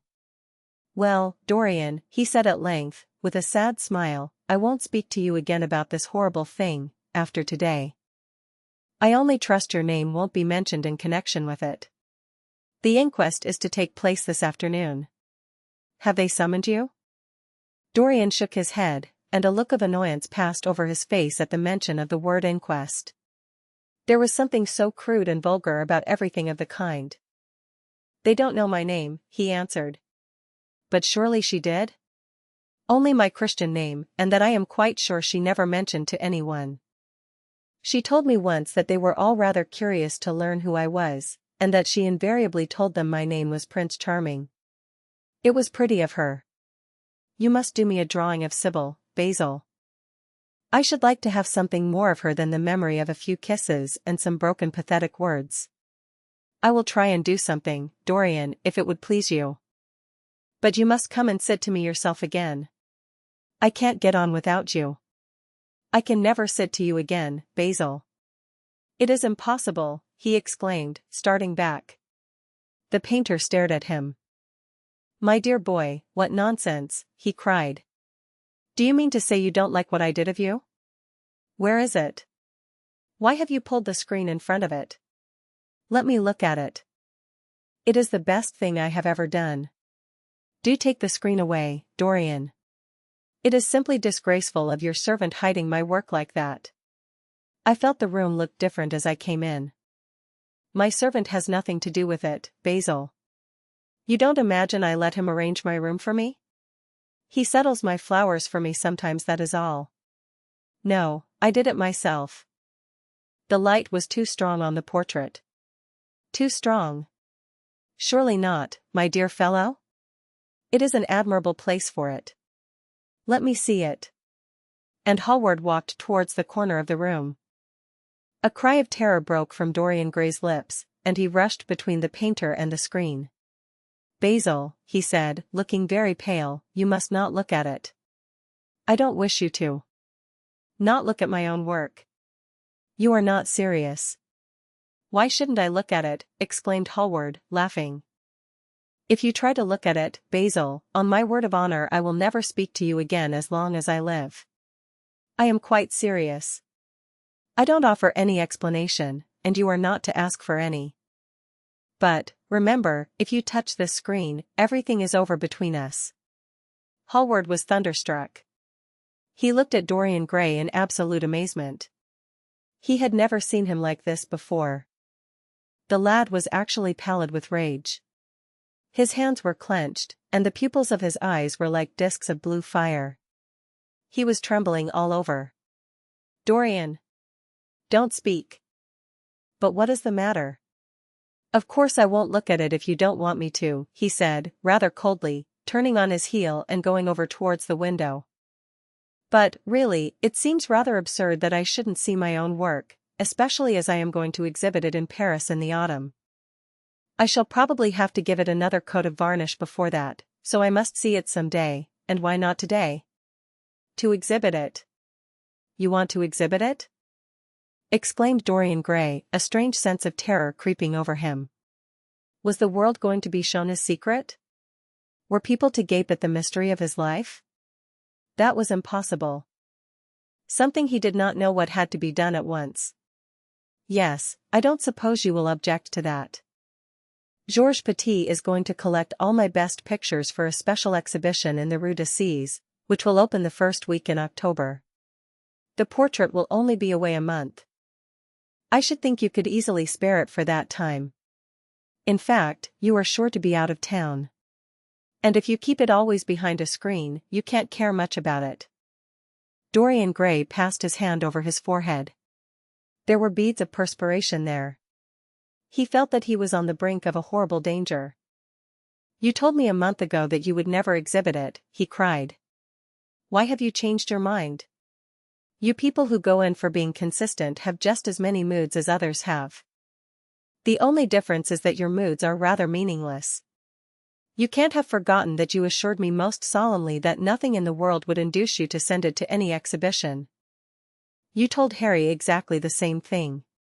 He stopped suddenly, and a gleam of light came into his eyes. He remembered that Lord Henry had said to him once, half seriously and half in jest, if you want to have a strange quarter of an hour, get Basil to tell you why he won't exhibit your picture. He told me why he wouldn't, and it was a revelation to me. Yes, perhaps Basil, too, had his secret. He would ask him and try. Basil, he said, coming over quite close and looking him straight in the face, we have each of us a secret. Let me know yours, and I shall tell you mine. What was your reason for refusing to exhibit my picture? The painter shuddered in spite of himself. Dorian, if I told you, you might like me less than you do, and you would certainly laugh at me. I could not bear your doing either of those two things. If you wish me never to look at your picture again, I am content. I have always you to look at. If you wish the best work I have ever done to be hidden from the world, I am satisfied. Your friendship is dearer to me than any fame or reputation. No, Basil, you must tell me, insisted Dorian Gray. I think I have a right to know. His feeling of terror had passed away, and curiosity had taken its place. He was determined to find out Basil Hallward's mystery. Let us sit down, Dorian, said the painter, looking troubled. Let us sit down. And just answer me one question. Have you noticed in the picture something curious? Something that probably at first did not strike you, but that revealed itself to you suddenly? Basil! Cried the lad, clutching the arms of his chair with trembling hands and gazing at him with wild startled eyes. I see you did. Don't speak. Wait till you hear what I have to say. Dorian, from the moment I met you, your personality had the most extraordinary influence over me. I was dominated, soul, brain, and power, by you. You became to me the visible incarnation of that unseen ideal whose memory haunts us artists like an exquisite dream. I worshipped you. I grew jealous of every one to whom you spoke. I wanted to have you all to myself. I was only happy when I was with you. When you were away from me, you were still present in my art. Of course, I never let you know anything about this. It would have been impossible. You would not have understood it. I hardly understood it myself. I only knew that I had seen perfection face to face, and that the world had become wonderful to my eyes, too wonderful, perhaps, for in such mad worships there is peril, the peril of losing them, no less than the peril of keeping them. Weeks and weeks went on, and I grew more and more absorbed in you. Then came a new development. I had drawn you as Paris in dainty armor, and as Adonis with huntsman's cloak and polished boar spear. Crowned with heavy lotus blossoms you had sat on the prow of Adrian's barge, gazing across the green turbid Nile. You had leaned over the still pool of some Greek woodland and seen in the water's silent silver the marvel of your own face. And it had all been what art should be, unconscious, ideal, and remote. One day, a fatal day I sometimes think, I determined to paint a wonderful portrait of you as you actually are, not in the costume of dead ages, but in your own dress and in your own time. Whether it was the realism of the method, or the mere wonder of your own personality, thus directly presented to me without mist or veil, I cannot tell. But I know that as I worked at it, every flake and film of color seemed to me to reveal my secret.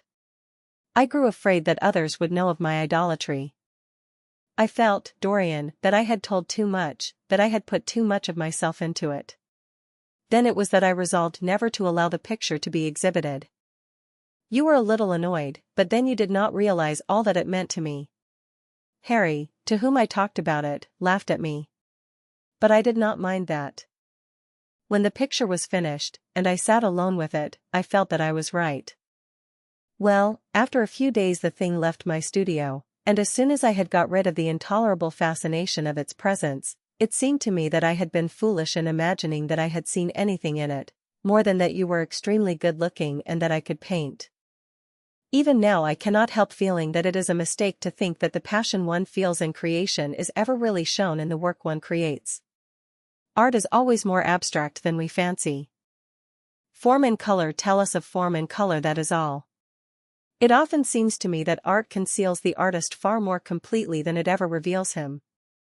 And so when I got this offer from Paris, I determined to make your portrait the principal thing in my exhibition. It never occurred to me that you would refuse. I see now that you were right. The picture cannot be shown. You must not be angry with me, Dorian, for what I have told you. As I said to Harry once, you are made to be worshipped. Dorian Gray drew a long breath. The color came back to his cheeks, and a smile played about his lips. The peril was over. He was safe for the time.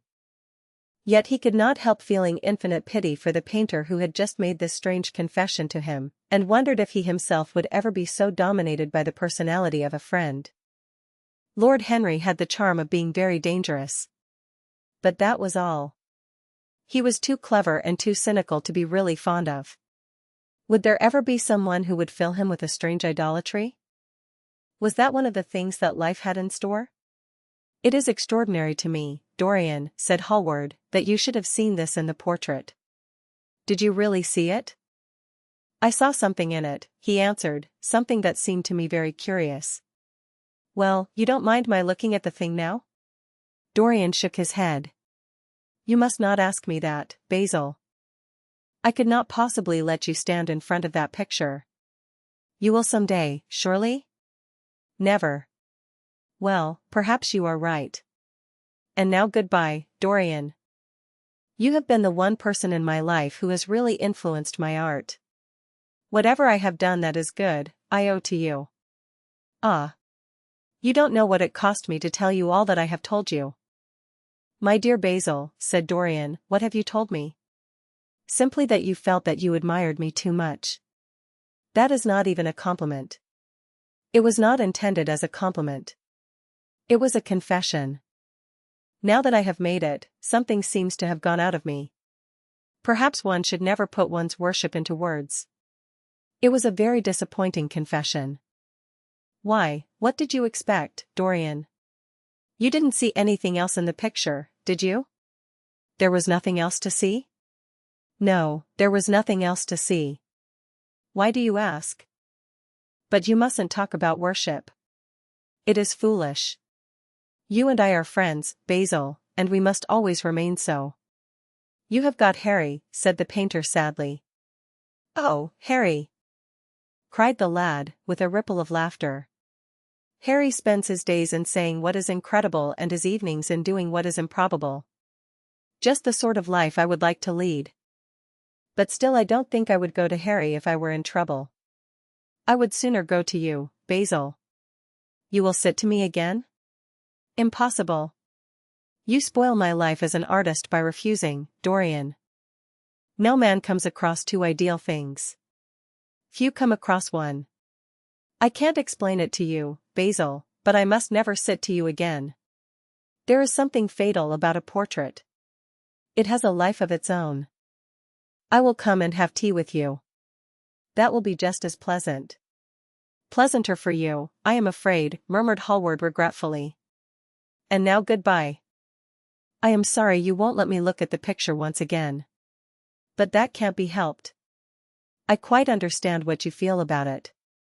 As he left the room, Dorian Gray smiled to himself. Poor Basil. How little he knew of the true reason. And how strange it was that, instead of having been forced to reveal his own secret, he had succeeded, almost by chance, in wresting a secret from his friend. How much that strange confession explained to him. The painter's absurd fits of jealousy, his wild devotion, his extravagant panegyrics, his curious reticences, he understood them all now, and he felt sorry.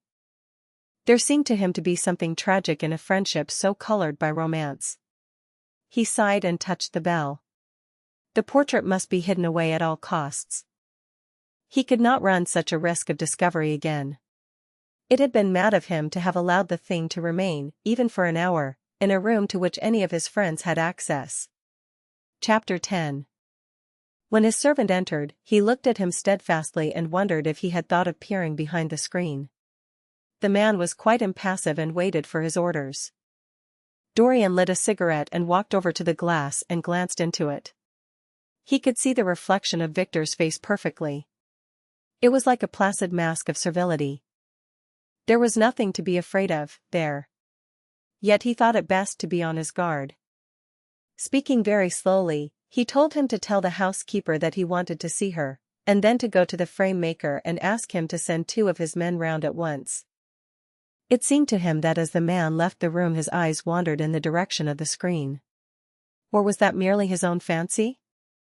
After a few moments, in her black silk dress, with old-fashioned thread mittens on her wrinkled hands, Mrs. Leaf bustled into the library.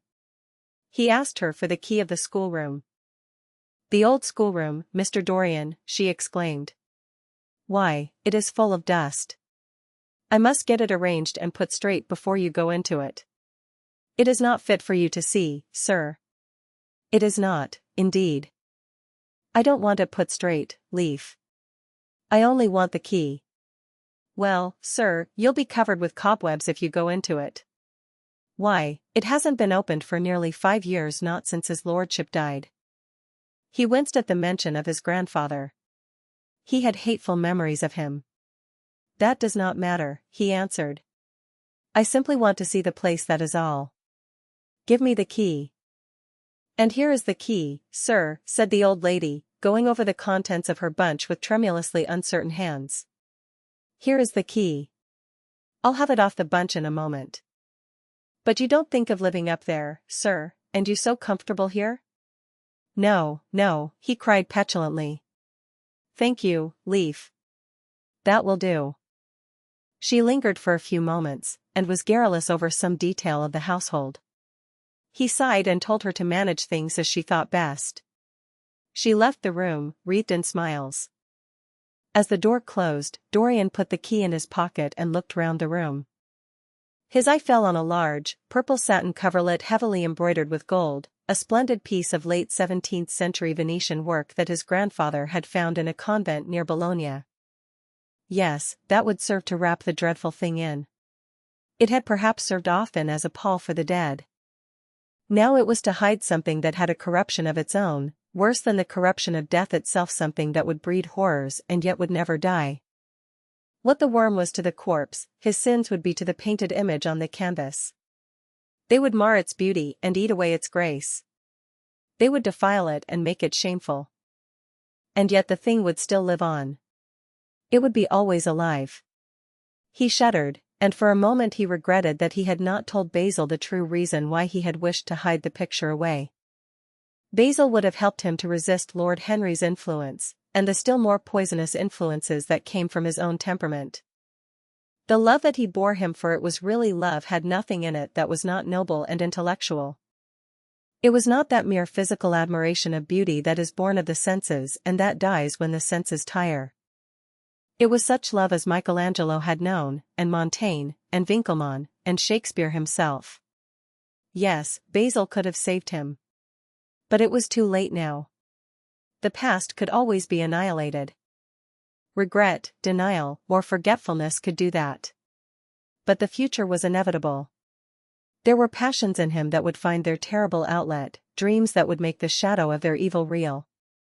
He took up from the couch the great purple and gold texture that covered it, and, holding it in his hands, passed behind the screen. Was the face on the canvas viler than before? It seemed to him that it was unchanged, and yet his loathing of it was intensified. Gold hair, blue eyes, and rose-red lips, they all were there. It was simply the expression that had altered. That was horrible in its cruelty. Compared to what he saw in it of censure or rebuke, how shallow Basil's reproaches about Sybil Vane had been. How shallow, and of what little account. His own soul was looking out at him from the canvas and calling him to judgment. A look of pain came across him, and he flung the rich pall over the picture. As he did so, a knock came to the door. He passed out as his servant entered. "The persons are here, monsieur." He felt that the man must be got rid of at once. He must not be allowed to know where the picture was being taken to. There was something sly about him, and he had thoughtful, treacherous eyes. Sitting down at the writing table, he scribbled a note to Lord Henry, asking him to send him round something to read and reminding him that they were to meet at 8:15 that evening. "Wait for an answer," he said, handing it to him, "and show the men in here." In 2 or 3 minutes there was another knock, and Mr. Hubbard himself, the celebrated frame-maker of South Audley Street, came in with a somewhat rough-looking young assistant. Mr. Hubbard was a florid, red-whiskered little man, whose admiration for art was considerably tempered by the inveterate impecuniosity of most of the artists who dealt with him. As a rule, he never left his shop. He waited for people to come to him. But he always made an exception in favor of Dorian Gray. There was something about Dorian that charmed everybody. It was a pleasure even to see him. "What can I do for you, Mr. Gray?" he said, rubbing his fat freckled hands. "I thought I would do myself the honor of coming round in person. I have just got a beauty of a frame, sir. Picked it up at a sale. Old Florentine. Came from Fonthill, I believe. Admirably suited for a religious subject, Mr. Gray." "I am so sorry you have given yourself the trouble of coming round, Mr. Hubbard. I shall certainly drop in and look at the frame, though I don't go in much at present for religious art, but today I only want a picture carried to the top of the house for me. It is rather heavy, so I thought I would ask you to lend me a couple of your men. No trouble at all, Mr. Gray. I am delighted to be of any service to you. Which is the work of art, sir? This, replied Dorian, moving the screen back. Can you move it, covering and all, just as it is? I don't want it to get scratched going upstairs. There will be no difficulty, sir, said the genial frame maker, beginning, with the aid of his assistant, to unhook the picture from the long brass chains by which it was suspended. And, now, where shall we carry it to, Mr. Gray? I will show you the way, Mr. Hubbard, if you will kindly follow me. Or perhaps you had better go in front. I am afraid it is right at the top of the house. We will go up by the front staircase, as it is wider. He held the door open for them, and they passed out into the hall and began the ascent. The elaborate character of the frame had made the picture extremely bulky, and now and then, in spite of the obsequious protests of Mr. Hubbard, who had the true tradesman's spirited dislike of seeing a gentleman doing anything useful, Dorian put his hand to it so as to help them. Something of a load to carry, sir, gasped the little man when they reached the top landing. And he wiped his shiny forehead. I am afraid it is rather heavy, murmured Dorian as he unlocked the door that opened into the room that was to keep for him the curious secret of his life and hide his soul from the eyes of men. He had not entered the place for more than 4 years, not, indeed, since he had used it first as a playroom when he was a child, and then as a study when he grew somewhat older. It was a large, well-proportioned room, which had been specially built by the last Lord Kelso for the use of the little grandson whom, for his strange likeness to his mother, and also for other reasons, he had always hated and desired to keep at a distance. It appeared to Dorian to have but little changed. There was the huge Italian cassone, with its fantastically painted panels and its tarnished gilt moldings, in which he had so often hidden himself as a boy. There the satinwood bookcase filled with his dog-eared schoolbooks. On the wall behind it was hanging the same ragged Flemish tapestry where a faded king and queen were playing chess in a garden, while a company of hawkers rode by, carrying hooded birds on their gauntlet wrists. How well he remembered it all! Every moment of his lonely childhood came back to him as he looked round. He recalled the stainless purity of his boyish life, and it seemed horrible to him that it was here the fatal portrait was to be hidden away. How little he had thought, in those dead days, of all that was in store for him. But there was no other place in the house so secure from prying eyes as this. He had the key, and no one else could enter it. Beneath its purple pall, the face painted on the canvas could grow bestial, sodden, and unclean. What did it matter? No one could see it. He himself would not see it. Why should he watch the hideous corruption of his soul? He kept his youth, that was enough.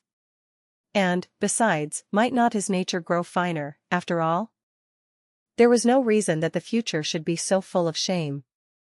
Some love might come across his life, and purify him, and shield him from those sins that seemed to be already stirring in spirit and in flesh, those curious unpictured sins whose very mystery lent them their subtlety and their charm.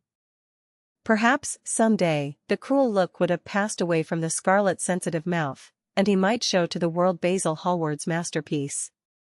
No, that was impossible. Hour by hour, and week by week, the thing upon the canvas was growing old. It might escape the hideousness of sin, but the hideousness of age was in store for it. The cheeks would become hollow or flaccid. Yellow crow's feet would creep round the fading eyes and make them horrible. The hair would lose its brightness, the mouth would gape or droop, would be foolish or gross, as the mouths of old men are. There would be the wrinkled throat, the cold, blue-veined hands, the twisted body, that he remembered in the grandfather who had been so stern to him in his boyhood. The picture had to be concealed. There was no help for it. "Bring it in, Mr. Hubbard, please," he said, wearily, turning round. "I am sorry I kept you so long. I was thinking of something else." "Always glad to have a rest, Mr. Gray," answered the frame maker, who was still gasping for breath. "Where shall we put it, sir?" "Oh, anywhere. Here, this will do." I don't want to have it hung up. Just lean it against the wall. Thanks. Might one look at the work of art, sir? Dorian started. It would not interest you, Mr. Hubbard, he said, keeping his eye on the man. He felt ready to leap upon him and fling him to the ground if he dared to lift the gorgeous hanging that concealed the secret of his life. I shan't trouble you any more now. I am much obliged for your kindness in coming round. Not at all, Mr. Gray. Ever ready to do anything for you, sir. And Mr. Hubbard tramped downstairs, followed by the assistant, who glanced back at Dorian with a look of shy wonder in his rough uncomely face. He had never seen anyone so marvelous. When the sound of their footsteps had died away, Dorian locked the door and put the key in his pocket. He felt safe now. No one would ever look upon the horrible thing. No eye but his would ever see his shame. On reaching the library, he found that it was just after 5 o'clock and that the tea had been already brought up. On a little table of dark perfumed wood thickly encrusted with nacre, a present from Lady Radley, his guardian's wife, a pretty professional invalid, who had spent the preceding winter in Cairo, was lying a note from Lord Henry, and beside it was a book bound in yellow paper, the cover slightly torn and the edges soiled. A copy of the 3rd edition of the St. James's Gazette had been placed on the tea tray. It was evident that Victor had returned. He wondered if he had met the men in the hall as they were leaving the house and had wormed out of them what they had been doing. He would be sure to miss the picture, had no doubt missed it already, while he had been laying the tea things. The screen had not been set back, and a blank space was visible on the wall. Perhaps some night he might find him creeping upstairs and trying to force the door of the room. It was a horrible thing to have a spy in one's house. He had heard of rich men who had been blackmailed all their lives by some servant who had read a letter, or overheard a conversation, or picked up a card with an address, or found beneath a pillow a withered flower or a shred of crumpled lace. He sighed, and having poured himself out some tea, opened Lord Henry's note. It was simply to say that he sent him round the evening paper, and a book that might interest him, and that he would be at the club at 8:15. He opened the St. James's languidly, and looked through it. A red pencil mark on the 5th page caught his eye. It drew attention to the following paragraph: Inquest on an actress. An inquest was held this morning at the Bell Tavern, Hoxton Road, by Mr. Danby, the district coroner, on the body of Sybil Vane, a young actress recently engaged at the Royal Theatre, Holborn. A verdict of death by misadventure was returned. Considerable sympathy was expressed for the mother of the deceased, who was greatly affected during the giving of her own evidence, and that of Dr. Birrell, who had made the post-mortem examination of the deceased. He frowned, and tearing the paper in two, went across the room and flung the pieces away. How ugly it all was! And how horribly real ugliness made things! He felt a little annoyed with Lord Henry for having sent him the report. And it was certainly stupid of him to have marked it with red pencil. Victor might have read it. The man knew more than enough English for that. Perhaps he had read it and had begun to suspect something. And, yet, what did it matter? What had Dorian Gray to do with Sybil Vane's death? There was nothing to fear. Dorian Gray had not killed her. His eye fell on the yellow book that Lord Henry had sent him. What was it, he wondered. He went towards the little, pearl-colored octagonal stand that had always looked to him like the work of some strange Egyptian bees that wrought in silver, and taking up the volume, flung himself into an armchair and began to turn over the leaves. After a few minutes he became absorbed. It was the strangest book that he had ever read.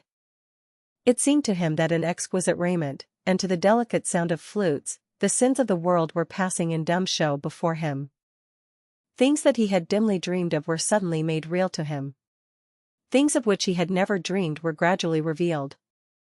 It was a novel without a plot and with only one character, being, indeed, simply a psychological study of a certain young Parisian who spent his life trying to realize in the 19th century all the passions and modes of thought that belonged to every century except his own, and to sum up, as it were, in himself the various moods through which the world spirit had ever passed, loving for their mere artificiality those renunciations that men have unwisely called virtue, as much as those natural rebellions that wise men still call sin.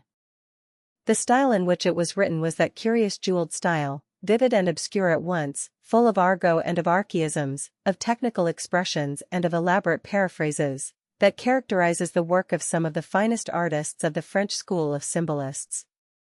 There were in it metaphors as monstrous as orchids and as subtle in color. The life of the senses was described in the terms of mystical philosophy. One hardly knew at times whether one was reading the spiritual ecstasies of some medieval saint or the morbid confessions of a modern sinner. It was a poisonous book. The heavy odor of incense seemed to cling about its pages and to trouble the brain. The mere cadence of the sentences, the subtle monotony of their music, so full as it was of complex refrains and movements elaborately repeated, produced in the mind of the lad, as he passed from chapter to chapter, a form of reverie, a malady of dreaming, that made him unconscious of the falling day and creeping shadows. Cloudless, and pierced by one solitary star, a copper-green sky gleamed through the windows. He read on by its wan light till he could read no more. Then, after his valet had reminded him several times of the lateness of the hour, he got up, and going into the next room, placed the book on the little Florentine table that always stood at his bedside and began to dress for dinner. It was almost 9 o'clock before he reached the club, where he found Lord Henry sitting alone, in the morning room, looking very much bored. "I am so sorry, Harry," he cried, "but really it is entirely your fault. That book you sent me so fascinated me that I forgot how the time was going." "Yes, I thought you would like it," replied his host, rising from his chair. "I didn't say I liked it, Harry. I said it fascinated me. There is a great difference." "Ah, you have discovered that?" murmured Lord Henry. And they passed into the dining room. Chapter 11. For years, Dorian Gray could not free himself from the influence of this book. Or perhaps it would be more accurate to say that he never sought to free himself from it. He procured from Paris no less than 9 large paper copies of the first edition, and had them bound in different colors, so that they might suit his various moods and the changing fancies of a nature over which he seemed, at times, to have almost entirely lost control. The hero, the wonderful young Parisian in whom the romantic and the scientific temperaments were so strangely blended, became to him a kind of prefiguring type of himself. And, indeed, the whole book seemed to him to contain the story of his own life, written before he had lived it. In one point he was more fortunate than the novel's fantastic hero. He never, indeed, had any cause to know that somewhat grotesque dread of mirrors, and polished metal surfaces, and still water which came upon the young Parisian so early in his life, and was occasioned by the sudden decay of a beau that had once, apparently, been so remarkable. It was with an almost cruel joy, and perhaps in nearly every joy, as certainly in every pleasure, cruelty has its place, that he used to read the latter part of the book, with its really tragic, if somewhat overemphasized, account of the sorrow and despair of one who had himself lost what in others, and the world, he had most dearly valued. For the wonderful beauty that had so fascinated Basil Hallward, and many others besides him, seemed never to leave him. Even those who had heard the most evil things against him, and from time to time strange rumors about his mode of life crept through London and became the chatter of the clubs, could not believe anything to his dishonor when they saw him. He had always the look of one who had kept himself unspotted from the world. Men who talked grossly became silent when Dorian Gray entered the room. There was something in the purity of his face that rebuked them. His mere presence seemed to recall to them the memory of the innocence that they had tarnished. They wondered how one so charming and graceful as he was could have escaped the stain of an age that was at once sordid and sensual. Often, on returning home from one of those mysterious and prolonged absences that gave rise to such strange conjecture among those who were his friends, or thought that they were so, he himself would creep upstairs to the locked room, open the door with the key that never left him now, and stand, with a mirror, in front of the portrait that Basil Hallward had painted of him, looking now at the evil and aging face on the canvas, and now at the fair young face that laughed back at him from the polished glass. The very sharpness of the contrast used to quicken his sense of pleasure. He grew more and more enamored of his own beauty, more and more interested in the corruption of his own soul. He would examine with minute care, and sometimes with a monstrous and terrible delight, the hideous lines that seared the wrinkling forehead or crawled around the heavy sensual mouth, wondering sometimes which were the more horrible, the signs of sin or the signs of age. He would place his white hands beside the coarse bloated hands of the picture, and smile. He mocked the misshapen body and the failing limbs. There were moments, indeed, at night, when, lying sleepless in his own delicately scented chamber, or in the sordid room of the little ill-famed tavern near the docks which, under an assumed name and in disguise, it was his habit to frequent, he would think of the ruin he had brought upon his soul with a pity that was all the more poignant because it was purely selfish. But moments such as these were rare. That curiosity about life which Lord Henry had first stirred in him, as they sat together in the garden of their friend, seemed to increase with gratification. The more he knew, the more he desired to know. He had mad hungers that grew more ravenous as he fed them. Yet he was not really reckless, at any rate in his relations to society. Once or twice every month during the winter, and on each Wednesday evening while the season lasted, he would throw open to the world his beautiful house and have the most celebrated musicians of the day to charm his guests with the wonders of their art. His little dinners, in the settling of which Lord Henry always assisted him, were noted as much for the careful selection and placing of those invited, as for the exquisite taste shown in the decoration of the table, with its subtle symphonic arrangements of exotic flowers, and embroidered cloths, and antique plate of gold and silver. Indeed, there were many, especially among the very young men, who saw, or fancied that they saw, in Dorian Gray the true realization of a type of which they had often dreamed in Eton or Oxford days, a type that was to combine something of the real culture of the scholar with all the grace and distinction and perfect manner of a citizen of the world. To them he seemed to be of the company of those whom Dante describes as having sought to make themselves perfect by the worship of beauty. Like Gautier, he was one for whom the visible world existed. And, certainly, to him life itself was the first, the greatest, of the arts, and for it all the other arts seemed to be but a preparation. Fashion, by which what is really fantastic becomes for a moment universal, and dandyism, which, in its own way, is an attempt to assert the absolute modernity of beauty, had, of course, their fascination for him. His mode of dressing, and the particular styles that from time to time he affected, had their marked influence on the young exquisites of the Mayfair balls and Pall Mall club windows, who copied him in everything that he did, and tried to reproduce the accidental charm of his graceful, though to him only half-serious, fopperies. For, while he was but too ready to accept the position that was almost immediately offered to him on his coming of age, and found, indeed, a subtle pleasure in the thought that he might really become to the London of his own day what to imperial Neronian Rome the author of the Satyricon once had been, yet in his inmost heart he desired to be something more than a mere arbiter elegantiarum, to be consulted on the wearing of a jewel, or the knotting of a necktie, or the conduct of a cane. He sought to elaborate some new scheme of life that would have its reasoned philosophy and its ordered principles, and find in the spiritualizing of the senses its highest realization. The worship of the senses has often, and with much justice, been decried, men feeling a natural instinctive terror about passions and sensations that seem stronger than themselves, and that they are conscious of sharing with the less highly organized forms of existence. But it appeared to Dorian Gray that the true nature of the senses had never been understood, and that they had remained savage and animal merely because the world had sought to starve them into submission or to kill them by pain, instead of aiming at making them elements of a new spirituality, of which a fine instinct for beauty was to be the dominant characteristic. As he looked back upon man moving through history, he was haunted by a feeling of loss. So much had been surrendered. And to such little purpose. There had been mad willful rejections, monstrous forms of self-torture and self-denial, whose origin was fear and whose result was a degradation infinitely more terrible than that fancied degradation from which, in their ignorance, they had sought to escape. Nature, in her wonderful irony, driving out the anchorite to feed with the wild animals of the desert and giving to the hermit the beasts of the field as his companions. Yes, there was to be, as Lord Henry had prophesied, a new hedonism that was to recreate life and to save it from that harsh uncomely puritanism that is having, in our own day, its curious revival. It was to have its service of the intellect, certainly, yet it was never to accept any theory or system that would involve the sacrifice of any mode of passionate experience.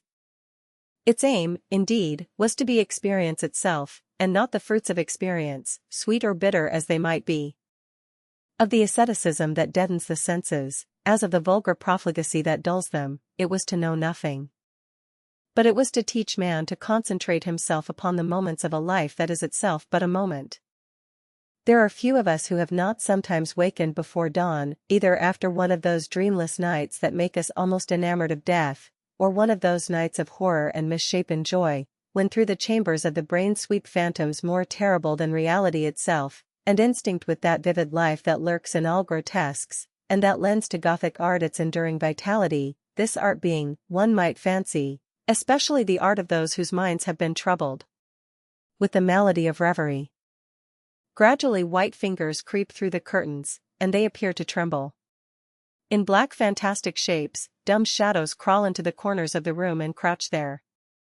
Outside, there is the stirring of birds among the leaves, or the sound of men going forth to their work, or the sigh and sob of the wind coming down from the hills and wandering round the silent house, as though it feared to wake the sleepers and yet must needs call forth sleep from her purple cave.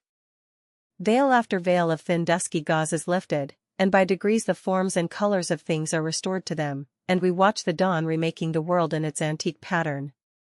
The wan mirrors get back their mimic life. The flameless tapers stand where we had left them, and beside them lies the half-cut book that we had been studying, or the wired flower that we had worn at the ball, or the letter that we had been afraid to read, or that we had read too often. Nothing seems to us changed. Out of the unreal shadows of the night comes back the real life that we had known. We have to resume it where we had left off, and there steals over us a terrible sense of the necessity for the continuance of energy in the same wearisome round of stereotyped habits, or a wild longing, it may be, that our eyelids might open some morning upon a world that had been refashioned anew in the darkness for our pleasure, a world in which things would have fresh shapes and colors, and be changed, or have other secrets, a world in which the past would have little or no place, or survive, at any rate, in no conscious form of obligation or regret, the remembrance even of joy having its bitterness and the memories of pleasure their pain. It was the creation of such worlds as these that seemed to Dorian Gray to be the true object, or amongst the true objects, of life, and in his search for sensations that would be at once new and delightful, and possess that element of strangeness that is so essential to romance, he would often adopt certain modes of thought that he knew to be really alien to his nature, abandon himself to their subtle influences, and then, having, as it were, caught their color and satisfied his intellectual curiosity, leave them with that curious indifference that is not incompatible with a real ardor of temperament, and that, indeed, according to certain modern psychologists, is often a condition of it. It was rumored of him once that he was about to join the Roman Catholic communion, and certainly the Roman ritual had always a great attraction for him. The daily sacrifice, more awful really than all the sacrifices of the antique world, stirred him as much by its superb rejection of the evidence of the senses as by the primitive simplicity of its elements and the eternal pathos of the human tragedy that it sought to symbolize. He loved to kneel down on the cold marble pavement and watch the priest, in his stiff flowered dalmatic, slowly and with white hands moving aside the veil of the tabernacle, or raising aloft the jeweled, lantern-shaped monstrance with that pallid wafer that at times, one would fain think, is indeed the panis caelestis, the bread of angels, or, robed in the garments of the Passion of Christ, breaking the host into the chalice and smiting his breast for his sins. The fuming censers that the grave boys, in their lace and scarlet, tossed into the air like great gilt flowers had their subtle fascination for him. As he passed out, he used to look with wonder at the black confessionals and long to sit in the dim shadow of one of them and listen to men and women whispering through the worn grating the true story of their lives. But he never fell into the error of arresting his intellectual development by any formal acceptance of creed or system, or of mistaking, for a house in which to live, and in that is but suitable for the sojourn of a night, or for a few hours of a night in which there are no stars and the moon is in travail. Mysticism, with its marvelous power of making common things strange to us, and the subtle antinomianism that always seems to accompany it, moved him for a season, and for a season he inclined to the materialistic doctrines of the Darwinismus movement in Germany, and found a curious pleasure in tracing the thoughts and passions of men to some pearly cell in the brain, or some white nerve in the body, delighting in the conception of the absolute dependence of the spirit on certain physical conditions, morbid or healthy, normal or diseased. Yet, as has been said of him before, no theory of life seemed to him to be of any importance compared with life itself. He felt keenly conscious of how barren all intellectual speculation is when separated from action and experiment. He knew that the senses, no less than the soul, have their spiritual mysteries to reveal. And so he would now study perfumes and the secrets of their manufacture, distilling heavily scented oils and burning odorous gums from the East.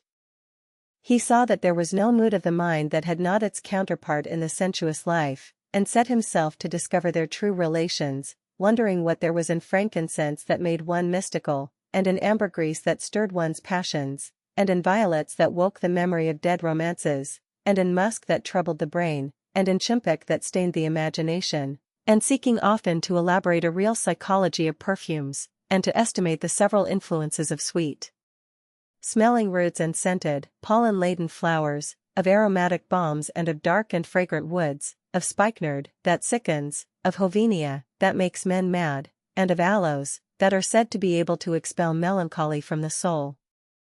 At another time he devoted himself entirely to music, and in a long latticed room, with a vermilion and gold ceiling and walls of olive-green lacquer, he used to give curious concerts in which mad gypsies tore wild music from little zither, or grave, yellow-shawled Tunisians plucked at the strained strings of monstrous lutes, while grinning Negroes beat monotonously upon copper drums and, crouching upon scarlet mats, slim turbaned Indians blew through long pipes of reed or brass and charmed or feigned to charm great hooded snakes and horrible horned adders. The harsh intervals and shrill discords of barbaric music stirred him at times when Schubert's Grace, and Chopin's Beautiful Sorrows, and the mighty harmonies of Beethoven himself, fell unheeded on his ear.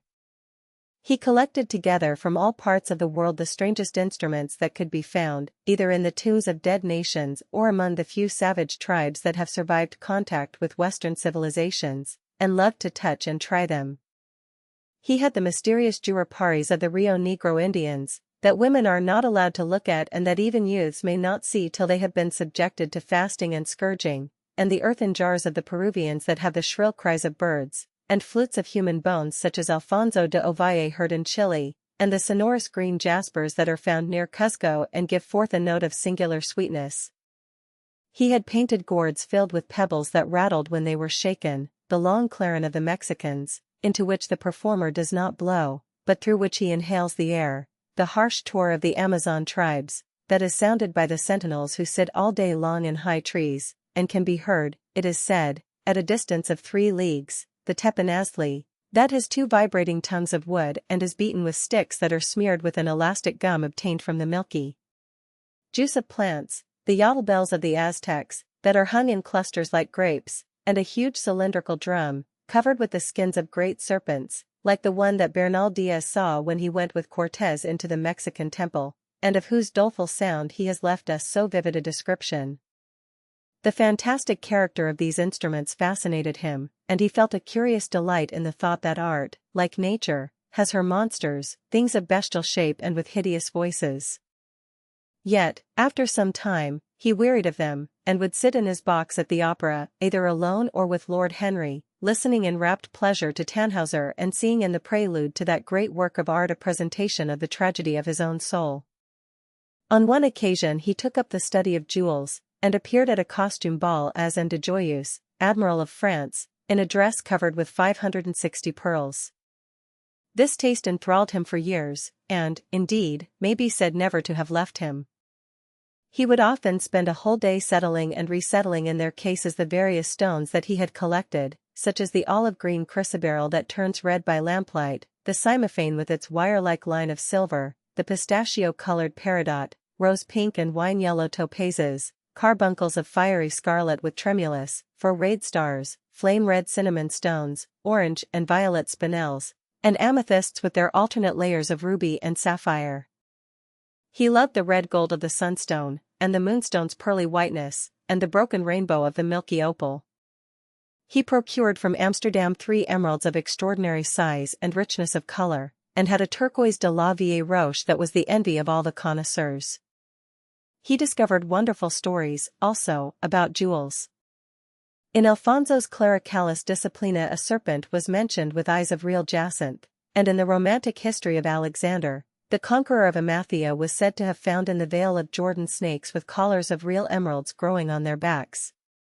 There was a gem in the brain of the dragon, Philostratus told us, and by the exhibition of golden letters and a scarlet robe the monster could be thrown into a magical sleep and slain. According to the great alchemist, Pierre de Boniface, the diamond rendered a man invisible, and the agate of India made him eloquent. The cornelian appeased anger, and the hyacinth provoked sleep, and the amethyst drove away the fumes of wine. The garnet cast out demons, and the hydropicus deprived the moon of her color. The selenite waxed and waned with the moon, and the malocious, that discovers thieves, could be affected only by the blood of kids. Leonardus Camillus had seen a white stone taken from the brain of a newly killed toad, that was a certain antidote against poison. The bezoar, that was found in the heart of the Arabian deer, was a charm that could cure the plague.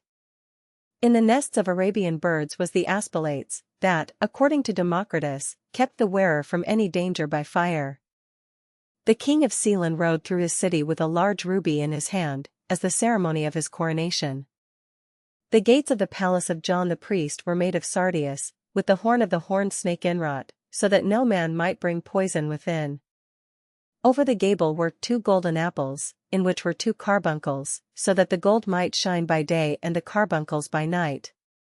In Lodge's strange romance A Marguerite of America, it was stated that in the chamber of the queen one could behold all the chaste ladies of the world, enchased out of silver, looking through fair mirrors of chrysolites, carbuncles, sapphires, and green emeralds. Marco Polo had seen the inhabitants of Zipangu place rose-colored pearls in the mouths of the dead.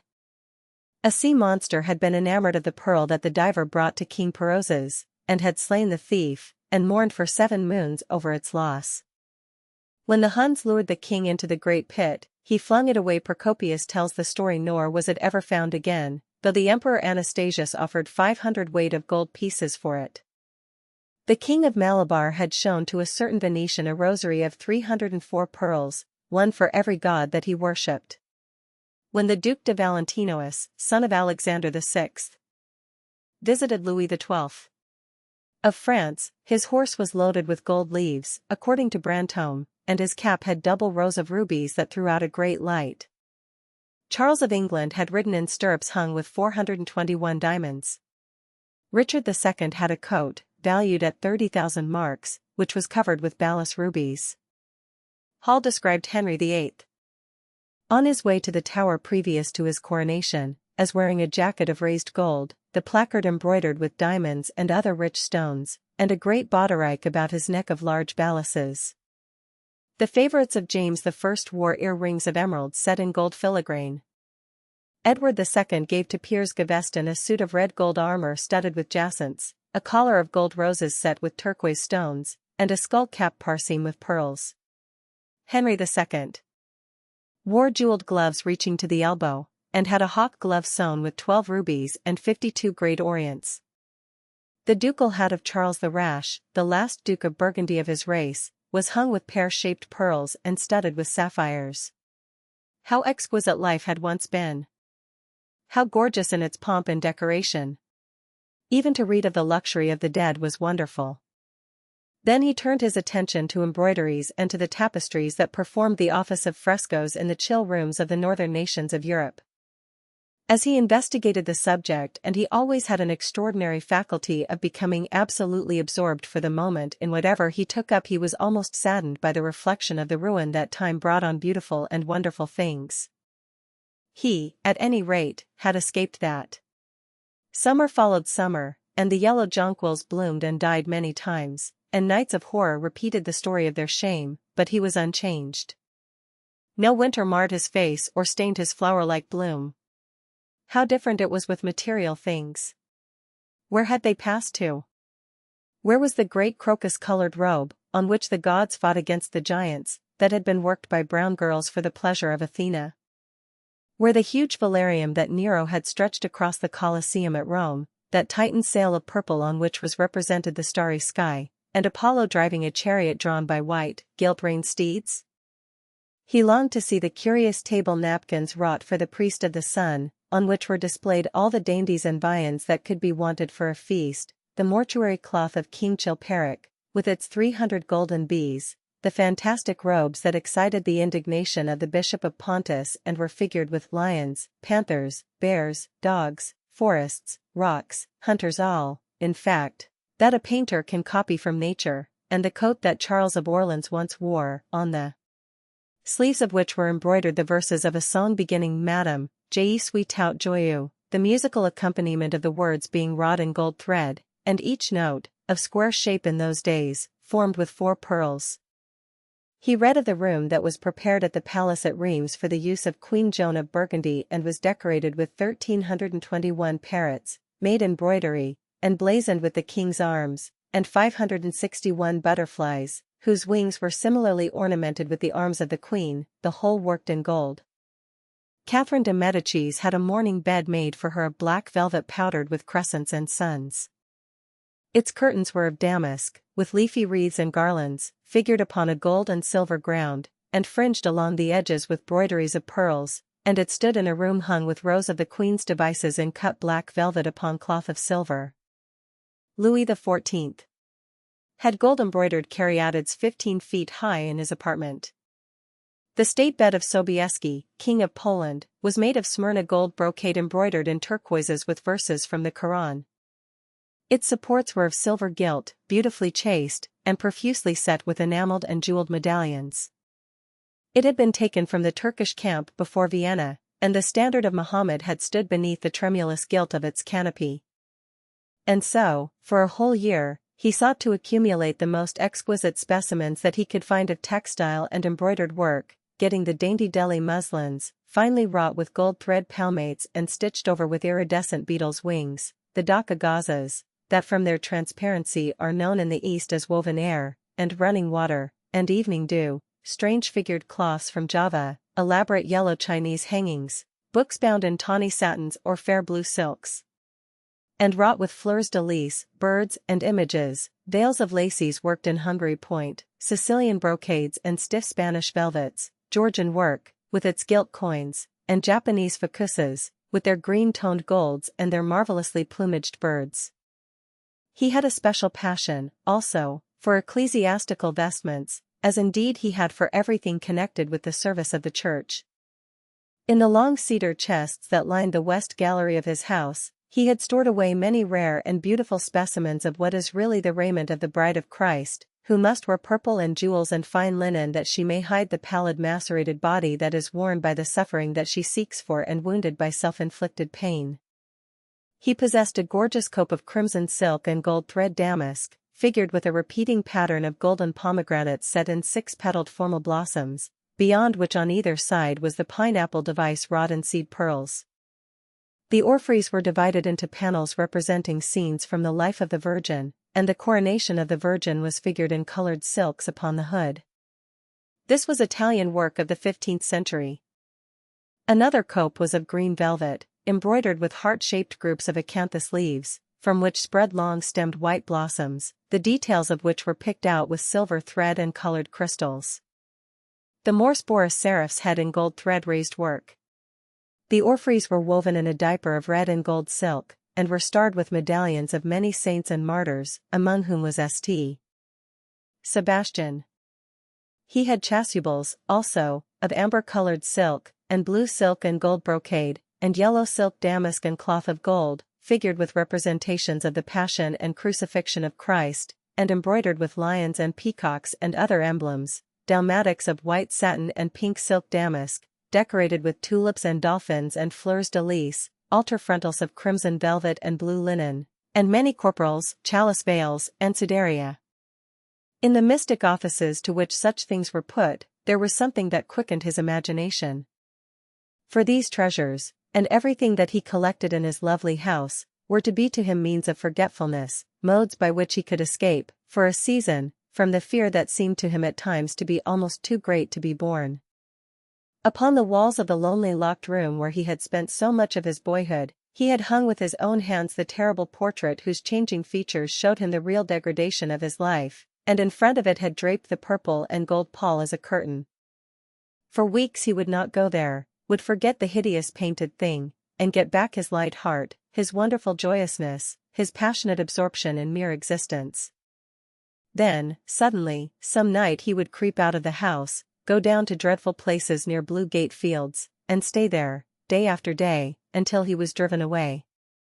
On his return he would sit in front of the picture, sometimes loathing it and himself, but filled, at other times, with that pride of individualism that is half the fascination of sin, and smiling with secret pleasure at the misshapen shadow that had to bear the burden that should have been his own.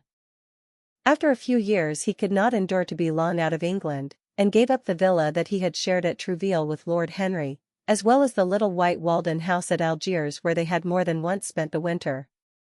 He hated to be separated from the picture that was such a part of his life, and was also afraid that during his absence someone might gain access to the room, in spite of the elaborate bars that he had caused to be placed upon the door. He was quite conscious that this would tell them nothing. It was true that the portrait still preserved, under all the foulness and ugliness of the face, its marked likeness to himself, but what could they learn from that? He would laugh at anyone who tried to taunt him.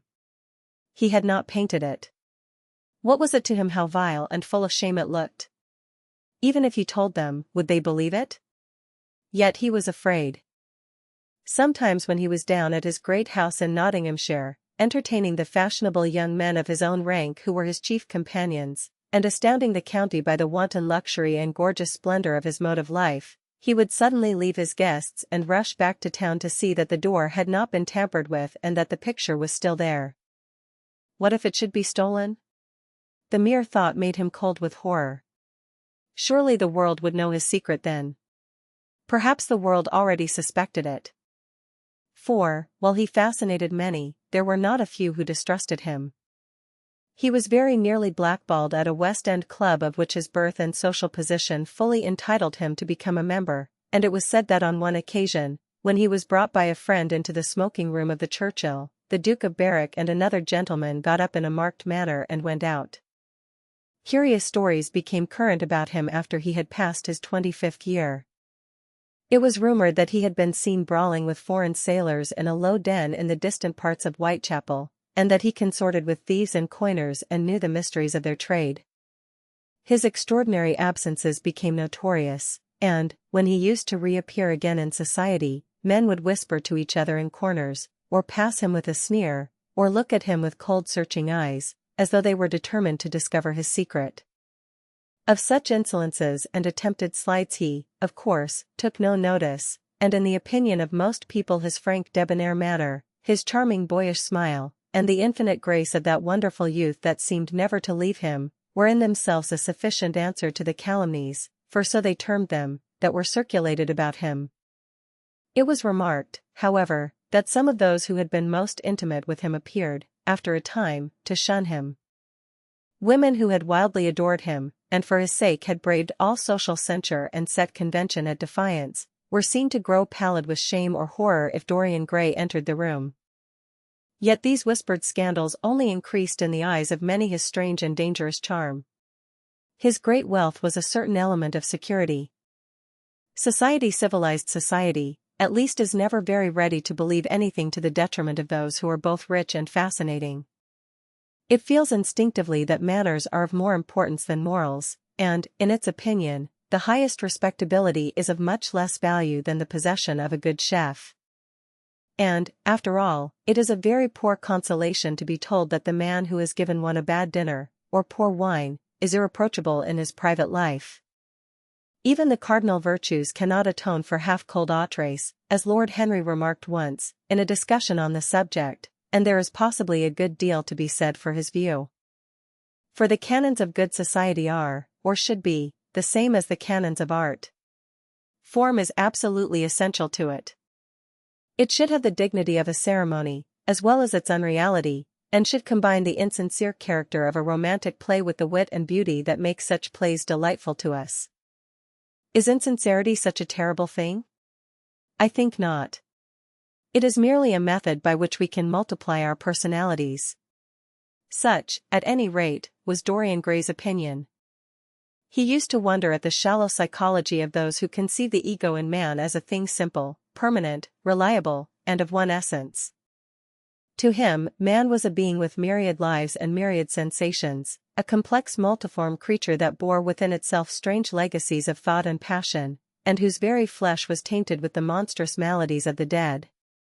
He loved to stroll through the gaunt cold picture gallery of his country house and look at the various portraits of those whose blood flowed in his veins. Here was Philip Herbert, described by Francis Osborne, in his memoirs on the reigns of Queen Elizabeth and King James, as one who was caressed by the court for his handsome face, which kept him not long company. Was it young Herbert's life that he sometimes led? Had some strange poisonous germ crept from body to body till it had reached his own? Was it some dim sense of that ruined grace that had made him so suddenly, and almost without cause, give utterance, in Basil Hallward's studio, to the mad prayer that had so changed his life? Here, in gold-embroidered red doublet, jeweled surcoat, and gilt-edged ruff and wristbands, stood Sir Anthony Sherard, with his silver and black armor piled at his feet. What had this man's legacy been? Had the lover of Giovanna of Naples bequeathed him some inheritance of sin and shame? Were his own actions merely the dreams that the dead man had not dared to realize? Here, from the fading canvas, smiled Lady Elizabeth Devereux, in her gauze hood, pearl stomacher, and pink-slashed sleeves. A flower was in her right hand, and her left clasped an enameled collar of white and damask roses. On a table by her side lay a mandolin and an apple. There were large green rosettes upon her little pointed shoes. He knew her life, and the strange stories that were told about her lovers. Had he something of her temperament in him? These oval, heavy-lidded eyes seemed to look curiously at him. What of George Willoughby, with his powdered hair and fantastic patches? How evil he looked! The face was saturnine and swarthy, and the sensual lips seemed to be twisted with disdain. Delicate lace ruffles fell over the lean yellow hands that were so overladen with rings. He had been a macaroni of the 18th century, and the friend, in his youth, of Lord Ferrars. What of the second Lord Beckenham, the companion of the Prince Regent in his wildest days, and one of the witnesses at the secret marriage with Mrs. Fitzherbert? How proud and handsome he was, with his chestnut curls and insolent pose. What passions had he bequeathed? The world had looked upon him as infamous. He had led the orgies at Carlton House. The Star of the Garter glittered upon his breast. Beside him hung the portrait of his wife, a pallid, thin-lipped woman in black. Her blood, also, stirred within him. How curious it all seemed. And his mother with her Lady Hamilton face and her moist, wine-dashed lips. He knew what he had got from her. He had got from her his beauty, and his passion for the beauty of others. She laughed at him in her loose bacchanti dress. There were vine leaves in her hair. The purple spilled from the cup she was holding. The carnations of the painting had withered, but the eyes were still wonderful in their depth and brilliancy of color. They seemed to follow him wherever he went. Yet one had ancestors in literature as well as in one's own race, nearer perhaps in type and temperament, many of them, and certainly with an influence of which one was more absolutely conscious. There were times when it appeared to Dorian Gray that the whole of history was merely the record of his own life, not as he had lived it in act and circumstance, but as his imagination had created it for him, as it had been in his brain and in his passions.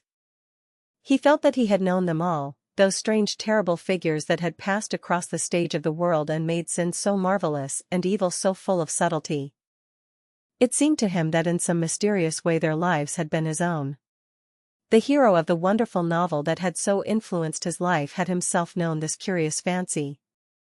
In the 7th chapter he tells how, crowned with laurel, lest lightning might strike him, he had sat, as Tiberius, in a garden at Capri, reading the shameful books of Elephantis, while dwarfs and peacocks strutted round him and the flute-player mocked the swinger of the censer, and, as Caligula, had caroused with the green-shirted jockeys in their stables and supped in an ivory manger with a jewel-frontlet horse, and, as Domitian, had wandered through a corridor lined with marble mirrors, looking round with haggard eyes for the reflection of the dagger that was to end his days, and sick with that ennui, that terrible tedium vitae, that comes on those to whom life denies nothing, and had peered through a clear emerald at the red shambles of the circus and then, in a litter of pearl and purple drawn by silver-shod mules, been carried through the street of pomegranates to a house of gold and heard men cry on Nero Caesar as he passed by, and, as Elagabalus, had painted his face with colors, and plied the distaff among the women, and brought the moon from Carthage and given her in mystic marriage to the sun. Over and over again Dorian used to read this fantastic chapter, and the 2 chapters immediately following, in which, as in some curious tapestries or cunningly wrought enamels, were pictured the awful and beautiful forms of those whom vice and blood and weariness had made monstrous or mad. Filippo, Duke of Milan, who slew his wife and painted her lips with a scarlet poison that her lover might suck death from the dead thing he fondled. Pietro Barbi, the Venetian, known as Paul II, who sought in his vanity to assume the title of Formosus, and whose tiara, valued at 200,000 florins, was bought at the price of a terrible sin. John Maria Visconti, who used hounds to chase living men and whose murdered body was covered with roses by a harlot who had loved him. The Borgia on his white horse, with fratricide riding beside him and his mantle stained with the blood of Parado. Pietro Riario, the young Cardinal Archbishop of Florence, child and minion of Sixtus IV, whose beauty was equalled only by his debauchery, and who received Leonora of Aragon in a pavilion of white and crimson silk, filled with nymphs and centaurs, and gilded a boy that he might serve at the feast as Ganymede or Hylas. Ezelin, whose melancholy could be cured only by the spectacle of death, and who had a passion for red blood, as other men have for red wine. The son of the fiend, as was reported, and one who had cheated his father at dice when gambling with him for his own soul. Giambattista Cibo, who in mockery took the name of Innocent and into whose torpid veins the blood of 3 lads was infused by a Jewish doctor. Sigismondo Malatesta, the lover of Isata and the lord of Rimini, whose effigy was burned at Rome as the enemy of God and man, who strangled Polissena with a napkin, and gave poison to Ginevra d'Este in a cup of emerald, and in honor of a shameful passion built a pagan church for Christian worship. Charles VI, who had so wildly adored his brother's wife that a leper had warned him of the insanity that was coming on him, and who, when his brain had sickened and grown strange, could only be soothed by Saracen cards painted with the images of love and death and madness, and, in his trimmed jerkin and jeweled cap and acanthus-like curls, Griffinetto Baglioni, who slew Astor with his bride, and Simonetto with his page, and whose comeliness was such that, as he lay dying in the yellow piazza of Perugia, those who had hated him could not choose but weep, and Atlanta, who had cursed him, blessed him. There was a horrible fascination in them all. He saw them at night, and they troubled his imagination in the day. The Renaissance knew of strange manners of poisoning by a helmet and a lighted torch, by an embroidered glove and a jeweled fan, by a gilded pomander and by an amber chain. Dorian Gray had been poisoned by a book. There were moments when he looked on evil simply as a mode through which he could realize his conception of the beautiful. Chapter 12. It was on the 9th of November, the eve of his own 38th birthday, as he often remembered afterwards. He was walking home about 11 o'clock from Lord Henry's, where he had been dining, and was wrapped in heavy furs, as the night was cold and foggy. At the corner of Grosvenor Square and South Audley Street a man passed him in the mist, walking very fast and with the collar of his grey ulster turned up. He had a bag in his hand. Dorian recognized him. It was Basil Hallward. A strange sense of fear, for which he could not account, came over him. He made no sign of recognition and went on quickly in the direction of his own house. But Hallward had seen him. Dorian heard him first stopping on the pavement and then hurrying after him. In a few moments, his hand was on his arm. "Dorian! What an extraordinary piece of luck! I have been waiting for you in your library ever since 9 o'clock. Finally I took pity on your tired servant and told him to go to bed, as he let me out. I am off to Paris by the midnight train, and I particularly wanted to see you before I left. I thought it was you, or rather your fur coat, as you passed me. But I wasn't quite sure. Didn't you recognize me? In this fog, my dear Basil? Why, I can't even recognize Grosvenor Square. I believe my house is somewhere about here, but I don't feel at all certain about it. I am sorry you are going away, as I have not seen you for ages. But I suppose you will be back soon? No, I am going to be out of England for 6 months. I intend to take a studio in Paris and shut myself up till I have finished a great picture I have in my head. However, it wasn't about myself I wanted to talk. Here we are at your door. Let me come in for a moment. I have something to say to you. I shall be charmed. But won't you miss your train?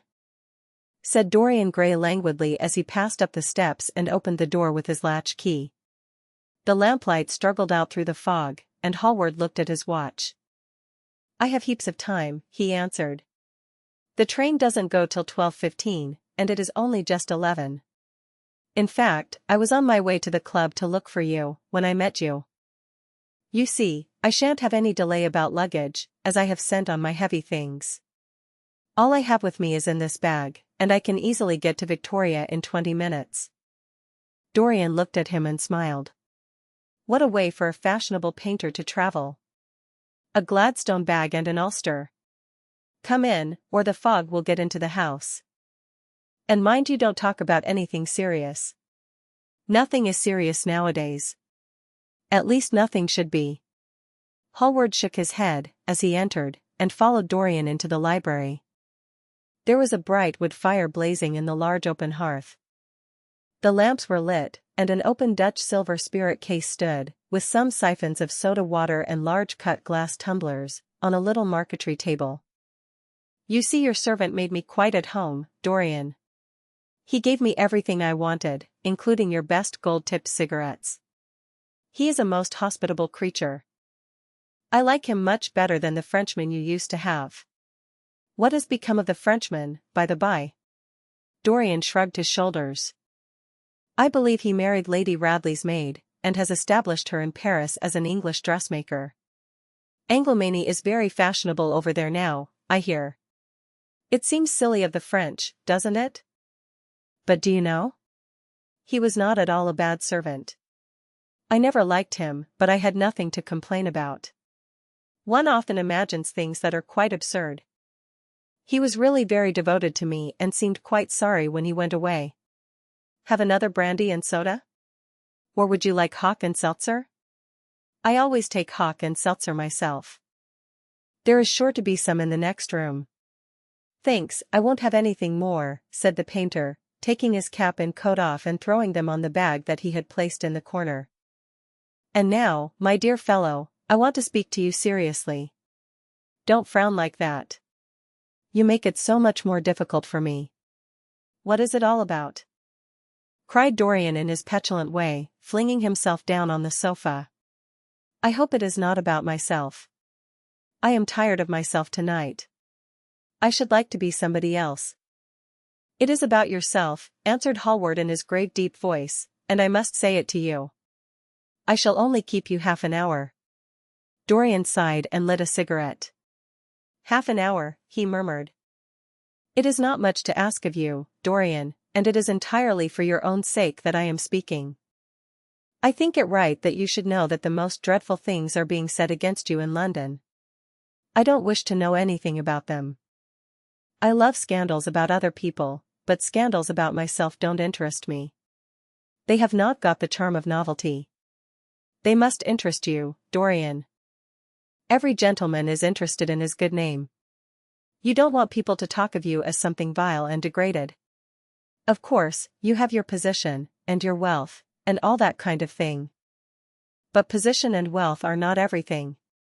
Mind you, I don't believe these rumors at all.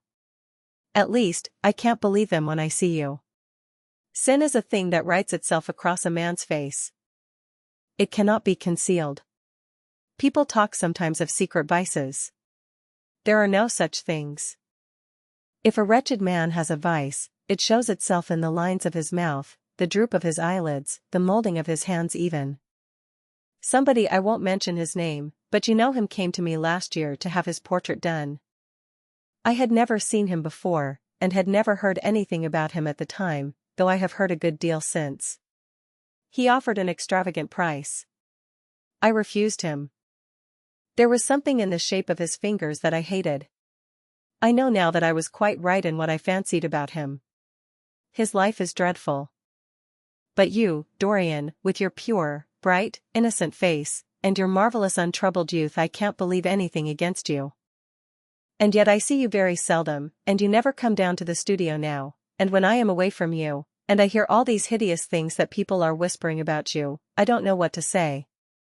Why is it, Dorian, that a man like the Duke of Berwick leaves the room of a club when you enter it? Why is it that so many gentlemen in London will neither go to your house or invite you to theirs? You used to be a friend of Lord Staveley. I met him at dinner last week. Your name happened to come up in conversation, in connection with the miniatures you have lent to the exhibition at the Dudley. Staveley curled his lip and said that you might have the most artistic tastes, but that you were a man whom no pure-minded girl should be allowed to know, and whom no chaste woman should sit in the same room with. I reminded him that I was a friend of yours, and asked him what he meant. He told me. He told me right out before everybody. It was horrible. Why is your friendship so fatal to young men? There was that wretched boy in the Guards who committed suicide. You were his great friend. There was Sir Henry Ashton, who had to leave England with a tarnished name. You and he were inseparable. What about Adrian Singleton and his dreadful end? What about Lord Kent's only son and his career? I met his father yesterday in St. James's Street. He seemed broken with shame and sorrow. What about the young Duke of Perth? What sort of life has he got now? What gentleman would associate with him? Stop, Basil. You are talking about things of which you know nothing, said Dorian Gray, biting his lip, and with a note of infinite contempt in his voice. You ask me why Berwick leaves a room when I enter it. It is because I know everything about his life, not because he knows anything about mine. With such blood as he has in his veins, how could his record be clean? You ask me about Henry Ashton and young Perth. Did I teach the one his vices, and the other his debauchery? If Kent's silly son takes his wife from the streets, what is that to me? If Adrian Singleton writes his friend's name across a bill, am I his keeper? I know how people chatter in England. The middle classes air their moral prejudices over their gross dinner tables, and whisper about what they call the profligacies of their betters in order to try and pretend that they are in smart society and on intimate terms with the people they slander. In this country, it is enough for a man to have distinction and brains for every common tongue to wag against him. And what sort of lives do these people, who pose as being moral, lead themselves? My dear fellow, you forget that we are in the native land of the hypocrite. Dorian, cried Hallward, that is not the question. England is bad enough, I know, and English society is all wrong. That is the reason why I want you to be fine. You have not been fine. One has a right to judge of a man by the effect he has over his friends. Yours seem to lose all sense of honor, of goodness, of purity. You have filled them with a madness for pleasure. They have gone down into the depths. You led them there. Yes, you led them there, and yet you can smile, as you are smiling now. And there is worse behind. I know you and Harry are inseparable. Surely for that reason, if for none other, you should not have made his sister's name a byword. Take care, Basil. You go too far. I must speak, and you must listen. You shall listen. When you met Lady Gwendolen, not a breath of scandal had ever touched her. Is there a single decent woman in London now who would drive with her in the park? Why, even her children are not allowed to live with her.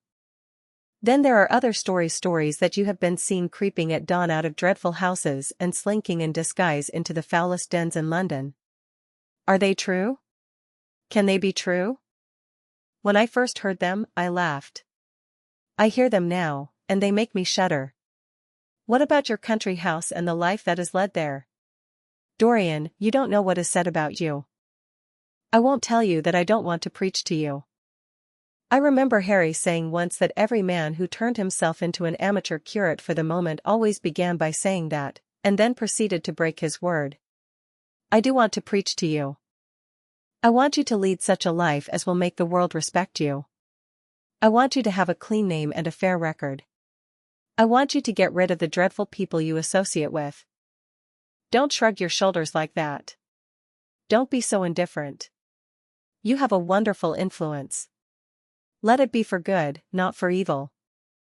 They say that you corrupt every one with whom you become intimate, and that it is quite sufficient for you to enter a house for shame of some kind to follow after. I don't know whether it is so or not. How should I know? But it is said of you. I am told things that it seems impossible to doubt. Lord Gloucester was one of my greatest friends at Oxford. He showed me a letter that his wife had written to him when she was dying alone in her villa at Mentone. Your name was implicated in the most terrible confession I ever read. I told him that it was absurd that I knew you thoroughly, and that you were incapable of anything of the kind. Know you? I wonder, do I know you? Before I could answer that, I should have to see your soul. To see my soul, muttered Dorian Gray, starting up from the sofa and turning almost white from fear. Yes, answered Hallward gravely, and with deep-toned sorrow in his voice, to see your soul. But only God can do that. A bitter laugh of mockery broke from the lips of the younger man. You shall see it yourself, tonight, he cried, seizing a lamp from the table. Come, it is your own handiwork. Why shouldn't you look at it? You can tell the world all about it afterwards, if you choose. Nobody would believe you. If they did believe you, they would like me all the better for it. I know the age better than you do, though you will prate about it so tediously. Come, I tell you. You have chattered enough about corruption. Now you shall look on it face to face. There was the madness of pride in every word he uttered. He stamped his foot upon the ground in his boyish insolent manner. He felt a terrible joy at the thought that someone else was to share his secret, and that the man who had painted the portrait that was the origin of all his shame was to be burdened for the rest of his life with the hideous memory of what he had done. Yes, he continued, coming closer to him and looking steadfastly into his stern eyes, I shall show you my soul. You shall see the thing that you fancy only God can see. Hallward started back. This is blasphemy, Dorian, he cried. You must not say things like that. They are horrible, and they don't mean anything. You think so? He laughed again. I know so. As for what I said to you tonight, I said it for your good. You know I have been always a stanch friend to you. Don't touch me. Finish what you have to say. A twisted flash of pain shot across the painter's face. He paused for a moment, and a wild feeling of pity came over him. After all, what right had he to pry into the life of Dorian Gray? If he had done a tithe of what was rumored about him, how much he must have suffered. Then he straightened himself up, and walked over to the fireplace, and stood there, looking at the burning logs with their frost-like ashes and their throbbing cores of flame. I am waiting, Basil, said the young man in a hard, clear voice. He turned round. What I have to say is this, he cried. You must give me some answer to these horrible charges that are made against you. If you tell me that they are absolutely untrue from beginning to end, I shall believe you. Deny them, Dorian, deny them. Can't you see what I am going through? My God. Don't tell me that you are bad, and corrupt, and shameful. Dorian Gray smiled. There was a curl of contempt in his lips. Come upstairs, Basil, he said quietly. I keep a diary of my life from day to day, and it never leaves the room in which it is written. I shall show it to you if you come with me. I shall come with you, Dorian, if you wish it. I see I have missed my train. That makes no matter. I can go tomorrow. But don't ask me to read anything tonight. All I want is a plain answer to my question. That shall be given to you upstairs. I could not give it here. You will not have to read long. Chapter 13. He passed out of the room and began the ascent, Basil Hallward following close behind. They walked softly, as men do instinctively at night. The lamp cast fantastic shadows on the wall and staircase. A rising wind made some of the windows rattle. When they reached the top landing, Dorian set the lamp down on the floor, and taking out the key, turned it in the lock. You insist on knowing, Basil? He asked in a low voice. Yes. I am delighted, he answered, smiling. Then he added, somewhat harshly, you are the one man in the world who is entitled to know everything about me. You have had more to do with my life than you think, and, taking up the lamp, he opened the door and went in. A cold current of air passed them, and the light shot up for a moment in a flame of murky orange. He shuddered. Shut the door behind you, he whispered, as he placed the lamp on the table. Hallward glanced round him with a puzzled expression. The room looked as if it had not been lived in for years. A faded Flemish tapestry, a curtain picture, an old Italian cassone, and an almost empty bookcase that was all that it seemed to contain, besides a chair and a table. As Dorian Gray was lighting a half-burned candle that was standing on the mantelshelf, he saw that the whole place was covered with dust and that the carpet was in holes. A mouse ran scuffling behind the wainscoting. There was a damp odor of mildew. So you think that it is only God who sees the soul, Basil? Draw that curtain back, and you will see mine. The voice that spoke was cold and cruel. You are mad, Dorian, or playing a part, muttered Hallward, frowning.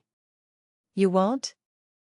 Then I must do it myself, said the young man, and he tore the curtain from its rod and flung it on the ground.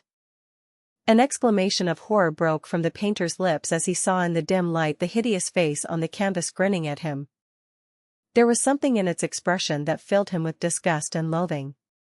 Good heavens! It was Dorian Gray's own face that he was looking at. The horror, whatever it was, had not yet entirely spoiled that marvelous beauty. There was still some gold in the thinning hair and some scarlet on the sensual mouth. The sodden eyes had kept something of the loveliness of their blue, the noble curves had not yet completely passed away from chiseled nostrils and from plastic throat. Yes, it was Dorian himself. But who had done it? He seemed to recognize his own brushwork, and the frame was his own design. The idea was monstrous, yet he felt afraid. He seized the lighted candle, and held it to the picture. In the left-hand corner was his own name, traced in long letters of bright vermilion. It was some foul parody, some infamous ignoble satire. He had never done that. Still, it was his own picture. He knew it, and he felt as if his blood had changed in a moment from fire to sluggish ice. His own picture. What did it mean? Why had it altered? He turned and looked at Dorian Gray with the eyes of a sick man. His mouth twitched, and his parched tongue seemed unable to articulate. He passed his hand across his forehead. It was dank with clammy sweat. The young man was leaning against the mantelshelf, watching him with that strange expression that one sees on the faces of those who are absorbed in a play when some great artist is acting. There was neither real sorrow in it nor real joy. There was simply the passion of the spectator, with perhaps a flicker of triumph in his eyes. He had taken the flower out of his coat, and was smelling it, or pretending to do so. What does this mean? Cried Hallward, at last. His own voice sounded shrill and curious in his ears. Years ago, when I was a boy, said Dorian Gray, crushing the flower in his hand, you met me, flattered me, and taught me to be vain of my good looks.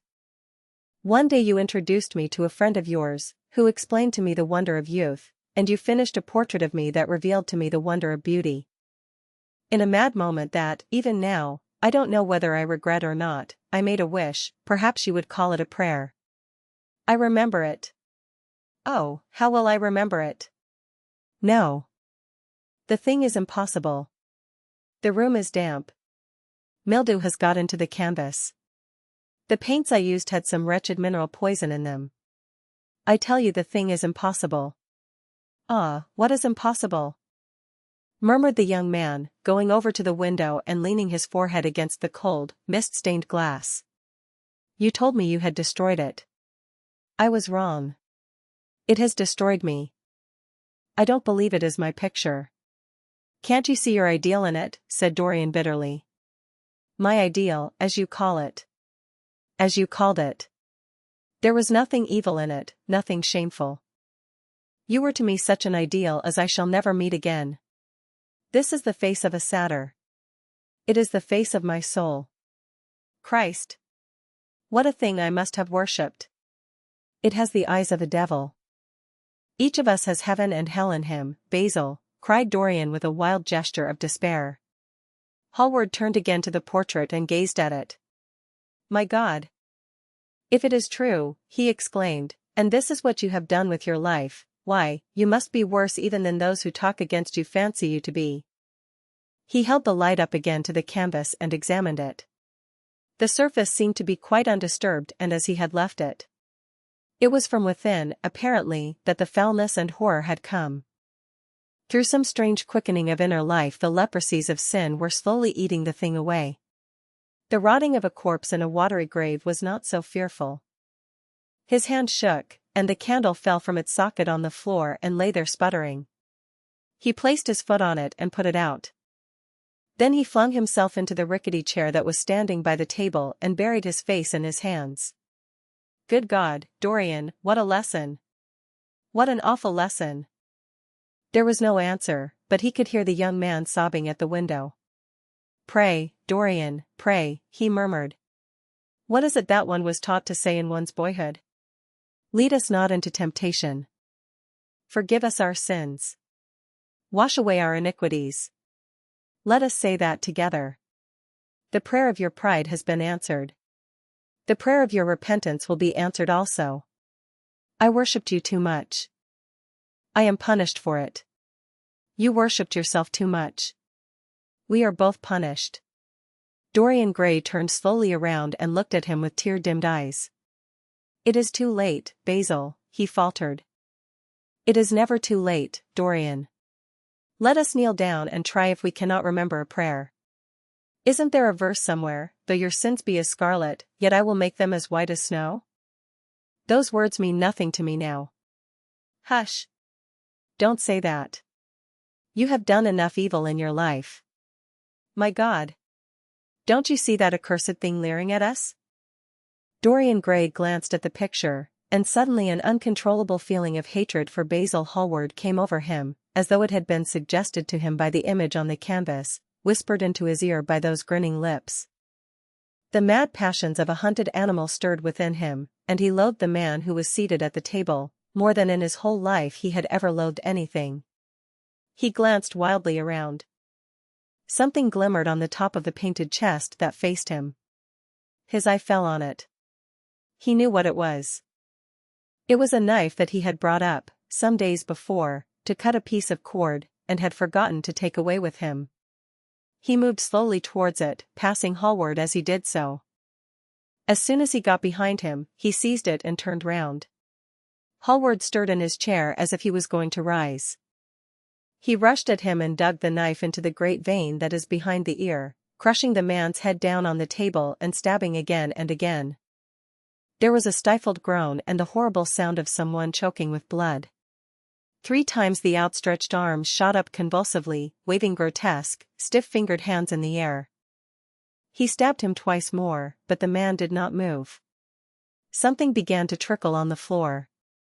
He waited for a moment, still pressing the head down. Then he threw the knife on the table, and listened. He could hear nothing but the drip, drip on the threadbare carpet. He opened the door and went out on the landing. The house was absolutely quiet. No one was about. For a few seconds he stood bending over the balustrade and peering down into the black seething well of darkness. Then he took out the key and returned to the room, locking himself in as he did so. The thing was still seated in the chair, straining over the table with bowed head, and humped back, and long fantastic arms.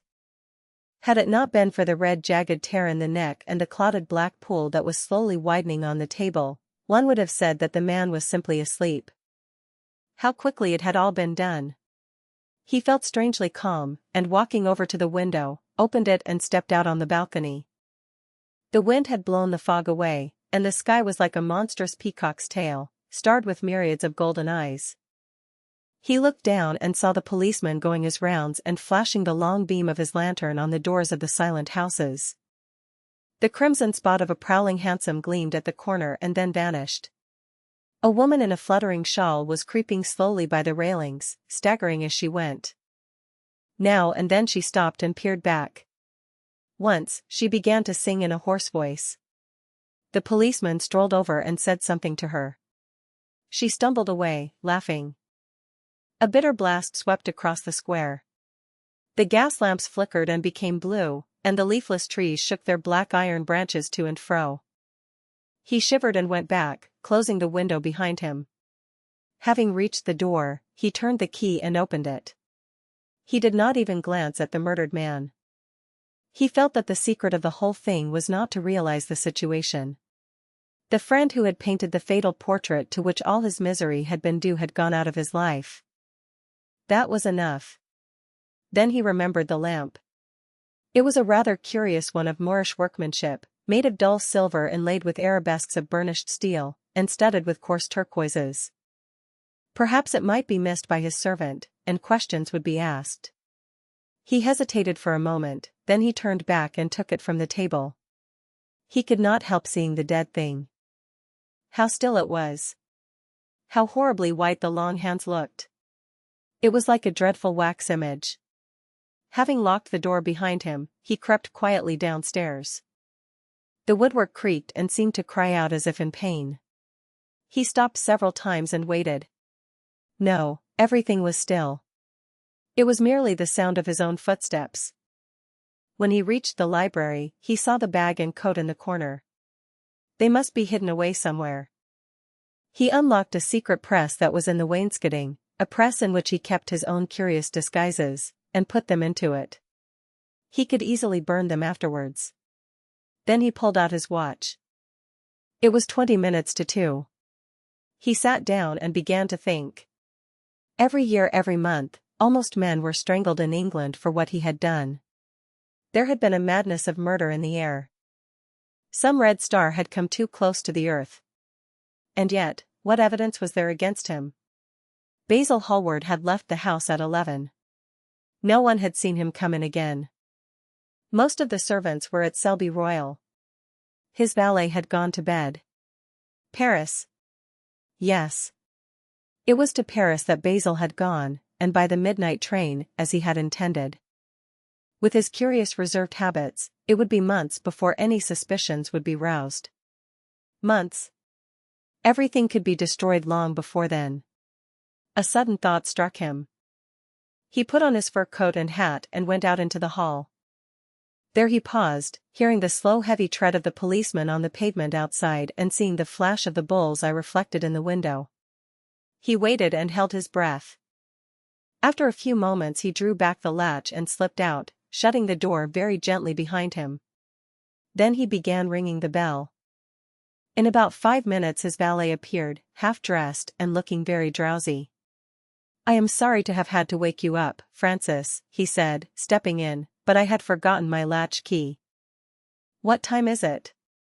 10 minutes past 2, sir," answered the man, looking at the clock and blinking. 10 minutes past 2? How horribly late. You must wake me at 9 tomorrow. I have some work to do. All right, sir. Did anyone call this evening? Mr. Hallward, sir. He stayed here till 11, and then he went away to catch his train. Oh. I am sorry I didn't see him. Did he leave any message? No, sir, except that he would write to you from Paris, if he did not find you at the club. That will do, Francis. Don't forget to call me at 9 tomorrow. No, sir. The man shambled down the passage in his slippers. Dorian Gray threw his hat and coat upon the table and passed into the library. For a quarter of an hour he walked up and down the room, biting his lip and thinking. Then he took down the blue book from one of the shelves and began to turn over the leaves. Alan Campbell, 152, Hertford Street, Mayfair. Yes, that was the man he wanted. Chapter 14. At 9 o'clock the next morning his servant came in with a cup of chocolate on a tray and opened the shutters. Dorian was sleeping quite peacefully, lying on his right side, with one hand underneath his cheek. He looked like a boy who had been tired out with play, or study. The man had to touch him twice on the shoulder before he woke, and as he opened his eyes a faint smile passed across his lips, as though he had been lost in some delightful dream. Yet he had not dreamed at all. His night had been untroubled by any images of pleasure or of pain. But youth smiles without any reason. It is one of its chiefest charms. He turned round, and leaning upon his elbow, began to sip his chocolate. The mellow November sun came streaming into the room. The sky was bright, and there was a genial warmth in the air. It was almost like a morning in May. Gradually the events of the preceding night crept with silent, blood-stained feet into his brain and reconstructed themselves there with terrible distinctness. He winced at the memory of all that he had suffered, and for a moment the same curious feeling of loathing for Basil Hallward that had made him kill him as he sat in the chair came back to him, and he grew cold with passion. The dead man was still sitting there, too, and in the sunlight now. How horrible that was! Such hideous things were for the darkness, not for the day. He felt that if he brooded on what he had gone through he would sicken or grow mad. There were sins whose fascination was more in the memory than in the doing of them, strange triumphs that gratified the pride more than the passions, and gave to the intellect a quickened sense of joy, greater than any joy they brought, or could ever bring, to the senses. But this was not one of them. It was a thing to be driven out of the mind, to be drugged with poppies, to be strangled lest it might strangle one itself. When the half-hour struck, he passed his hand across his forehead, and then got up hastily and dressed himself with even more than his usual care, giving a good deal of attention to the choice of his necktie and scarf pin and changing his rings more than once. He spent a long time also over breakfast, tasting the various dishes, talking to his valet about some new liveries that he was thinking of getting made for the servants at Selby, and going through his correspondence. At some of the letters, he smiled. 3 of them bored him. One he read several times over and then tore up with a slight look of annoyance in his face. That awful thing, a woman's memory. As Lord Henry had once said. After he had drunk his cup of black coffee, he wiped his lips slowly with a napkin, motioned to his servant to wait, and going over to the table, sat down and wrote 2 letters. One he put in his pocket, the other he handed to the valet. Take this round to 152, Hertford Street, Francis, and if Mr. Campbell is out of town, get his address. As soon as he was alone, he lit a cigarette and began sketching upon a piece of paper, drawing first flowers and bits of architecture, and then human faces. Suddenly he remarked that every face that he drew seemed to have a fantastic likeness to Basil Hallward. He frowned, and getting up, went over to the bookcase and took out a volume at hazard. He was determined that he would not think about what had happened until it became absolutely necessary that he should do so. When he had stretched himself on the sofa, he looked at the title page of the book. It was Gautier's Amo et Cames, Charpentier's Japanese paper edition, with the Jacquemart etching. The binding was of citron green leather, with a design of gilt trellis work and dotted pomegranates. It had been given to him by Adrian Singleton. As he turned over the pages, his eye fell on the poem about the hand of Lacenaire, the cold yellow hand du supplice encore mal lavé, with its downy red hairs and its doigts de faune. He glanced at his own white taper fingers, shuddering slightly in spite of himself, and passed on, till he came to those lovely stanzas upon Venice, sur une gamme chromatique. Le sein de perles ruisselant. La Venus de l'Adriatique. Sort de l'eau sun cour rosité blanc.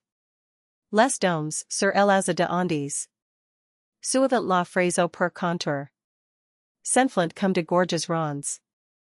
Que s'élève un super d'amour. L'esquif abordi me depose. Jedant son amaro pilaire. Devant un façade rose. Sur le marbre d'un escalier. How exquisite they were.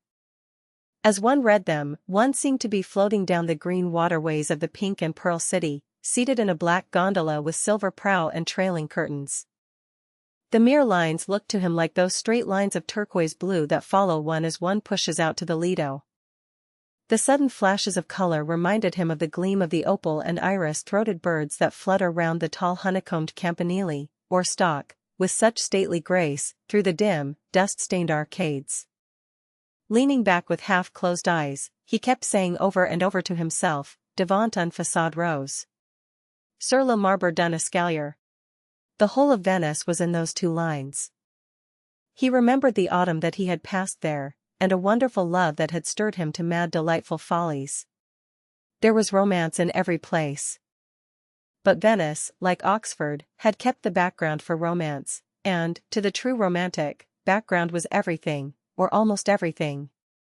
Basil had been with him part of the time, and had gone wild over Tintoret.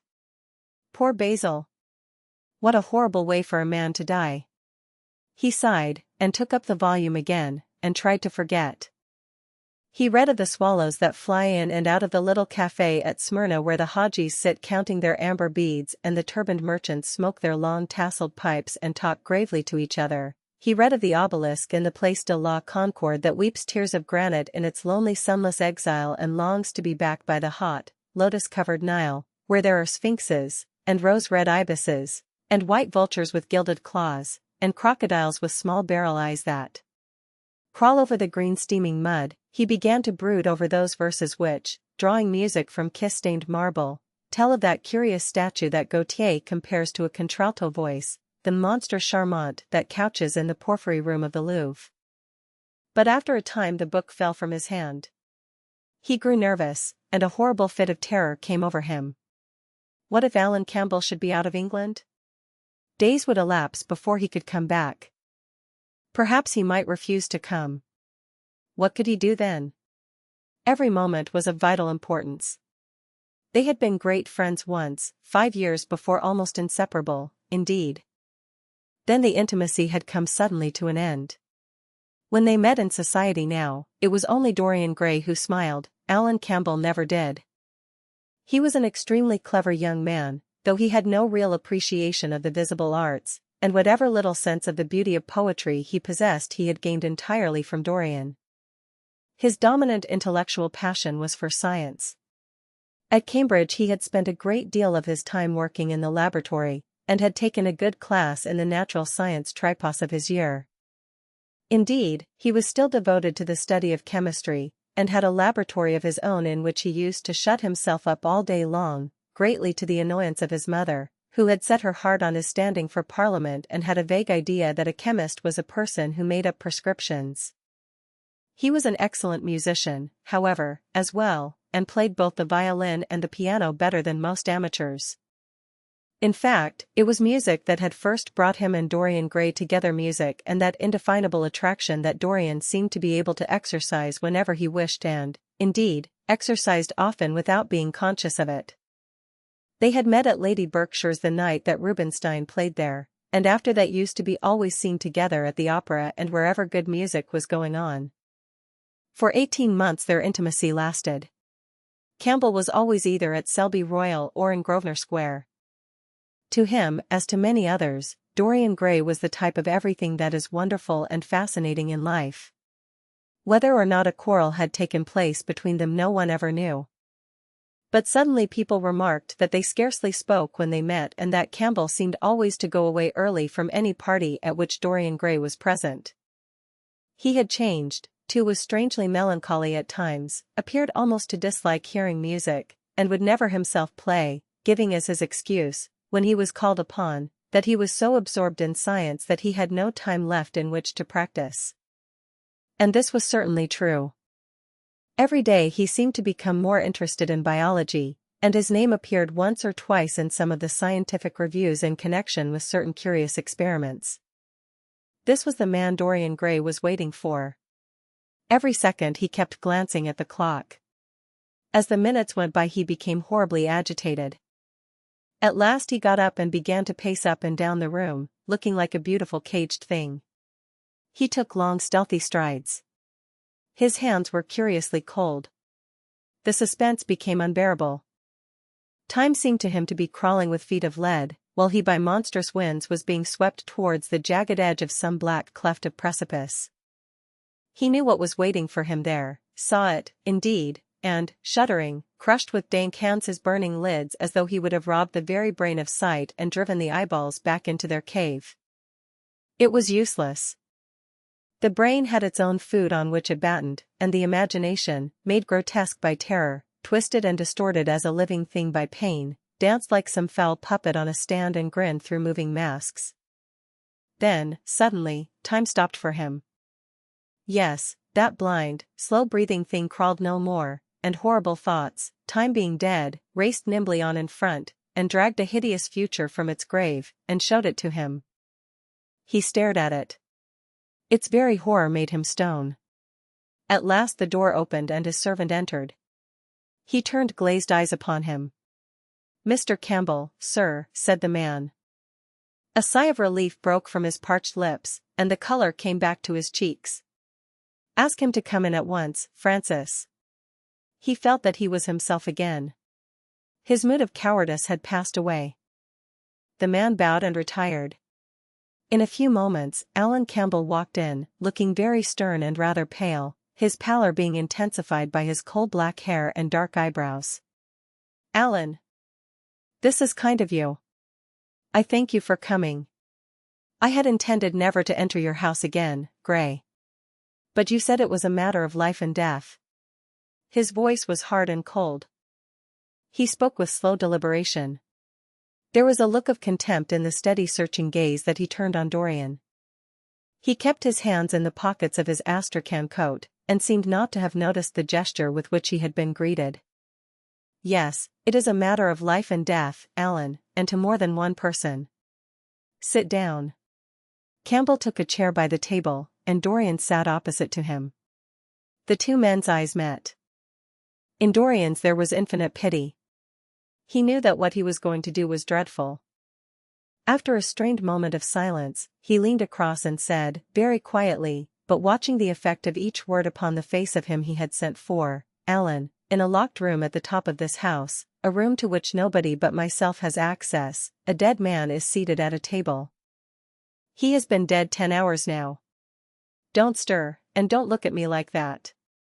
Who the man is, why he died, how he died, are matters that do not concern you. What you have to do is this. Stop, Gray. I don't want to know anything further. Whether what you have told me is true or not true doesn't concern me. I entirely decline to be mixed up in your life. Keep your horrible secrets to yourself. They don't interest me anymore. Alan, they will have to interest you. This one will have to interest you. I am awfully sorry for you, Alan. But I can't help myself. You are the one man who is able to save me. I am forced to bring you into the matter. I have no option. Alan, you are scientific. You know about chemistry and things of that kind. You have made experiments. What you have got to do is to destroy the thing that is upstairs, to destroy it so that not a vestige of it will be left. Nobody saw this person come into the house. Indeed, at the present moment he is supposed to be in Paris. He will not be missed for months. When he is missed, there must be no trace of him found here. You, Alan, you must change him, and everything that belongs to him, into a handful of ashes that I may scatter in the air. You are mad, Dorian. Ah. I was waiting for you to call me Dorian. You are mad, I tell you, mad to imagine that I would raise a finger to help you, mad to make this monstrous confession. I will have nothing to do with this matter, whatever it is. Do you think I am going to peril my reputation for you? What is it to me what devil's work you are up to? It was suicide, Alan. I am glad of that. But who drove him to it? You, I should fancy. Do you still refuse to do this for me? Of course I refuse. I will have absolutely nothing to do with it. I don't care what shame comes on you. You deserve it all. I should not be sorry to see you disgraced, publicly disgraced. How dare you ask me, of all men in the world, to mix myself up in this horror? I should have thought you knew more about people's characters. Your friend Lord Henry Wotton can't have taught you much about psychology, whatever else he has taught you. Nothing will induce me to stir a step to help you. You have come to the wrong man. Go to some of your friends. Don't come to me. Alan, it was murder. I killed him. You don't know what he had made me suffer. Whatever my life is, he had more to do with the making or the marring of it than poor Harry has had. He may not have intended it, the result was the same. Murder. Good God, Dorian, is that what you have come to? I shall not inform upon you. It is not my business.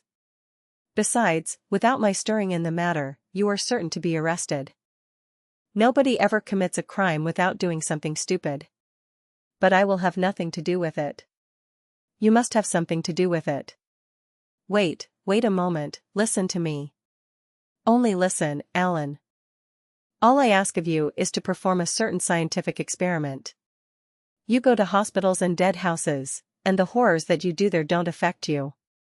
If in some hideous dissecting room or fetid laboratory you found this man lying on a leaden table with red gutters scooped out in it for the blood to flow through, you would simply look upon him as an admirable subject. You would not turn a hair. You would not believe that you were doing anything wrong. On the contrary, you would probably feel that you were benefiting the human race, or increasing the sum of knowledge in the world, or gratifying intellectual curiosity, or something of that kind. What I want you to do is merely what you have often done before. Indeed, to destroy a body must be far less horrible than what you are accustomed to work at. And, remember, it is the only piece of evidence against me. If it is discovered, I am lost, and it is sure to be discovered unless you help me. I have no desire to help you. You forget that. I am simply indifferent to the whole thing. It has nothing to do with me. Alan, I entreat you. Think of the position I am in. Just before you came I almost fainted with terror. You may know terror yourself some day. No. Don't think of that. Look at the matter purely from the scientific point of view. You don't inquire where the dead things on which you experiment come from. Don't inquire now. I have told you too much as it is. But I beg of you to do this. We were friends once, Alan. Don't speak about those days, Dorian, they are dead. The dead linger sometimes. The man upstairs will not go away. He is sitting at the table with bowed head and outstretched arms. Alan! Alan! If you don't come to my assistance, I am ruined. Why, they will hang me, Alan. Don't you understand? They will hang me for what I have done. There is no good in prolonging this scene. I absolutely refuse to do anything in the matter. It is insane of you to ask me. You refuse? Yes. I entreat you, Alan. It is useless. The same look of pity came into Dorian Gray's eyes. Then he stretched out his hand, took a piece of paper, and wrote something on it. He read it over twice, folded it carefully, and pushed it across the table. Having done this, he got up and went over to the window. Campbell looked at him in surprise, and then took up the paper, and opened it. As he read it, his face became ghastly pale and he fell back in his chair. A horrible sense of sickness came over him. He felt as if his heart was beating itself to death in some empty hollow. After 2 or 3 minutes of terrible silence, Dorian turned round and came and stood behind him, putting his hand upon his shoulder. I am so sorry for you, Alan, he murmured, but you leave me no alternative. I have a letter written already. Here it is. You see the address. If you don't help me, I must send it. If you don't help me, I will send it. You know what the result will be. But you are going to help me. It is impossible for you to refuse now. I tried to spare you. You will do me the justice to admit that. You were stern, harsh, offensive. You treated me as no man has ever dared to treat me, no living man, at any rate. I bore it all. Now it is for me to dictate terms. Campbell buried his face in his hands, and a shudder passed through him. Yes, it is my turn to dictate terms, Alan. You know what they are. The thing is quite simple. Come, don't work yourself into this fever. The thing has to be done. Face it, and do it. A groan broke from Campbell's lips and he shivered all over. The ticking of the clock on the mantelpiece seemed to him to be dividing time into separate atoms of agony, each of which was too terrible to be borne. He felt as if an iron ring was being slowly tightened round his forehead, as if the disgrace with which he was threatened had already come upon him. The hand upon his shoulder weighed like a hand of lead. It was intolerable. It seemed to crush him. Come, Alan, you must decide at once. I cannot do it, he said, mechanically, as though words could alter things. You must. You have no choice. Don't delay. He hesitated a moment. Is there a fire in the room upstairs? Yes, there is a gas fire with asbestos. I shall have to go home and get some things from the laboratory. No, Alan, you must not leave the house. Write out on a sheet of notepaper what you want and my servant will take a cab and bring the things back to you.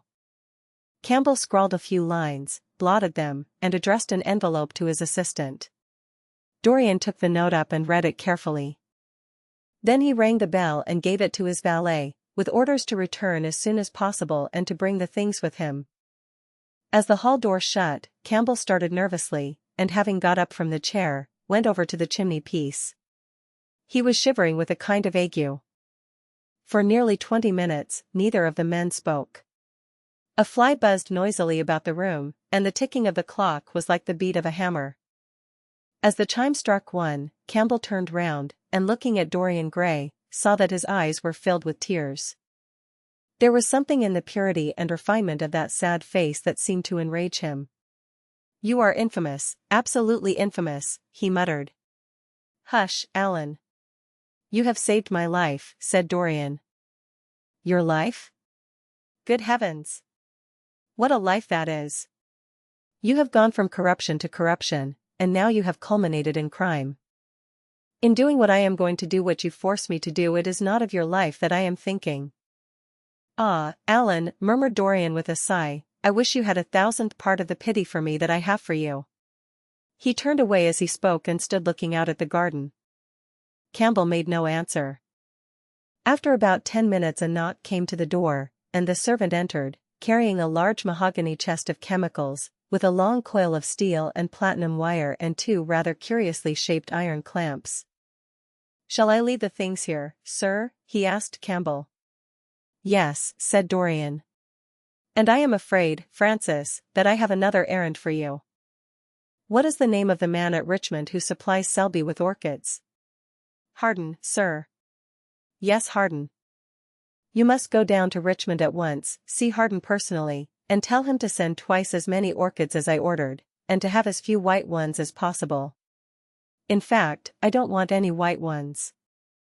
It is a lovely day, Francis, and Richmond is a very pretty place, otherwise I wouldn't bother you about it. No trouble, sir. At what time shall I be back? Dorian looked at Campbell. How long will your experiment take, Alan? He said in a calm, indifferent voice. The presence of a third person in the room seemed to give him extraordinary courage. Campbell frowned and bit his lip. It will take about 5 hours, he answered. It will be time enough, then, if you are back at 7:30, Francis. Or stay, just leave my things out for dressing. You can have the evening to yourself. I am not dining at home, so I shall not want you. Thank you, sir, said the man, leaving the room. Now, Alan, there is not a moment to be lost. How heavy this chest is. I'll take it for you. You bring the other things. He spoke rapidly and in an authoritative manner. Campbell felt dominated by him. They left the room together. When they reached the top landing, Dorian took out the key and turned it in the lock. Then he stopped, and a troubled look came into his eyes. He shuddered. I don't think I can go in, Alan, he murmured. It is nothing to me. I don't require you, said Campbell coldly. Dorian half opened the door. As he did so, he saw the face of his portrait leering in the sunlight. On the floor in front of it the torn curtain was lying. He remembered that the night before he had forgotten, for the first time in his life, to hide the fatal canvas, and was about to rush forward, when he drew back with a shudder. What was that loathsome red dew that gleamed, wet and glistening, on one of the hands, as though the canvas had sweated blood? How horrible it was! More horrible, it seemed to him for the moment, than the silent thing that he knew was stretched across the table, the thing whose grotesque misshapen shadow on the spotted carpet showed him that it had not stirred, but was still there, as he had left it. He heaved a deep breath, opened the door a little wider, and with half-closed eyes and averted head, walked quickly in, determined that he would not look even once upon the dead man. Then, stooping down and taking up the gold and purple hanging, he flung it right over the picture. There he stopped, feeling afraid to turn round, and his eyes fixed themselves on the intricacies of the pattern before him. He heard Campbell bringing in the heavy chest, and the irons, and the other things that he had required for his dreadful work. He began to wonder if he and Basil Hallward had ever met, and, if so, what they had thought of each other. "Leave me now," said a stern voice behind him. He turned and hurried out, just conscious that the dead man had been thrust back into the chair and that Campbell was gazing into a glistening yellow face. As he was going downstairs, he heard the key being turned in the lock. It was long after 7 when Campbell came back into the library. He was pale, but absolutely calm. "I have done what you asked me to do," he muttered. "And now, goodbye. Let us never see each other again. You have saved me from ruin, Alan." "I cannot forget that," said Dorian simply. As soon as Campbell had left, he went upstairs. There was a horrible smell of nitric acid in the room. But the thing that had been sitting at the table was gone. Chapter 15. That evening, at 8:30, exquisitely dressed and wearing a large buttonhole of Parma violets, Dorian Gray was ushered into Lady Narborough's drawing-room by bowing servants. His forehead was throbbing with maddened nerves, and he felt wildly excited, but his manner as he bent over his hostess's hand was as easy and graceful as ever. Perhaps one never seems so much at one's ease as when one has to play a part. Certainly no one looking at Dorian Gray that night could have believed that he had passed through a tragedy as horrible as any tragedy of our age. Those finely shaped fingers could never have clutched a knife for sin, nor those smiling lips have cried out on God and goodness. He himself could not help wondering at the calm of his demeanor, and for a moment felt keenly the terrible pleasure of a double life. It was a small party, got up rather in a hurry by Lady Narborough, who was a very clever woman with what Lord Henry used to describe as the remains of really remarkable ugliness. She had proved an excellent wife to one of our most tedious ambassadors, and having buried her husband properly in a marble mausoleum, which she had herself designed, and married off her daughters to some rich, rather elderly men, she devoted herself now to the pleasures of French fiction, French cookery, and French esprit when she could get it. Dorian was one of her especial favorites, and she always told him that she was extremely glad she had not met him in early life. "I know, my dear, I should have fallen madly in love with you," she used to say, "and thrown my bonnet right over the mills for your sake. It is most fortunate that you were not thought of at the time. As it was, our bonnets were so unbecoming, and the mills were so occupied in trying to raise the wind, that I never had even a flirtation with anybody." However, that was all Narborough's fault. He was dreadfully short-sighted, and there is no pleasure in taking in a husband who never sees anything. Her guests this evening were rather tedious. The fact was, as she explained to Dorian, behind a very shabby fan, one of her married daughters had come up quite suddenly to stay with her, and, to make matters worse, had actually brought her husband with her. "I think it is most unkind of her, my dear," she whispered. "Of course I go and stay with them every summer after I come from Hamburg, but then an old woman like me must have fresh air sometimes, and besides, I really wake them up. You don't know what an existence they lead down there. It is pure unadulterated country life. They get up early, because they have so much to do, and go to bed early, because they have so little to think about.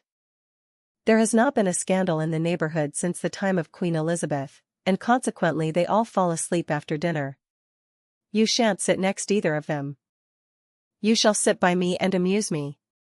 Dorian murmured a graceful compliment and looked round the room. Yes, it was certainly a tedious party. Two of the people he had never seen before, and the others consisted of Ernest Harrowden, one of those middle-aged mediocrities so common in London clubs who have no enemies, but are thoroughly disliked by their friends, Lady Ruxton, an overdressed woman of 47, with a hooked nose, who was always trying to get herself compromised, but was so peculiarly plain that to her great disappointment no one would ever believe anything against her, Mrs. Erlyn, a pushing nobody, with a delightful lisp and Venetian red hair, Lady Alice Chapman, his hostess's daughter, a dowdy dull girl, with one of those characteristic British faces that, once seen, are never remembered, and her husband, a red-cheeked, white-whiskered creature who, like so many of his class, was under the impression that inordinate joviality can atone for an entire lack of ideas.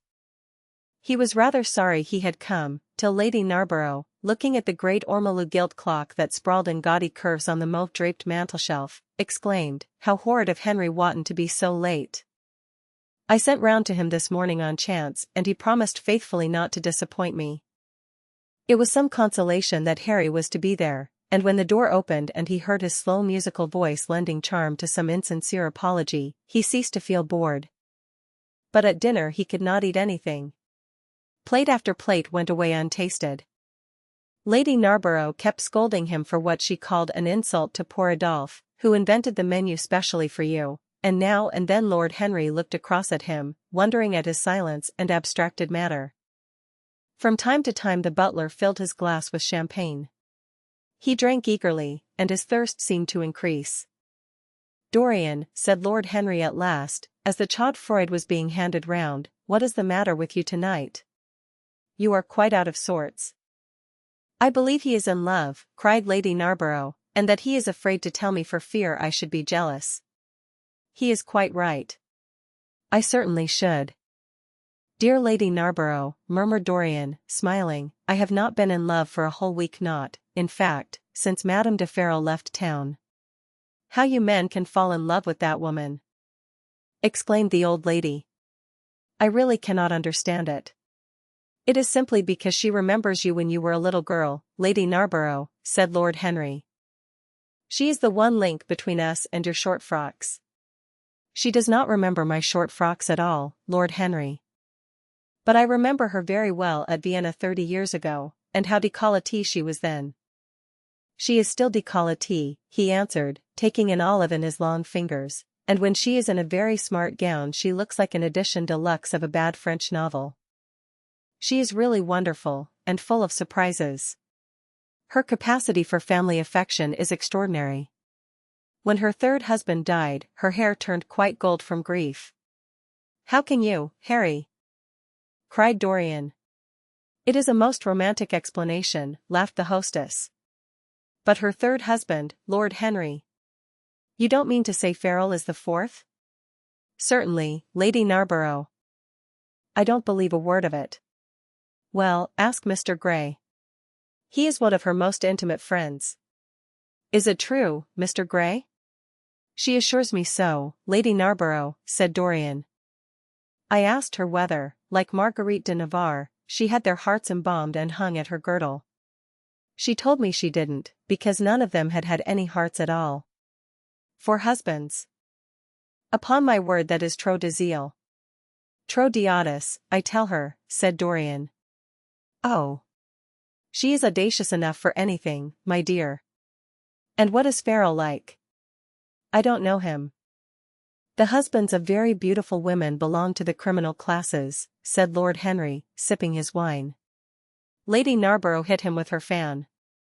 "Lord Henry, I am not at all surprised that the world says that you are extremely wicked."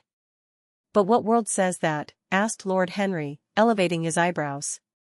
"It can only be the next world. This world and I are on excellent terms." "Everybody I know says you are very wicked," cried the old lady, shaking her head. Lord Henry looked serious for some moments. "It is perfectly monstrous," he said, at last, "the way people go about nowadays saying things against one behind one's back that are absolutely and entirely true." "Isn't he incorrigible?" cried Dorian, leaning forward in his chair. "I hope so," said his hostess, laughing. "But really, if you all worship Madame de Ferrol in this ridiculous way, I shall have to marry again so as to be in the fashion." "You will never marry again, Lady Narborough," broke in Lord Henry. "You were far too happy. When a woman marries again, it is because she detested her first husband. When a man marries again, it is because he adored his first wife. Women try their luck, men risk theirs." "Narborough wasn't perfect," cried the old lady. "If he had been, you would not have loved him, my dear lady," was the rejoinder. "Women love us for our defects. If we have enough of them, they will forgive us everything, even our intellects." You will never ask me to dinner again after saying this, I am afraid, Lady Narborough, but it is quite true. Of course it is true, Lord Henry. If we women did not love you for your defects, where would you all be?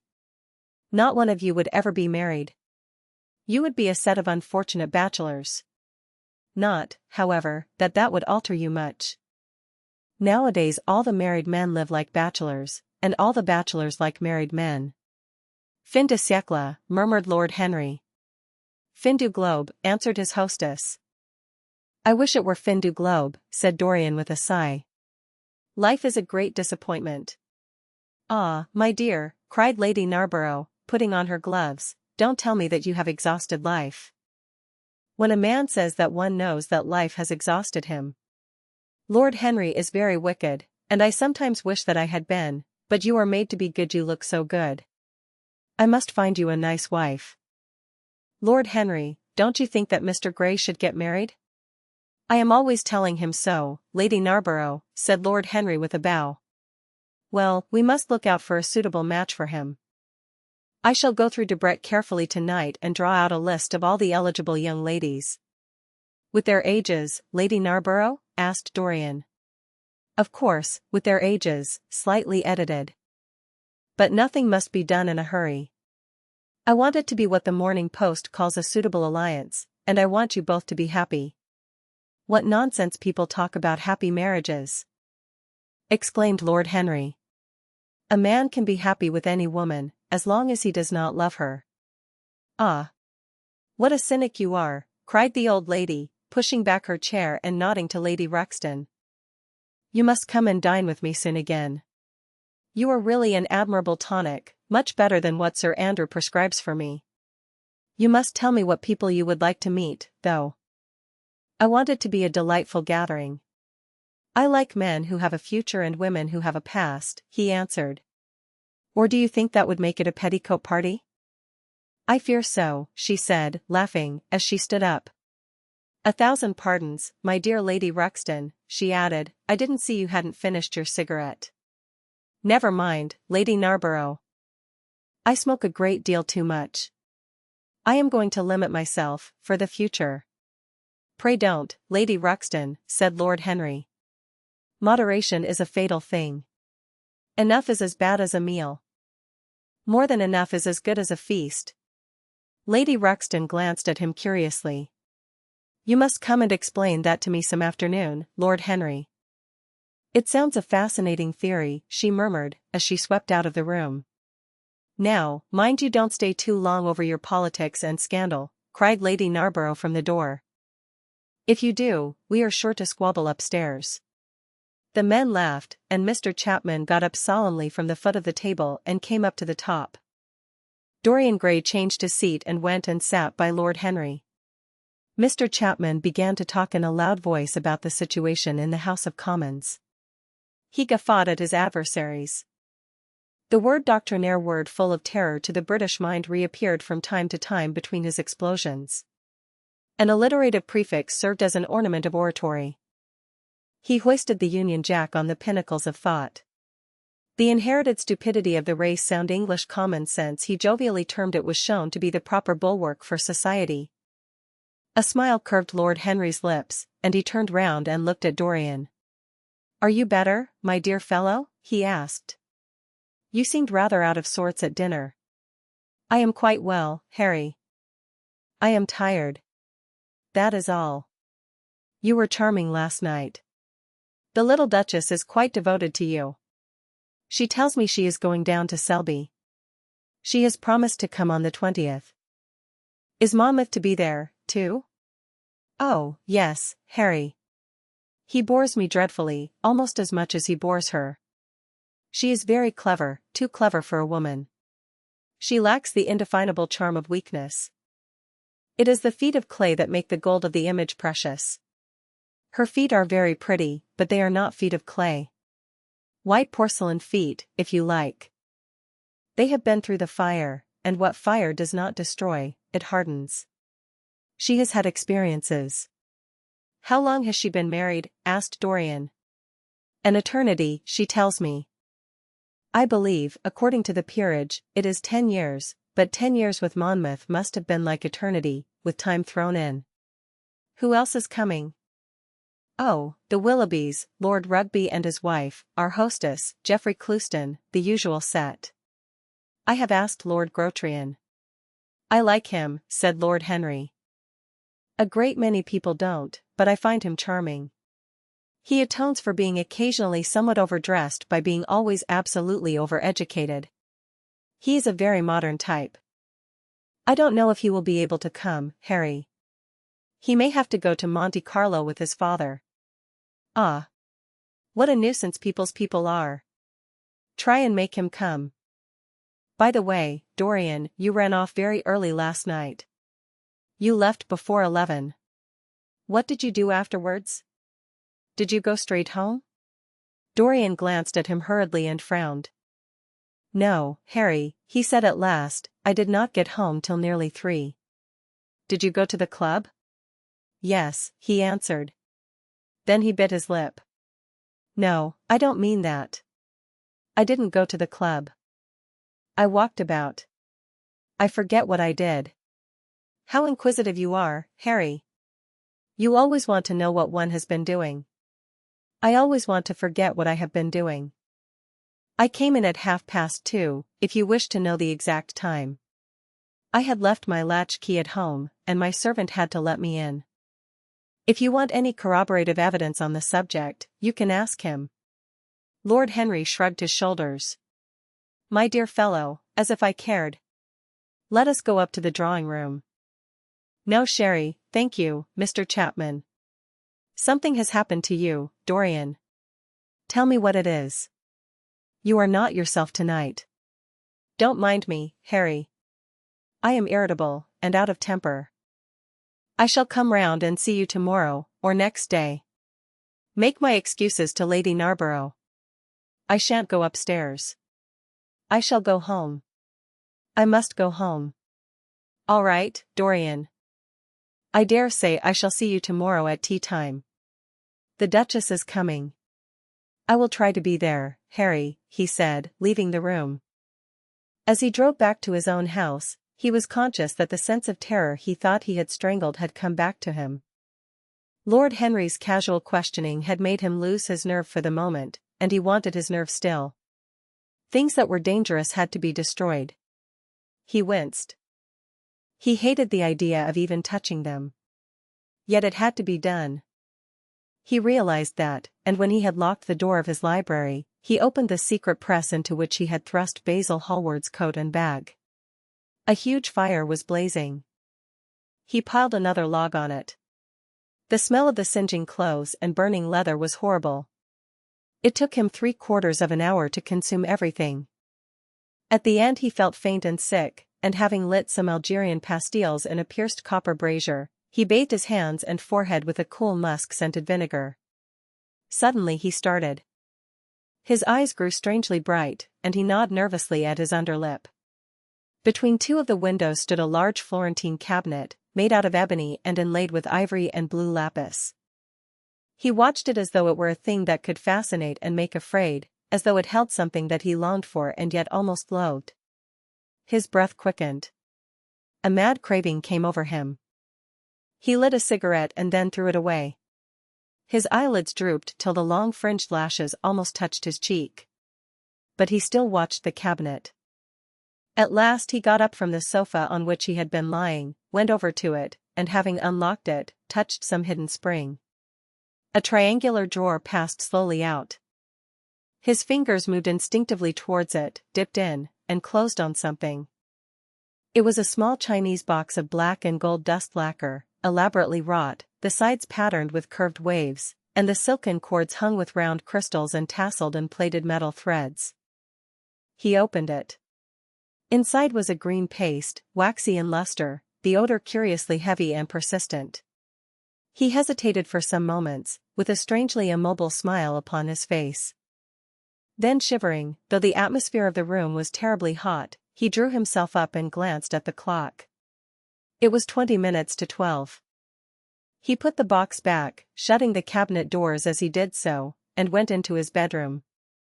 As midnight was striking bronze blows upon the dusky air, Dorian Gray, dressed commonly, and with a muffler wrapped round his throat, crept quietly out of his house.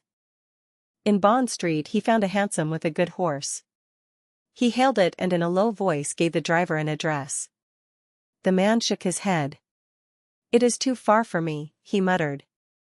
"Here is a sovereign for you," said Dorian. "You shall have another if you drive fast." "All right, sir," answered the man, "you will be there in an hour," and after his fare had gotten he turned his horse round and drove rapidly towards the river. Chapter 16.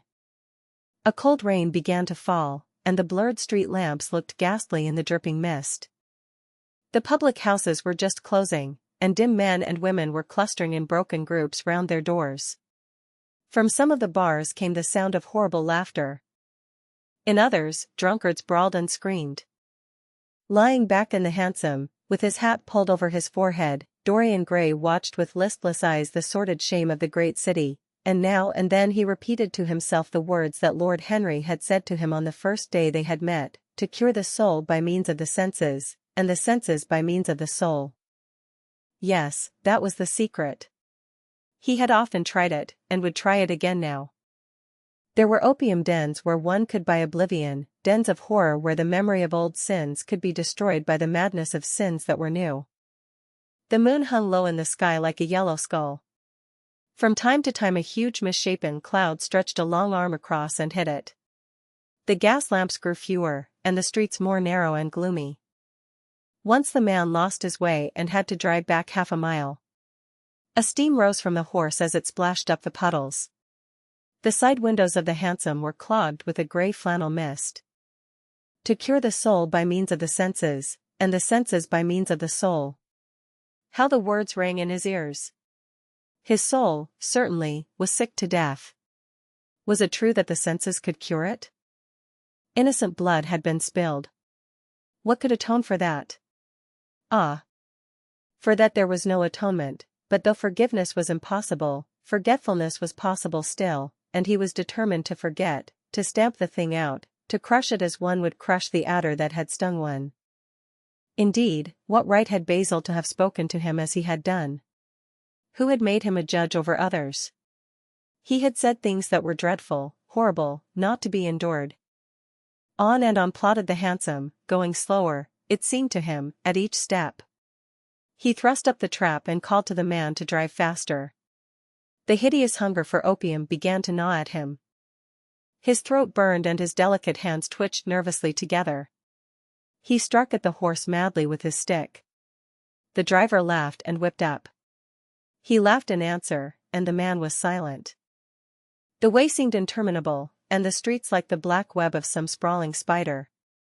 The monotony became unbearable, and as the mist thickened, he felt afraid. Then they passed by lonely brickfields. The fog was lighter here, and he could see the strange, bottle-shaped kilns with their orange, fan-like tongues of fire. A dog barked as they went by, and far away in the darkness some wandering seagull screamed. The horse stumbled in a rut, then swerved aside and broke into a gallop. After some time they left the clay road and rattled again over rough paven streets. Most of the windows were dark, but now and then fantastic shadows were silhouetted against some lamplit blind. He watched them curiously. They moved like monstrous marionettes and made gestures like live things. He hated them. A dull rage was in his heart. As they turned a corner, a woman yelled something at them from an open door, and two men ran after the hansom for about 100 yards. The driver beat at them with his whip. It is said that passion makes one think in a circle. Certainly with hideous iteration the bitten lips of Dorian Gray shaped and reshaped those subtle words that dealt with soul and sense, till he had found in them the full expression, as it were, of his mood, and justified, by intellectual approval, passions that without such justification would still have dominated his temper. From cell to cell of his brain crept the one thought, and the wild desire to live, most terrible of all man's appetites, quickened into force each trembling nerve and fiber. Ugliness that had once been hateful to him because it made things real, became dear to him now for that very reason. Ugliness was the one reality. The coarse brawl, the loathsome den, the crude violence of disordered life, the very vileness of thief and outcast, were more vivid, in their intense actuality of impression, than all the gracious shapes of art, the dreamy shadows of song. They were what he needed for forgetfulness. In 3 days he would be free. Suddenly the man drew up with a jerk at the top of a dark lane. Over the low roofs and jagged chimney stacks of the houses rose the black masts of ships. Wreaths of white mist clung like ghostly sails to the yards. "Somewhere about here, sir, ain't it?" he asked huskily through the trap. Dorian started and peered round. "This will do," he answered, and having got out hastily and given the driver the extra fare he had promised him, he walked quickly in the direction of the quay. Here and there a lantern gleamed at the stern of some huge merchantman. The light shook and splintered in the puddles. A red glare came from an outward-bound steamer that was coaling. The slimy pavement looked like a wet mackintosh. He hurried on towards the left, glancing back now and then to see if he was being followed. In about 7 or 8 minutes he reached a small shabby house that was wedged in between 2 gaunt factories. In one of the top windows stood a lamp. He stopped and gave a peculiar knock. After a little time he heard steps in the passage and the chain being unhooked. The door opened quietly, and he went in without saying a word to the squat misshapen figure that flattened itself into the shadow as he passed. At the end of the hall hung a tattered green curtain that swayed and shook in the gusty wind which had followed him in from the street. He dragged it aside and entered a long low room which looked as if it had once been a third-rate dancing saloon. Shrill flaring gas jets, dulled and distorted in the fly-blown mirrors that faced them, were ranged round the walls. Greasy reflectors of ribbed tin backed them, making quivering discs of light. The floor was covered with ochre-colored sawdust, trampled here and there into mud, and stained with dark rings of spilled liquor. Some Malays were crouching by a little charcoal stove, playing with bone counters and showing their white teeth as they chattered. In one corner, with his head buried in his arms, a sailor sprawled over a table, and by the tawdrily painted bar that ran across one complete side stood 2 haggard women, mocking an old man who was brushing the sleeves of his coat with an expression of disgust. "He thinks he's got red ants on him," laughed one of them, as Dorian passed by. The man looked at her in terror and began to whimper. At the end of the room there was a little staircase, leading to a darkened chamber. As Dorian hurried up its 3 rickety steps, the heavy odor of opium met him. He heaved a deep breath, and his nostrils quivered with pleasure.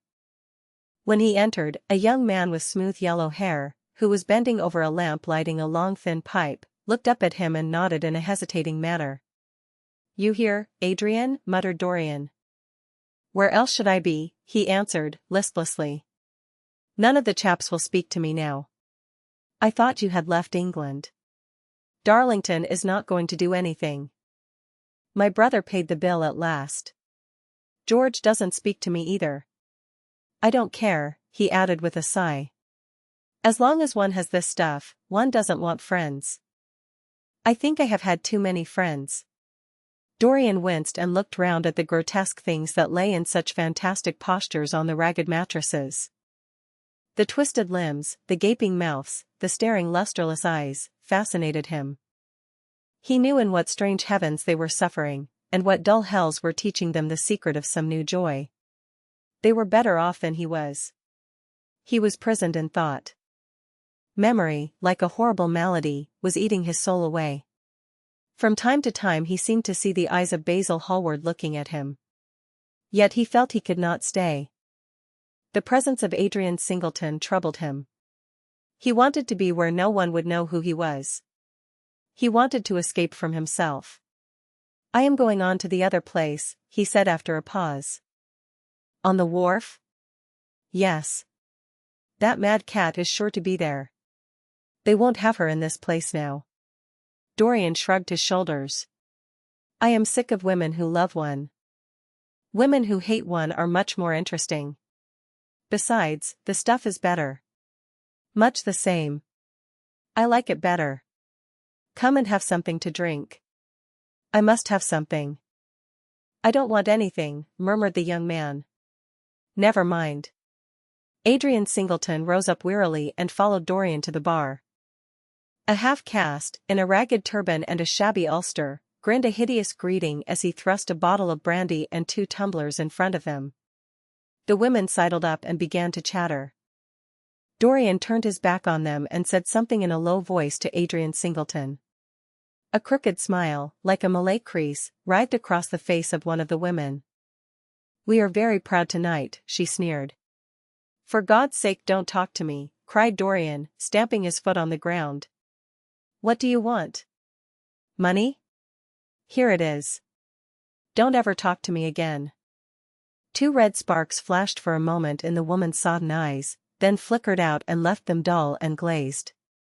She tossed her head and raked the coins off the counter with greedy fingers. Her companion watched her enviously. "It's no use," sighed Adrian Singleton. "I don't care to go back." "What does it matter? I am quite happy here." "You will write to me if you want anything, won't you?" said Dorian, after a pause. "Perhaps." "Good night, then." "Good night," answered the young man, passing up the steps and wiping his parched mouth with a handkerchief. Dorian walked to the door with a look of pain in his face. As he drew the curtain aside, a hideous laugh broke from the painted lips of the woman who had taken his money. "There goes the devil's bargain," she hiccuped, in a hoarse voice. "Curse you!" he answered, "don't call me that." She snapped her fingers. "Prince Charming is what you like to be called, ain't it?" she yelled after him. The drowsy sailor leaped to his feet as she spoke, and looked wildly round. The sound of the shutting of the hall door fell on his ear. He rushed out as if in pursuit. Dorian Gray hurried along the quay through the drizzling rain. His meeting with Adrian Singleton had strangely moved him, and he wondered if the ruin of that young life was really to be laid at his door, as Basil Hallward had said to him with such infamy of insult. He bit his lip, and for a few seconds his eyes grew sad. Yet, after all, what did it matter to him? One's days were too brief to take the burden of another's errors on one's shoulders. Each man lived his own life and paid his own price for living it.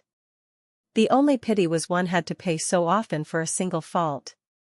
One had to pay over and over again, indeed. In her dealings with man, destiny never closed her accounts. There are moments, psychologists tell us, when the passion for sin, or for what the world calls sin, so dominates a nature that every fiber of the body, as every cell of the brain, seems to be instinct with fearful impulses. Men and women at such moments lose the freedom of their will. They move to their terrible end as automatons move.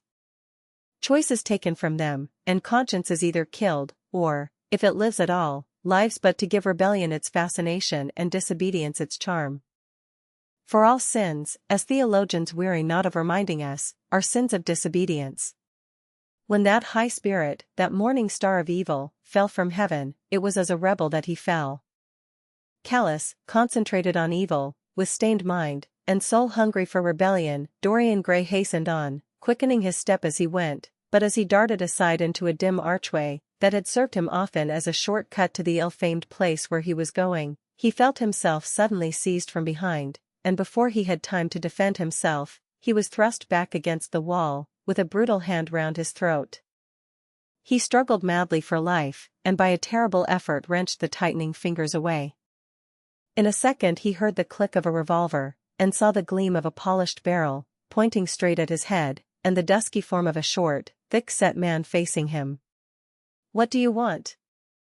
he gasped. "Keep quiet," said the man. "If you stir, I shoot you." "You are mad." "What have I done to you?" "You wrecked the life of Sybil Vane," was the answer, "and Sybil Vane was my sister. She killed herself." "I know it. Her death is at your door. I swore I would kill you in return. For years I have sought you. I had no clue, no trace. The 2 people who could have described you were dead. I knew nothing of you but the pet name she used to call you. I heard it tonight by chance. Make your peace with God, for tonight you are going to die." Dorian Gray grew sick with fear. "I never knew her," he stammered. "I never heard of her." "You are mad. You had better confess your sin, for as sure as I am James Vane, you are going to die." There was a horrible moment. Dorian did not know what to say or do. "Down on your knees," growled the man. "I give you 1 minute to make your peace no more. I go on board tonight for India, and I must do my job first. 1 minute. That's all." Dorian's arms fell to his side. Paralyzed with terror, he did not know what to do. Suddenly a wild hope flashed across his brain. "Stop," he cried. "How long ago is it since your sister died? Quick, tell me." 18 years, said the man. "Why do you ask me? What do years matter?" 18 years, laughed Dorian Gray, with a touch of triumph in his voice. 18 years.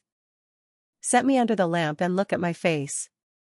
James Vane hesitated for a moment, not understanding what was meant. Then he seized Dorian Gray and dragged him from the archway. Dim and wavering as was the wind-blown light, yet it served to show him the hideous error, as it seemed, into which he had fallen, for the face of the man he had sought to kill had all the bloom of boyhood, all the unstained purity of youth.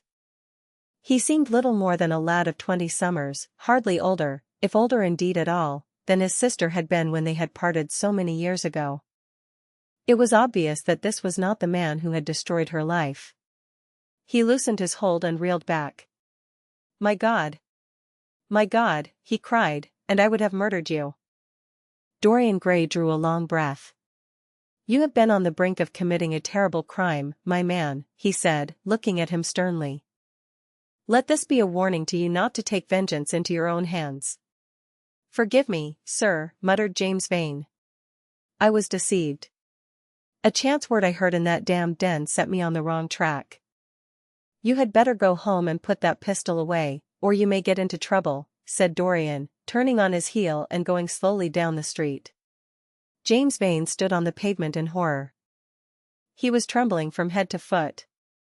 After a little while, a black shadow that had been creeping along the dripping wall moved out into the light and came close to him with stealthy footsteps. He felt a hand laid on his arm and looked round with a start. It was one of the women who had been drinking at the bar. "Why didn't you kill him?" she hissed out, putting haggard face quite close to his. "I knew you were following him when you rushed out from Daly's." "You fool. You should have killed him. He has lots of money, and he's as bad." "He is not the man I am looking for," he answered, "and I want no man's money. I want a man's life. The man whose life I want must be nearly 40 now. This one is little more than a boy. Thank God, I have not got his blood upon my hands." The woman gave a bitter laugh. "Little more than a boy," she sneered. "Why, man, it's nigh on 18 years since Prince Charming made me what I am." "You lie," cried James Vane. She raised her hand up to heaven. "Before God I am telling the truth," she cried. "Before God? Strike me dumb if it ain't so. He is the worst one that comes here. They say he has sold himself to the devil for a pretty face. It's nigh on 18 years since I met him. He hasn't changed much since then. I have, though," she added, with a sickly leer. "You swear this?" "I swear it," came in hoarse echo from her flat mouth. "But don't give me away to him," she whined, "I am afraid of him. Let me have some money for my night's lodging." He broke from her with an oath and rushed to the corner of the street, but Dorian Gray had disappeared. When he looked back, the woman had vanished also. Chapter 17.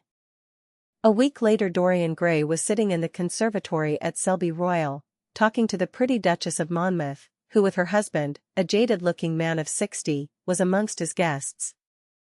It was tea time, and the mellow light of the huge, lace-covered lamp that stood on the table lit up the delicate china and hammered silver of the service at which the Duchess was presiding.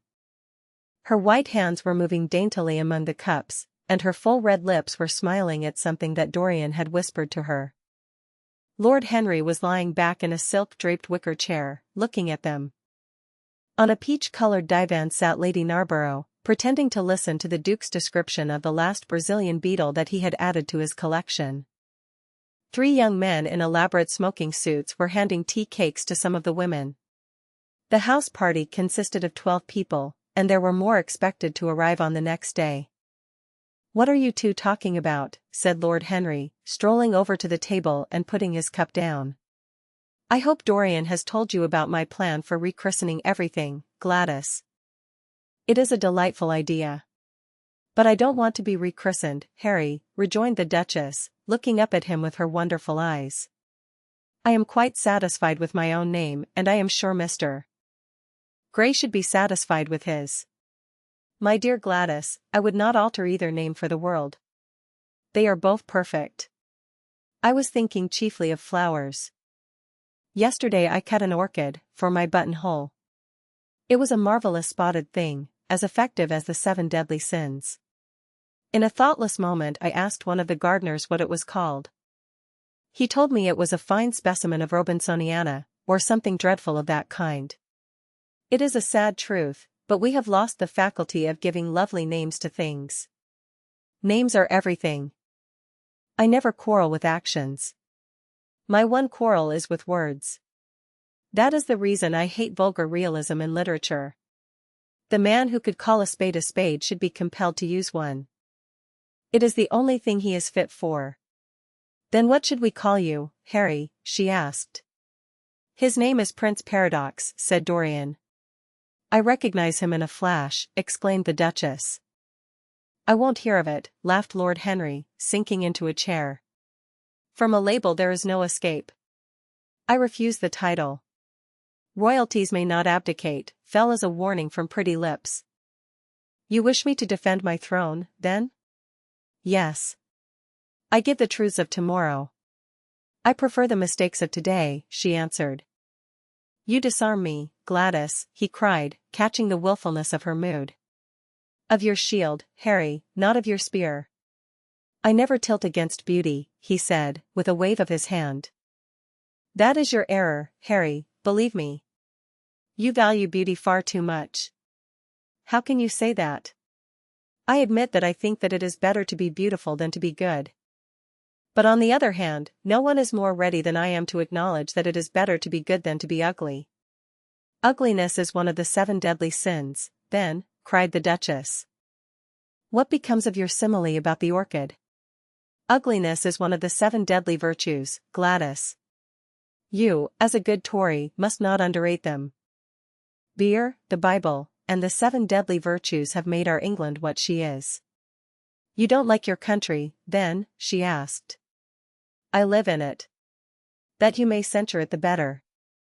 "Would you have me take the verdict of Europe on it?" he inquired. "What do they say of us?" "That Tartuffe has emigrated to England and opened a shop." "Is that yours, Harry?" "I give it to you." "I could not use it." "It is too true." "You need not be afraid. Our countrymen never recognize a description. They are practical. They are more cunning than practical. When they make up their ledger, they balance stupidity by wealth, and vice by hypocrisy. Still, we have done great things. Great things have been thrust on us, Gladys. We have carried their burden. Only as far as the stock exchange." She shook her head. "I believe in the race," she cried. "It represents the survival of the pushing. It has development. Decay fascinates me more." "What of art?" she asked. "It is a malady." "Love?" "An illusion." "Religion?" "The fashionable substitute for belief."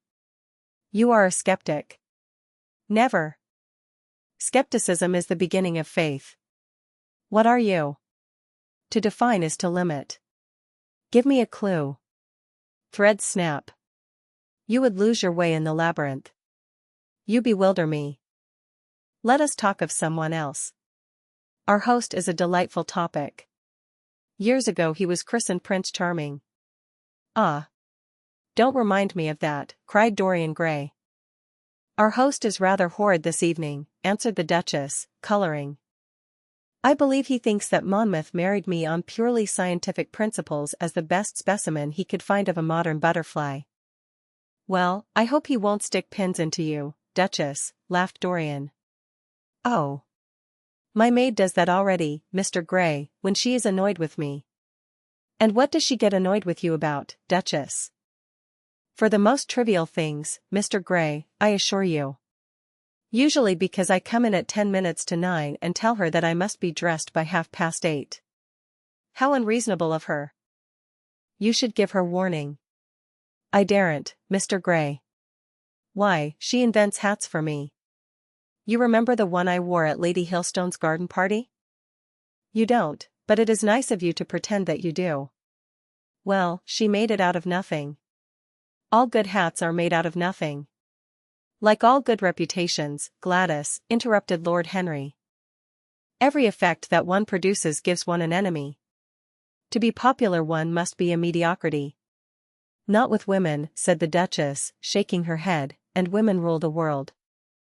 I assure you we can't bear mediocrities. We women, as someone says, love with our ears, just as you men love with your eyes, if you ever love at all. It seems to me that we never do anything else, murmured Dorian. Ah. Then, you never really love, Mr. Gray, answered the Duchess with mock sadness. My dear Gladys, cried Lord Henry. How can you say that? Romance lives by repetition, and repetition converts an appetite into an art. Besides, each time that one loves is the only time one has ever loved. Difference of object does not alter singleness of passion. It merely intensifies it. We can have in life but one great experience at best, and the secret of life is to reproduce that experience as often as possible. Even when one has been wounded by it, Harry? Asked the Duchess after a pause. Especially when one has been wounded by it, answered Lord Henry. The Duchess turned and looked at Dorian Gray with a curious expression in her eyes.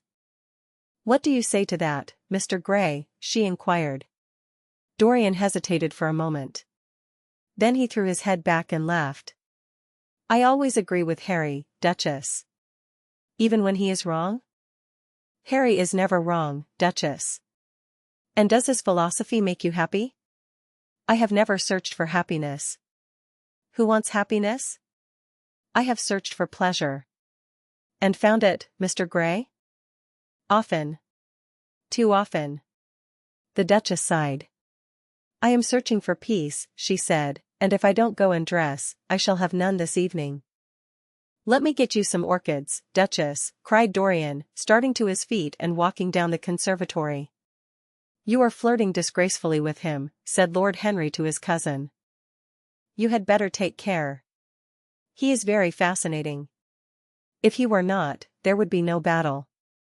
Greek meets Greek, then? I am on the side of the Trojans. They fought for a woman. They were defeated. There are worse things than capture, she answered. You gallop with a loose rein. Pace gives life, was the riposte. I shall write it in my diary tonight. What? That a burnt child loves the fire. I am not even singed. My wings are untouched. You use them for everything, except flight. Courage has passed from men to women. It is a new experience for us. You have a rival. Who? He laughed. Lady Narborough, he whispered. She perfectly adores him. You fill me with apprehension. The appeal to antiquity is fatal to us who are romanticists. Romanticists? You have all the methods of science. Men have educated us. But not explained you. Describe us as a sex, was her challenge. Sphinxes without secrets.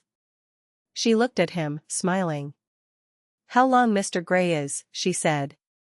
Let us go and help him. I have not yet told him the color of my frock. Ah.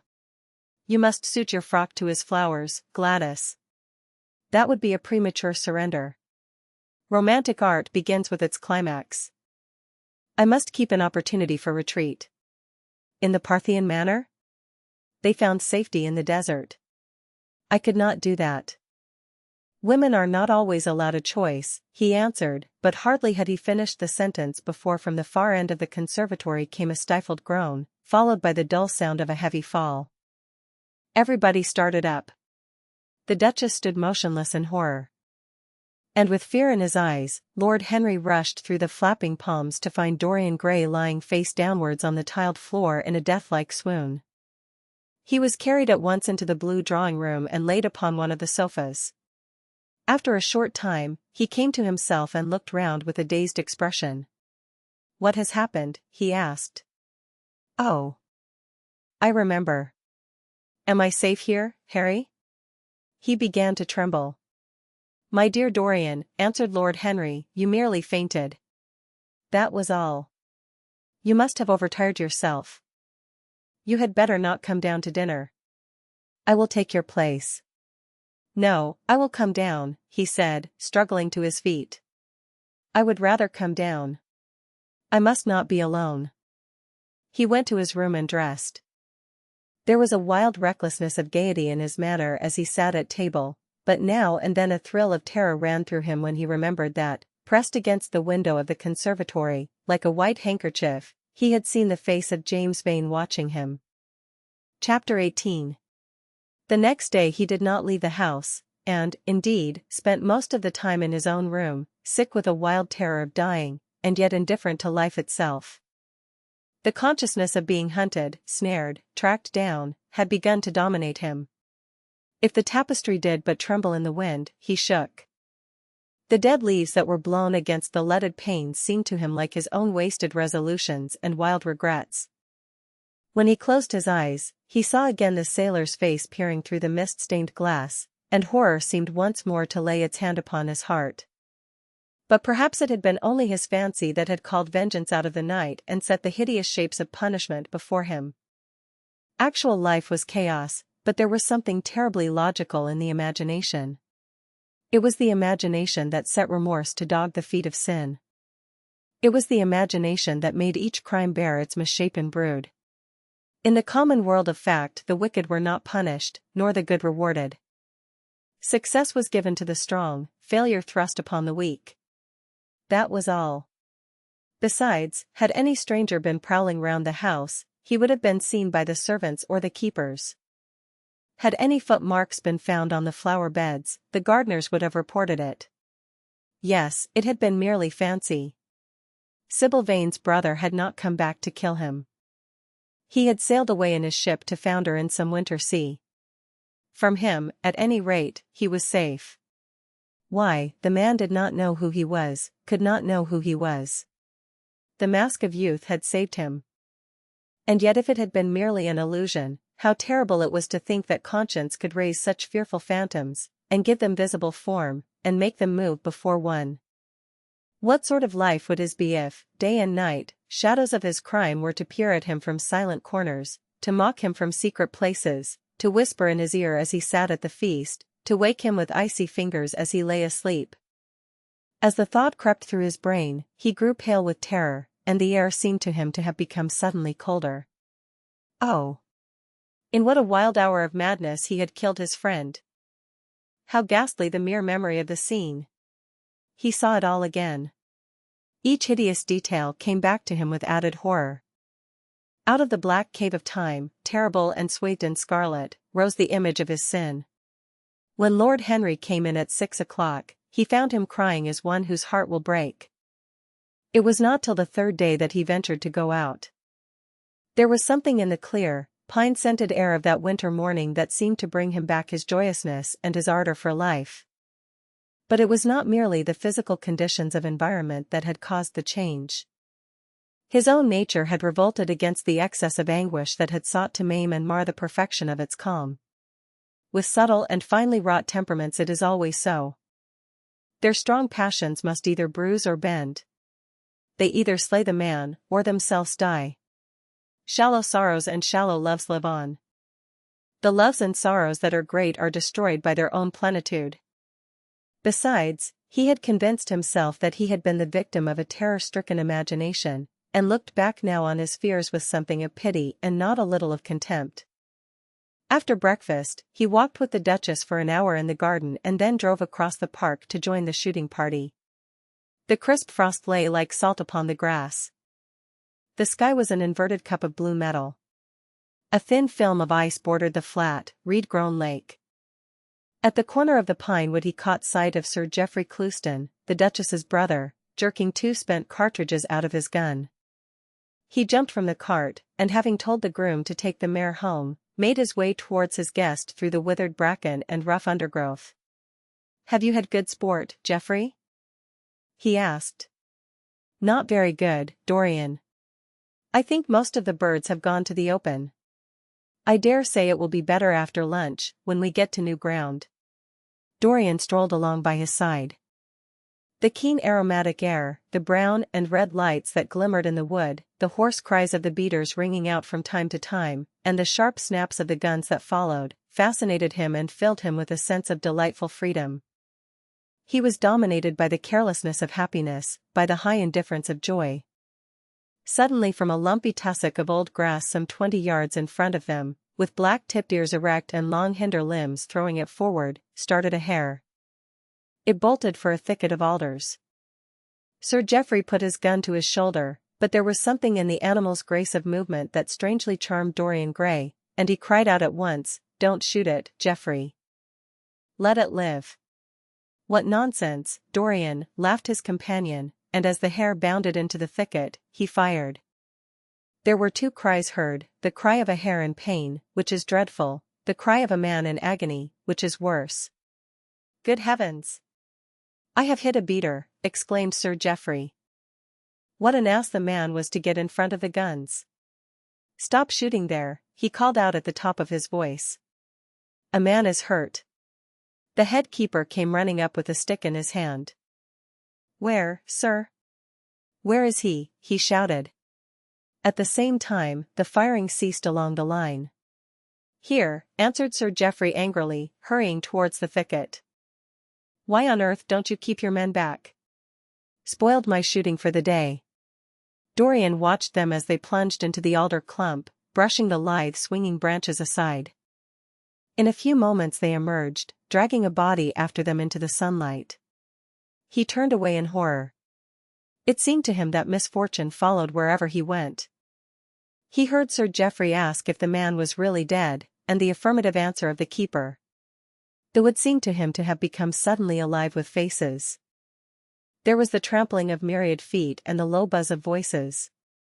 A great copper-breasted pheasant came beating through the boughs overhead.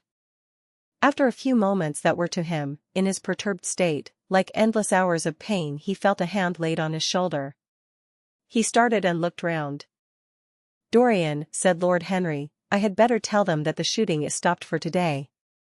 It would not look well to go on." "I wish it were stopped forever, Harry," he answered bitterly.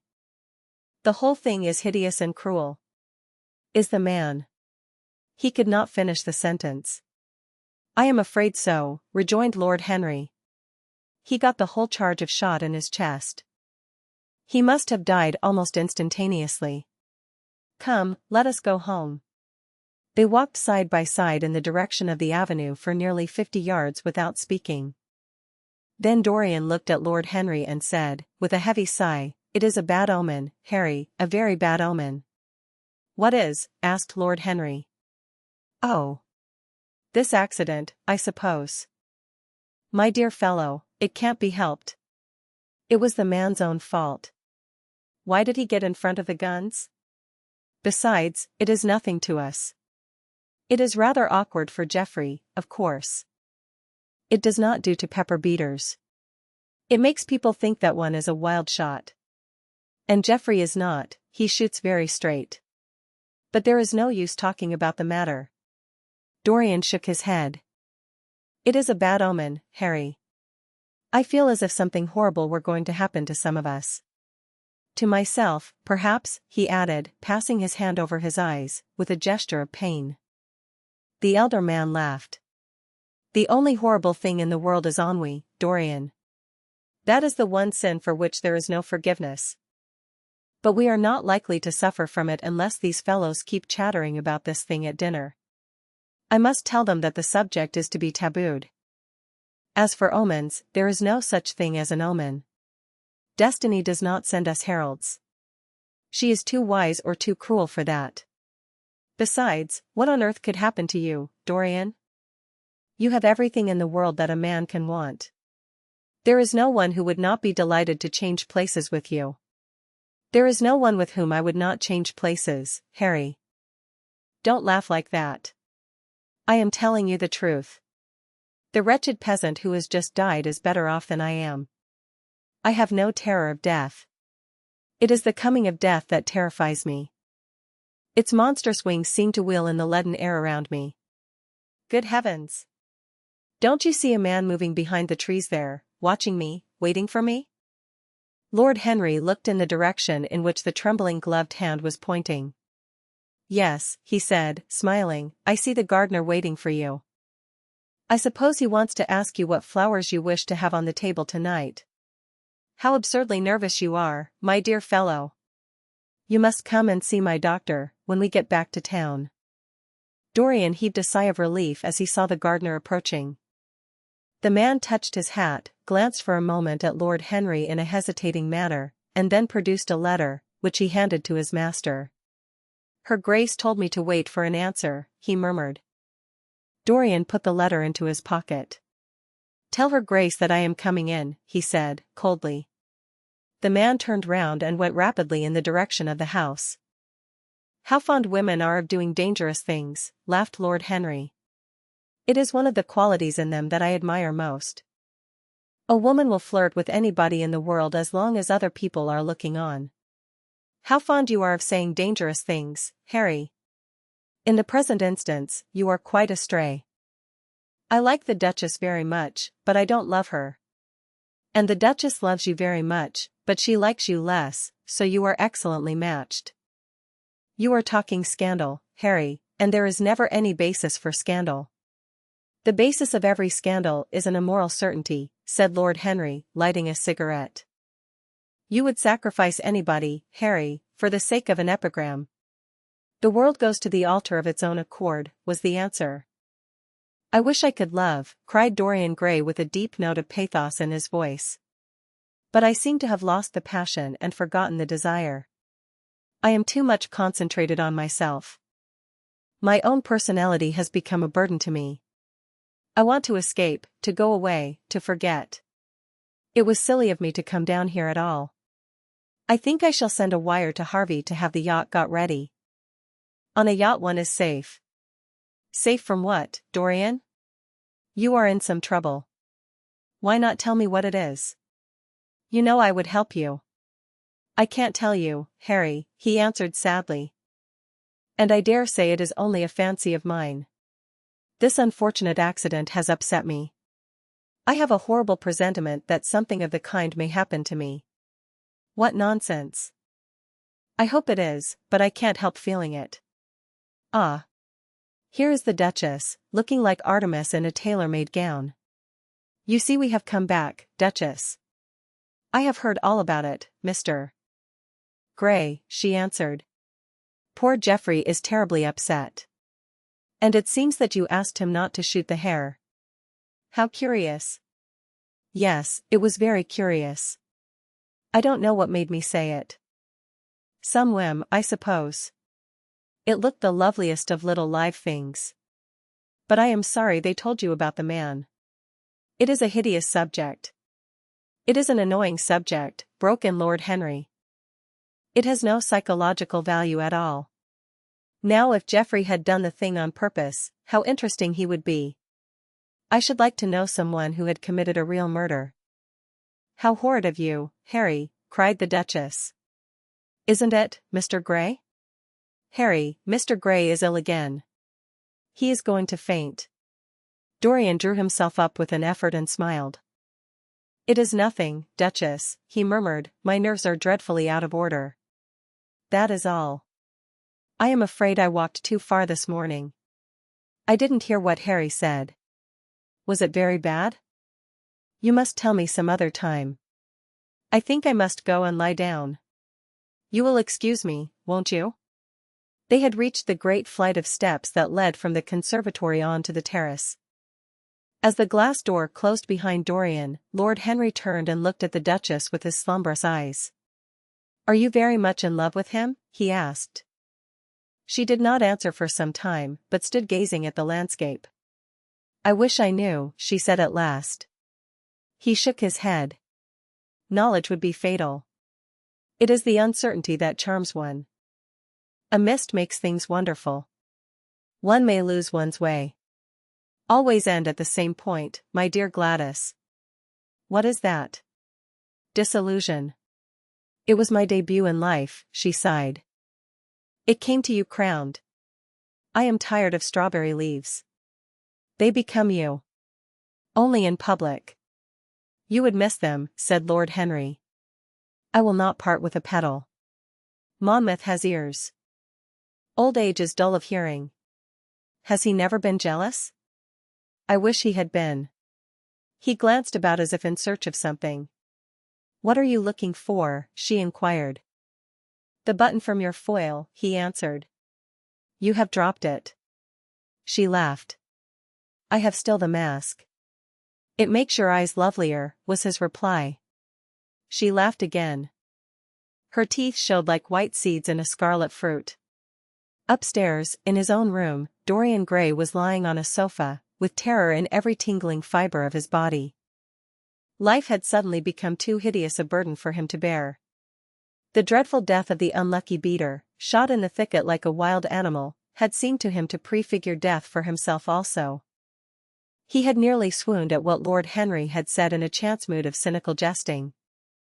At 5 o'clock he rang his bell for his servant and gave him orders to pack his things for the night express to town, and to have the brougham at the door by 8:30.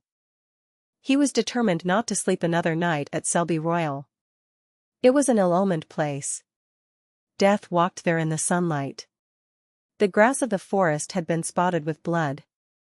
Then he wrote a note to Lord Henry, telling him that he was going up to town to consult his doctor and asking him to entertain his guests in his absence. As he was putting it into the envelope, a knock came to the door, and his valet informed him that the head keeper wished to see him. He frowned and bit his lip. Send him in, he muttered, after some moments' hesitation. As soon as the man entered, Dorian pulled his checkbook out of a drawer and spread it out before him. I suppose you have come about the unfortunate accident of this morning, Thornton, he said, taking up a pen. Yes, sir, answered the gamekeeper. Was the poor fellow married? Had he any people dependent on him? Asked Dorian, looking bored. If so, I should not like them to be left in want, and will send them any sum of money you may think necessary. We don't know who he is, sir. That is what I took the liberty of coming to you about. Don't know who he is, said Dorian, listlessly. What do you mean? Wasn't he one of your men? No, sir. Never saw him before. Seems like a sailor, sir. The pen dropped from Dorian Gray's hand, and he felt as if his heart had suddenly stopped beating. A sailor? He cried out. Did you say a sailor? Yes, sir. He looks as if he had been a sort of sailor, tattooed on both arms, and that kind of thing. Was there anything found on him? Said Dorian, leaning forward and looking at the man with startled eyes. Anything that would tell his name? Some money, sir, not much, and a 6-shooter. There was no name of any kind.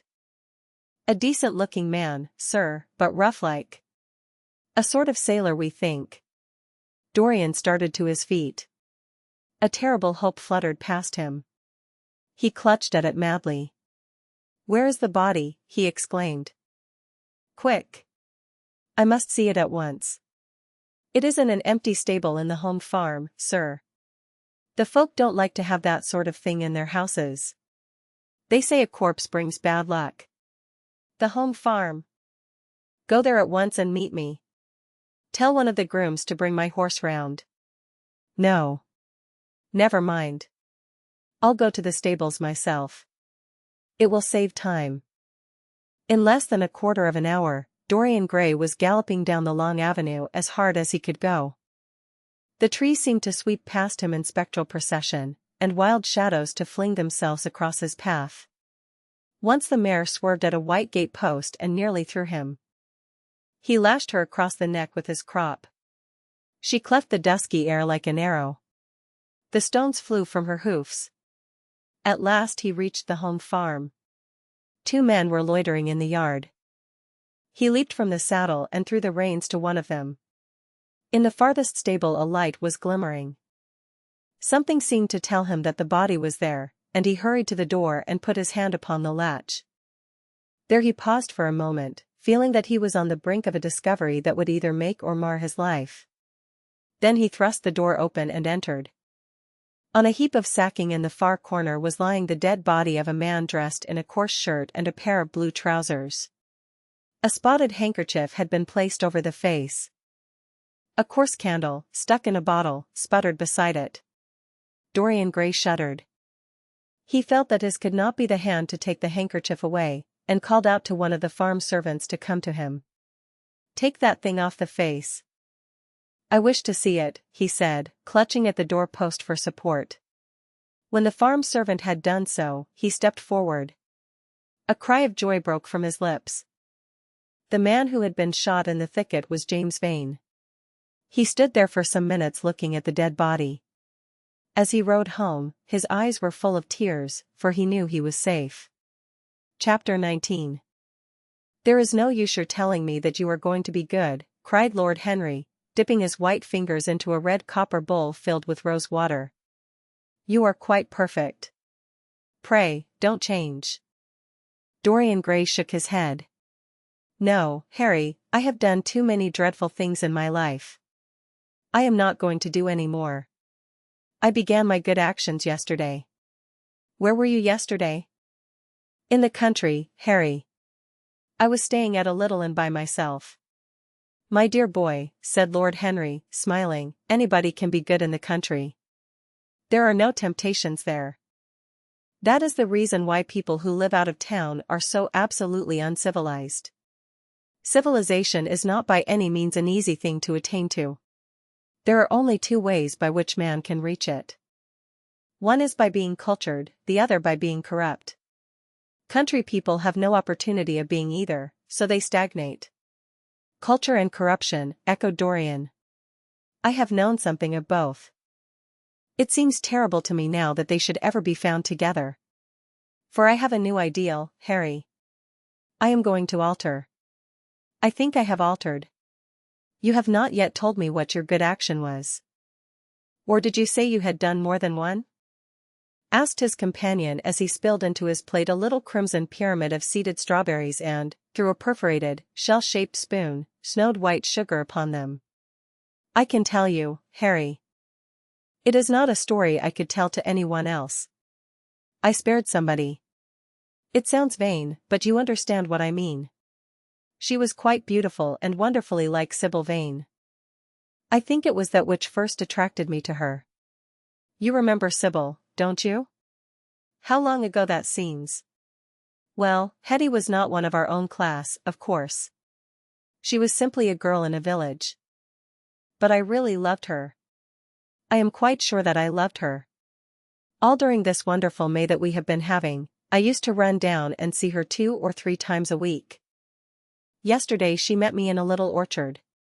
The apple blossoms kept tumbling down on her hair, and she was laughing. We were to have gone away together this morning at dawn. Suddenly I determined to leave her as flower-like as I had found her." "I should think the novelty of the emotion must have given you a thrill of real pleasure, Dorian," interrupted Lord Henry. "But I can finish your idyll for you. You gave her good advice and broke her heart. That was the beginning of your reformation. Harry, you are horrible. You mustn't say these dreadful things. Hetty's heart is not broken. Of course, she cried and all that. But there is no disgrace upon her. She can live, like Perdita, in her garden of mint and marigold."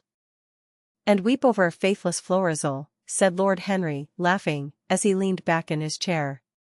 "My dear Dorian, you have the most curiously boyish moods. Do you think this girl will ever be really content now with any one of her own rank? I suppose she will be married some day to a rough carter or a grinning ploughman. Well, the fact of having met you, and loved you, will teach her to despise her husband, and she will be wretched. From a moral point of view, I cannot say that I think much of your great renunciation. Even as a beginning, it is poor. Besides, how do you know that Hetty isn't floating at the present moment in some starlit mill pond, with lovely water lilies round her, like Ophelia? I can't bear this, Harry. You mock at everything, and then suggest the most serious tragedies. I am sorry I told you now. I don't care what you say to me. I know I was right in acting as I did. Poor Hetty. As I rode past the farm this morning, I saw her white face at the window, like a spray of jasmine. Don't let us talk about it any more, and don't try to persuade me that the first good action I have done for years, the first little bit of self-sacrifice I have ever known, is really a sort of sin. I want to be better. I am going to be better. Tell me something about yourself.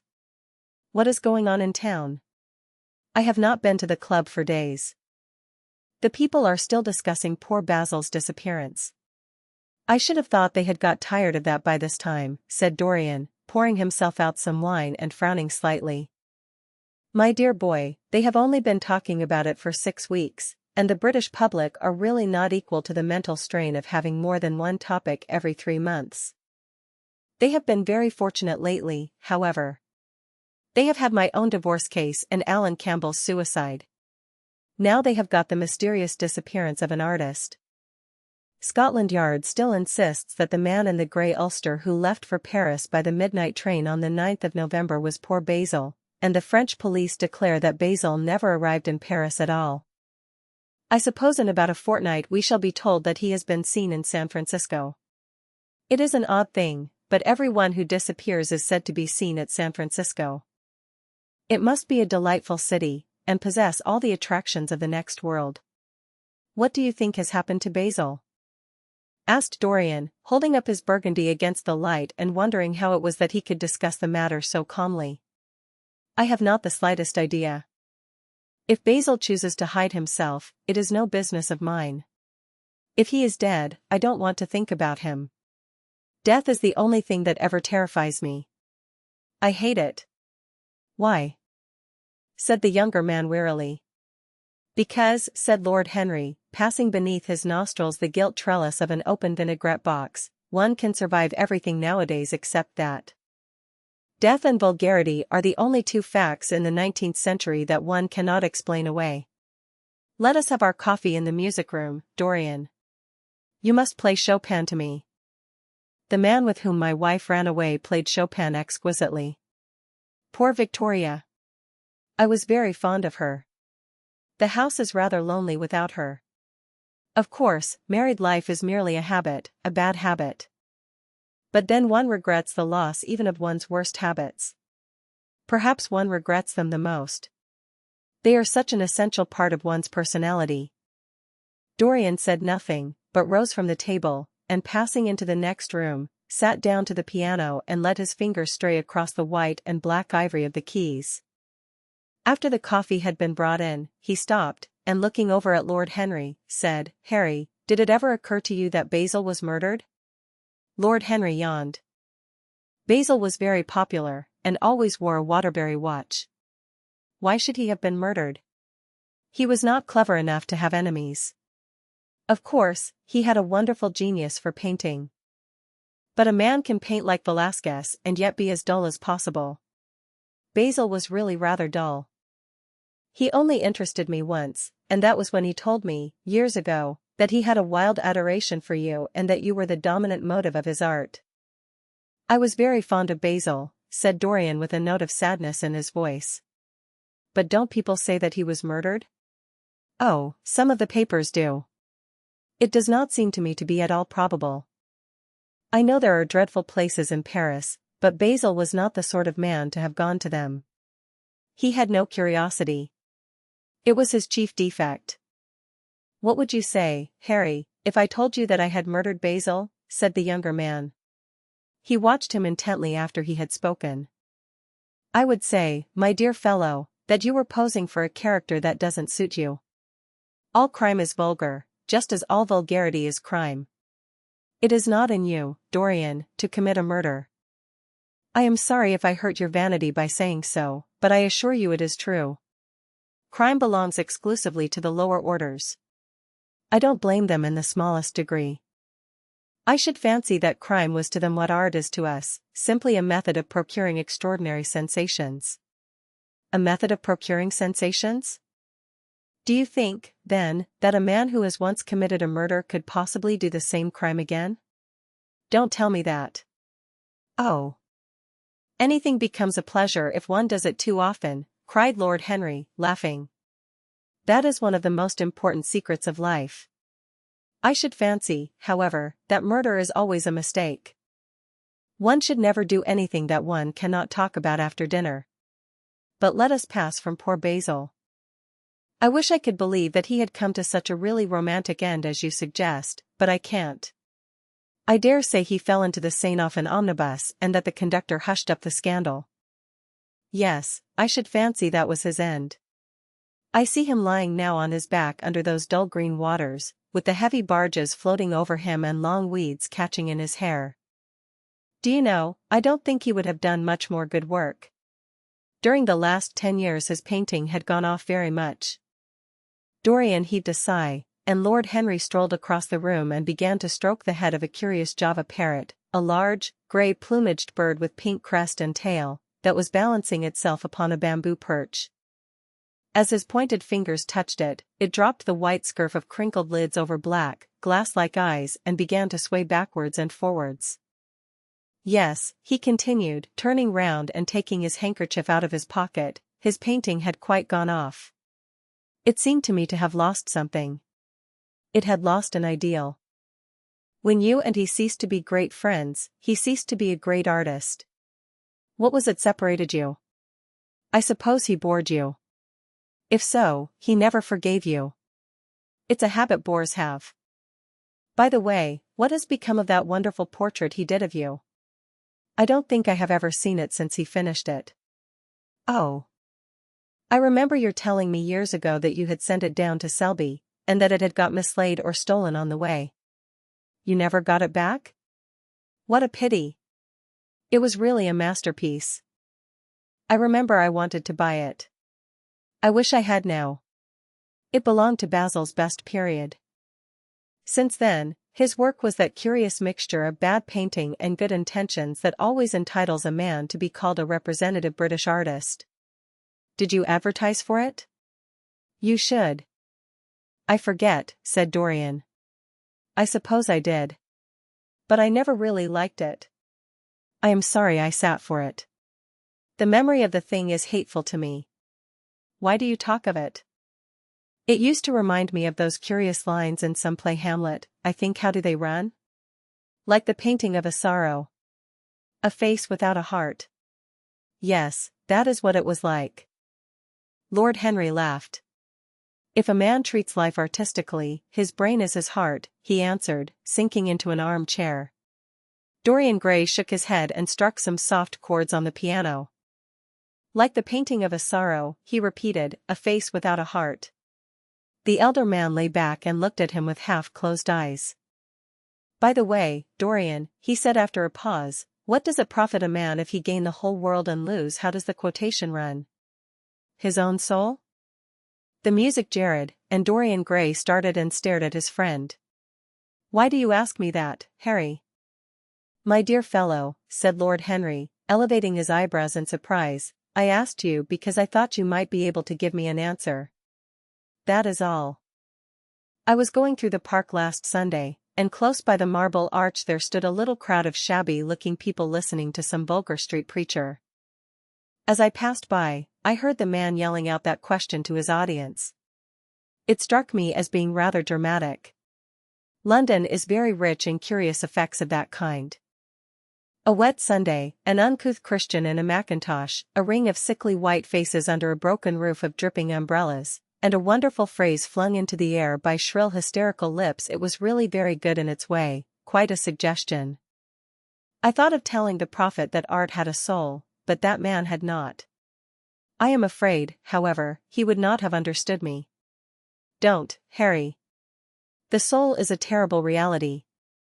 It can be bought, and sold, and bartered away. It can be poisoned, or made perfect. There is a soul in each one of us. I know it. Do you feel quite sure of that, Dorian? Quite sure. Ah. Then it must be an illusion.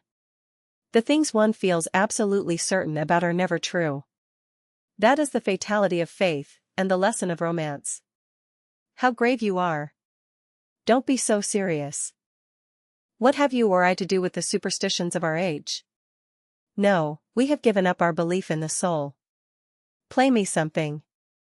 Play me a nocturne, Dorian, and, as you play, tell me, in a low voice, how you have kept your youth. You must have some secret. I am only 10 years older than you are, and I am wrinkled, and worn, and yellow. You are really wonderful, Dorian. You have never looked more charming than you do tonight. You remind me of the day I saw you first. You were rather cheeky, very shy, and absolutely extraordinary. You have changed, of course, but not in appearance. I wish you would tell me your secret. To get back my youth I would do anything in the world, except take exercise, get up early, or be respectable. Youth. There is nothing like it. It's absurd to talk of the ignorance of youth. The only people to whose opinions I listen now with any respect are people much younger than myself. They seem in front of me. Life has revealed to them her latest wonder. As for the aged, I always contradict the aged. I do it on principle.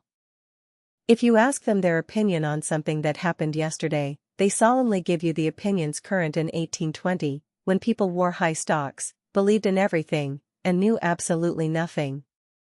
How lovely that thing you are playing is. I wonder, did Chopin write it at Majorca, with the sea weeping round the villa and the salt spray dashing against the panes? It is marvelously romantic. What a blessing it is that there is one art left to us that is not imitative. Don't stop. I want music tonight. It seems to me that you are the young Apollo and that I am Marsyas listening to you. I have sorrows, Dorian, of my own, that even you know nothing of. The tragedy of old age is not that one is old, but that one is young.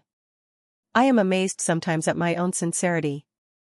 Ah, Dorian, how happy you are. What an exquisite life you have had. You have drunk deeply of everything.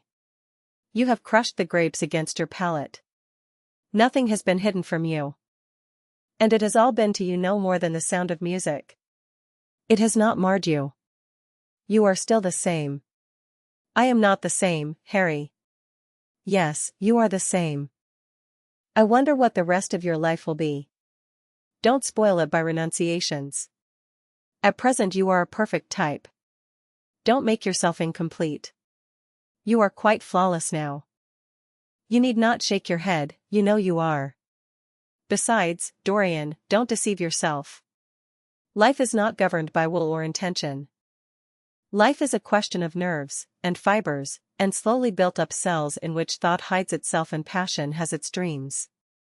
You may fancy yourself safe and think yourself strong.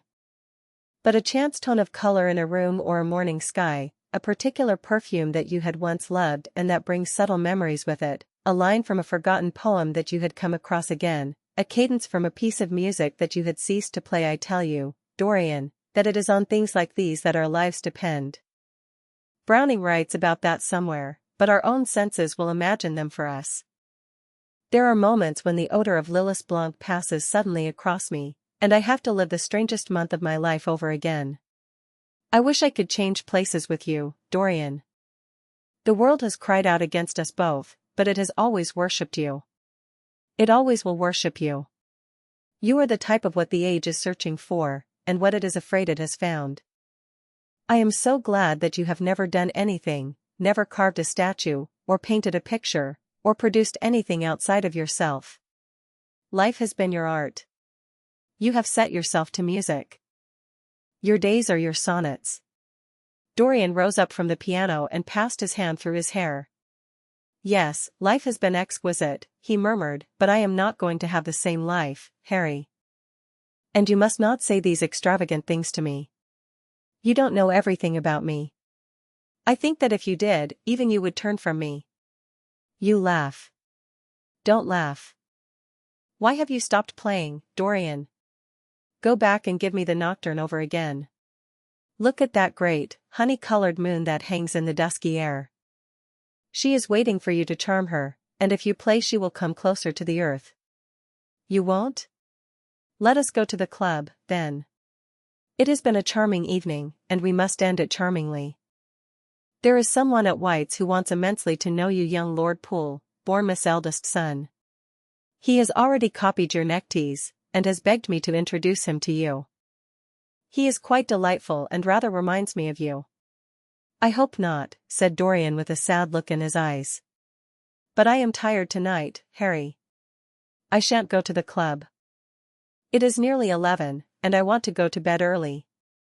"Do stay. You have never played so well as tonight. There was something in your touch that was wonderful. It had more expression than I had ever heard from it before." "It is because I am going to be good," he answered, smiling. "I am a little changed already." "You cannot change to me, Dorian," said Lord Henry. "You and I will always be friends. Yet you poisoned me with a book once. I should not forgive that.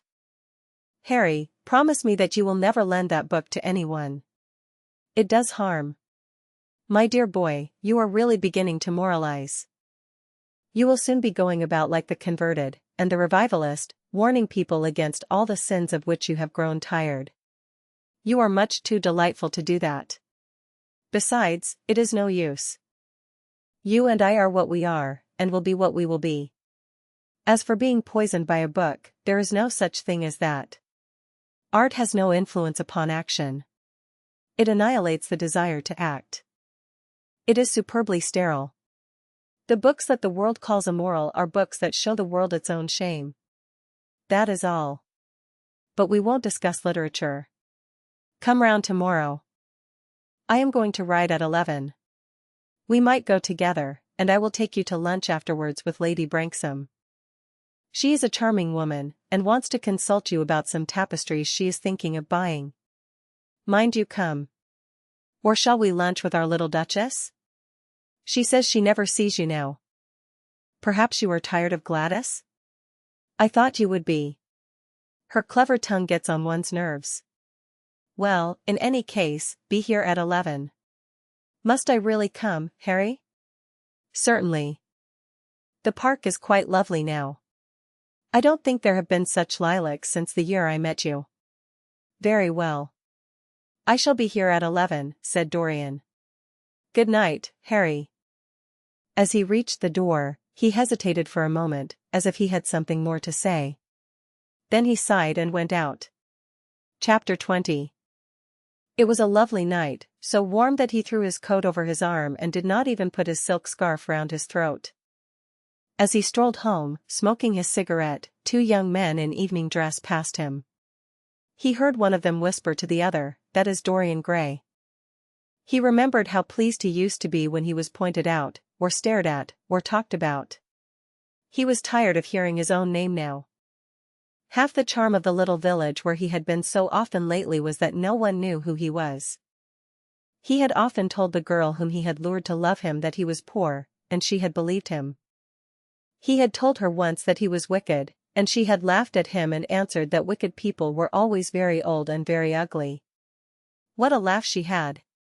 Just like a thrush singing. And how pretty she had been in her cotton dresses and her large hats. She knew nothing, but she had everything that he had lost. When he reached home, he found his servant waiting up for him.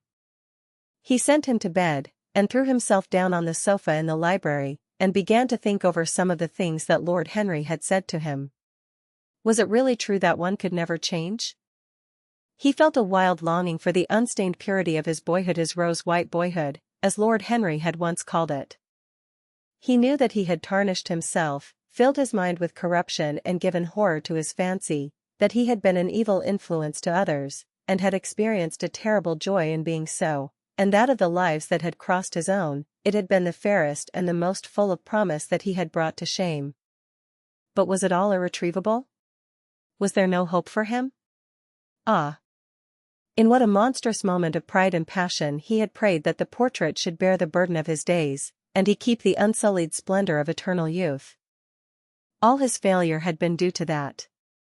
Better for him that each sin of his life had brought its sure swift penalty along with it. There was purification in punishment. Not "forgive us our sins," but "smite us for our iniquities" should be the prayer of man to a most just God. The curiously carved mirror that Lord Henry had given to him, so many years ago now, was standing on the table, and the white-limbed cupids laughed round it as of old.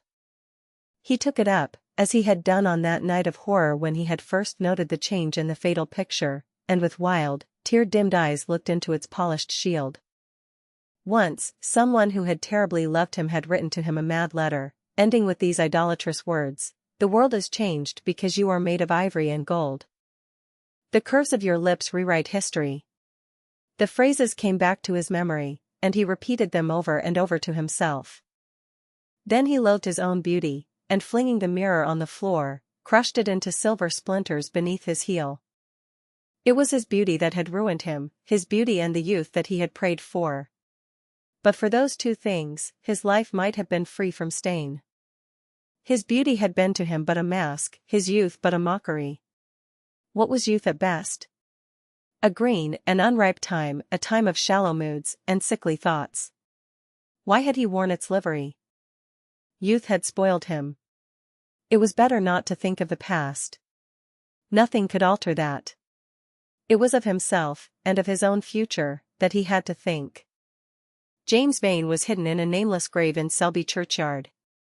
Alan Campbell had shot himself one night in his laboratory, but had not revealed the secret that he had been forced to know. The excitement, such as it was, over Basil Hallward's disappearance would soon pass away. It was already waning. He was perfectly safe there. Nor, indeed, was it the death of Basil Hallward that weighed most upon his mind. It was the living death of his own soul that troubled him. Basil had painted the portrait that had marred his life. He could not forgive him that. It was the portrait that had done everything. Basil had said things to him that were unbearable, and that he had yet borne with patience. The murder had been simply the madness of a moment. As for Alan Campbell, his suicide had been his own act. He had chosen to do it. It was nothing to him. A new life. That was what he wanted. That was what he was waiting for. Surely he had begun it already. He had spared one innocent thing, at any rate. He would never again tempt innocence. He would be good. As he thought of Hetty Merton, he began to wonder if the portrait in the locked room had changed. Surely it was not still so horrible as it had been. Perhaps if his life became pure, he would be able to expel every sign of evil passion from the face. Perhaps the signs of evil had already gone away. He would go and look. He took the lamp from the table and crept upstairs. As he unbarred the door, a smile of joy flitted across his strangely young-looking face and lingered for a moment about his lips. Yes, he would be good, and the hideous thing that he had hidden away would no longer be a terror to him. He felt as if the load had been lifted from him already. He went in quietly, locking the door behind him, as was his custom, and dragged the purple hanging from the portrait. A cry of pain and indignation broke from him. He could see no change, save that in the eyes there was a look of cunning and in the mouth the curved wrinkle of the hypocrite. The thing was still loathsome, more loathsome, if possible, than before, and the scarlet dew that spotted the hand seemed brighter, and more like blood newly spilled. Then he trembled. Had it been merely vanity that had made him do his one good deed? Or the desire for a new sensation, as Lord Henry had hinted, with his mocking laugh? Or that passion to act a part that sometimes makes us do things finer than we are ourselves? Or, perhaps, all these? And why was the red stain larger than it had been? It seemed to have crept like a horrible disease over the wrinkled fingers. There was blood on the painted feet, as though the thing had dripped blood even on the hand that had not held the knife. Confess? Did it mean that he was to confess? To give himself up and be put to death? He laughed. He felt that the idea was monstrous. Besides, even if he did confess, who would believe him? There was no trace of the murdered man anywhere. Everything belonging to him had been destroyed. He himself had burned what had been below stairs. The world would simply say that he was mad. They would shut him up if he persisted in his story. Yet it was his duty to confess, to suffer public shame, and to make public atonement. There was a God who called upon men to tell their sins to earth as well as to heaven. Nothing that he could do would cleanse him till he had told his own sin. His sin? He shrugged his shoulders. The death of Basil Hallward seemed very little to him. He was thinking of Hetty Merton. For it was an unjust mirror, this mirror of his soul that he was looking at. Vanity? Curiosity? Hypocrisy? Had there been nothing more in his renunciation than that? There had been something more. At least he thought so. But who could tell? No. There had been nothing more. Through vanity he had spared her. In hypocrisy he had worn the mask of goodness. For curiosity's sake he had tried the denial of self. He recognized that now. But this murder, was it to dog him all his life? Was he always to be burdened by his past? Was he really to confess? Never. There was only one bit of evidence left against him. The picture itself, that was evidence. He would destroy it. Why had he kept it so long? Once it had given him pleasure to watch it changing and growing old. Of late he had felt no such pleasure. It had kept him awake at night. When he had been away, he had been filled with terror lest other eyes should look upon it. It had brought melancholy across his passions. Its mere memory had marred many moments of joy. It had been like conscience to him. Yes, it had been conscience. He would destroy it. He looked round and saw the knife that had stabbed Basil Hallward. He had cleaned it many times, till there was no stain left upon it. It was bright, and glistened. As it had killed the painter, so it would kill the painter's work, and all that that meant. It would kill the past, and when that was dead, he would be free. It would kill this monstrous soul life, and without its hideous warnings, he would be at peace. He seized the thing, and stabbed the picture with it. There was a cry heard, and a crash. The cry was so horrible in its agony that the frightened servants woke and crept out of their rooms. Two gentlemen, who were passing in the square below, stopped and looked up at the great house. They walked on till they met a policeman and brought him back. The man rang the bell several times, but there was no answer. Except for a light in one of the top windows, the house was all dark. After a time, he went away and stood in an adjoining portico and watched. "Whose house is that, constable?" asked the elder of the two gentlemen.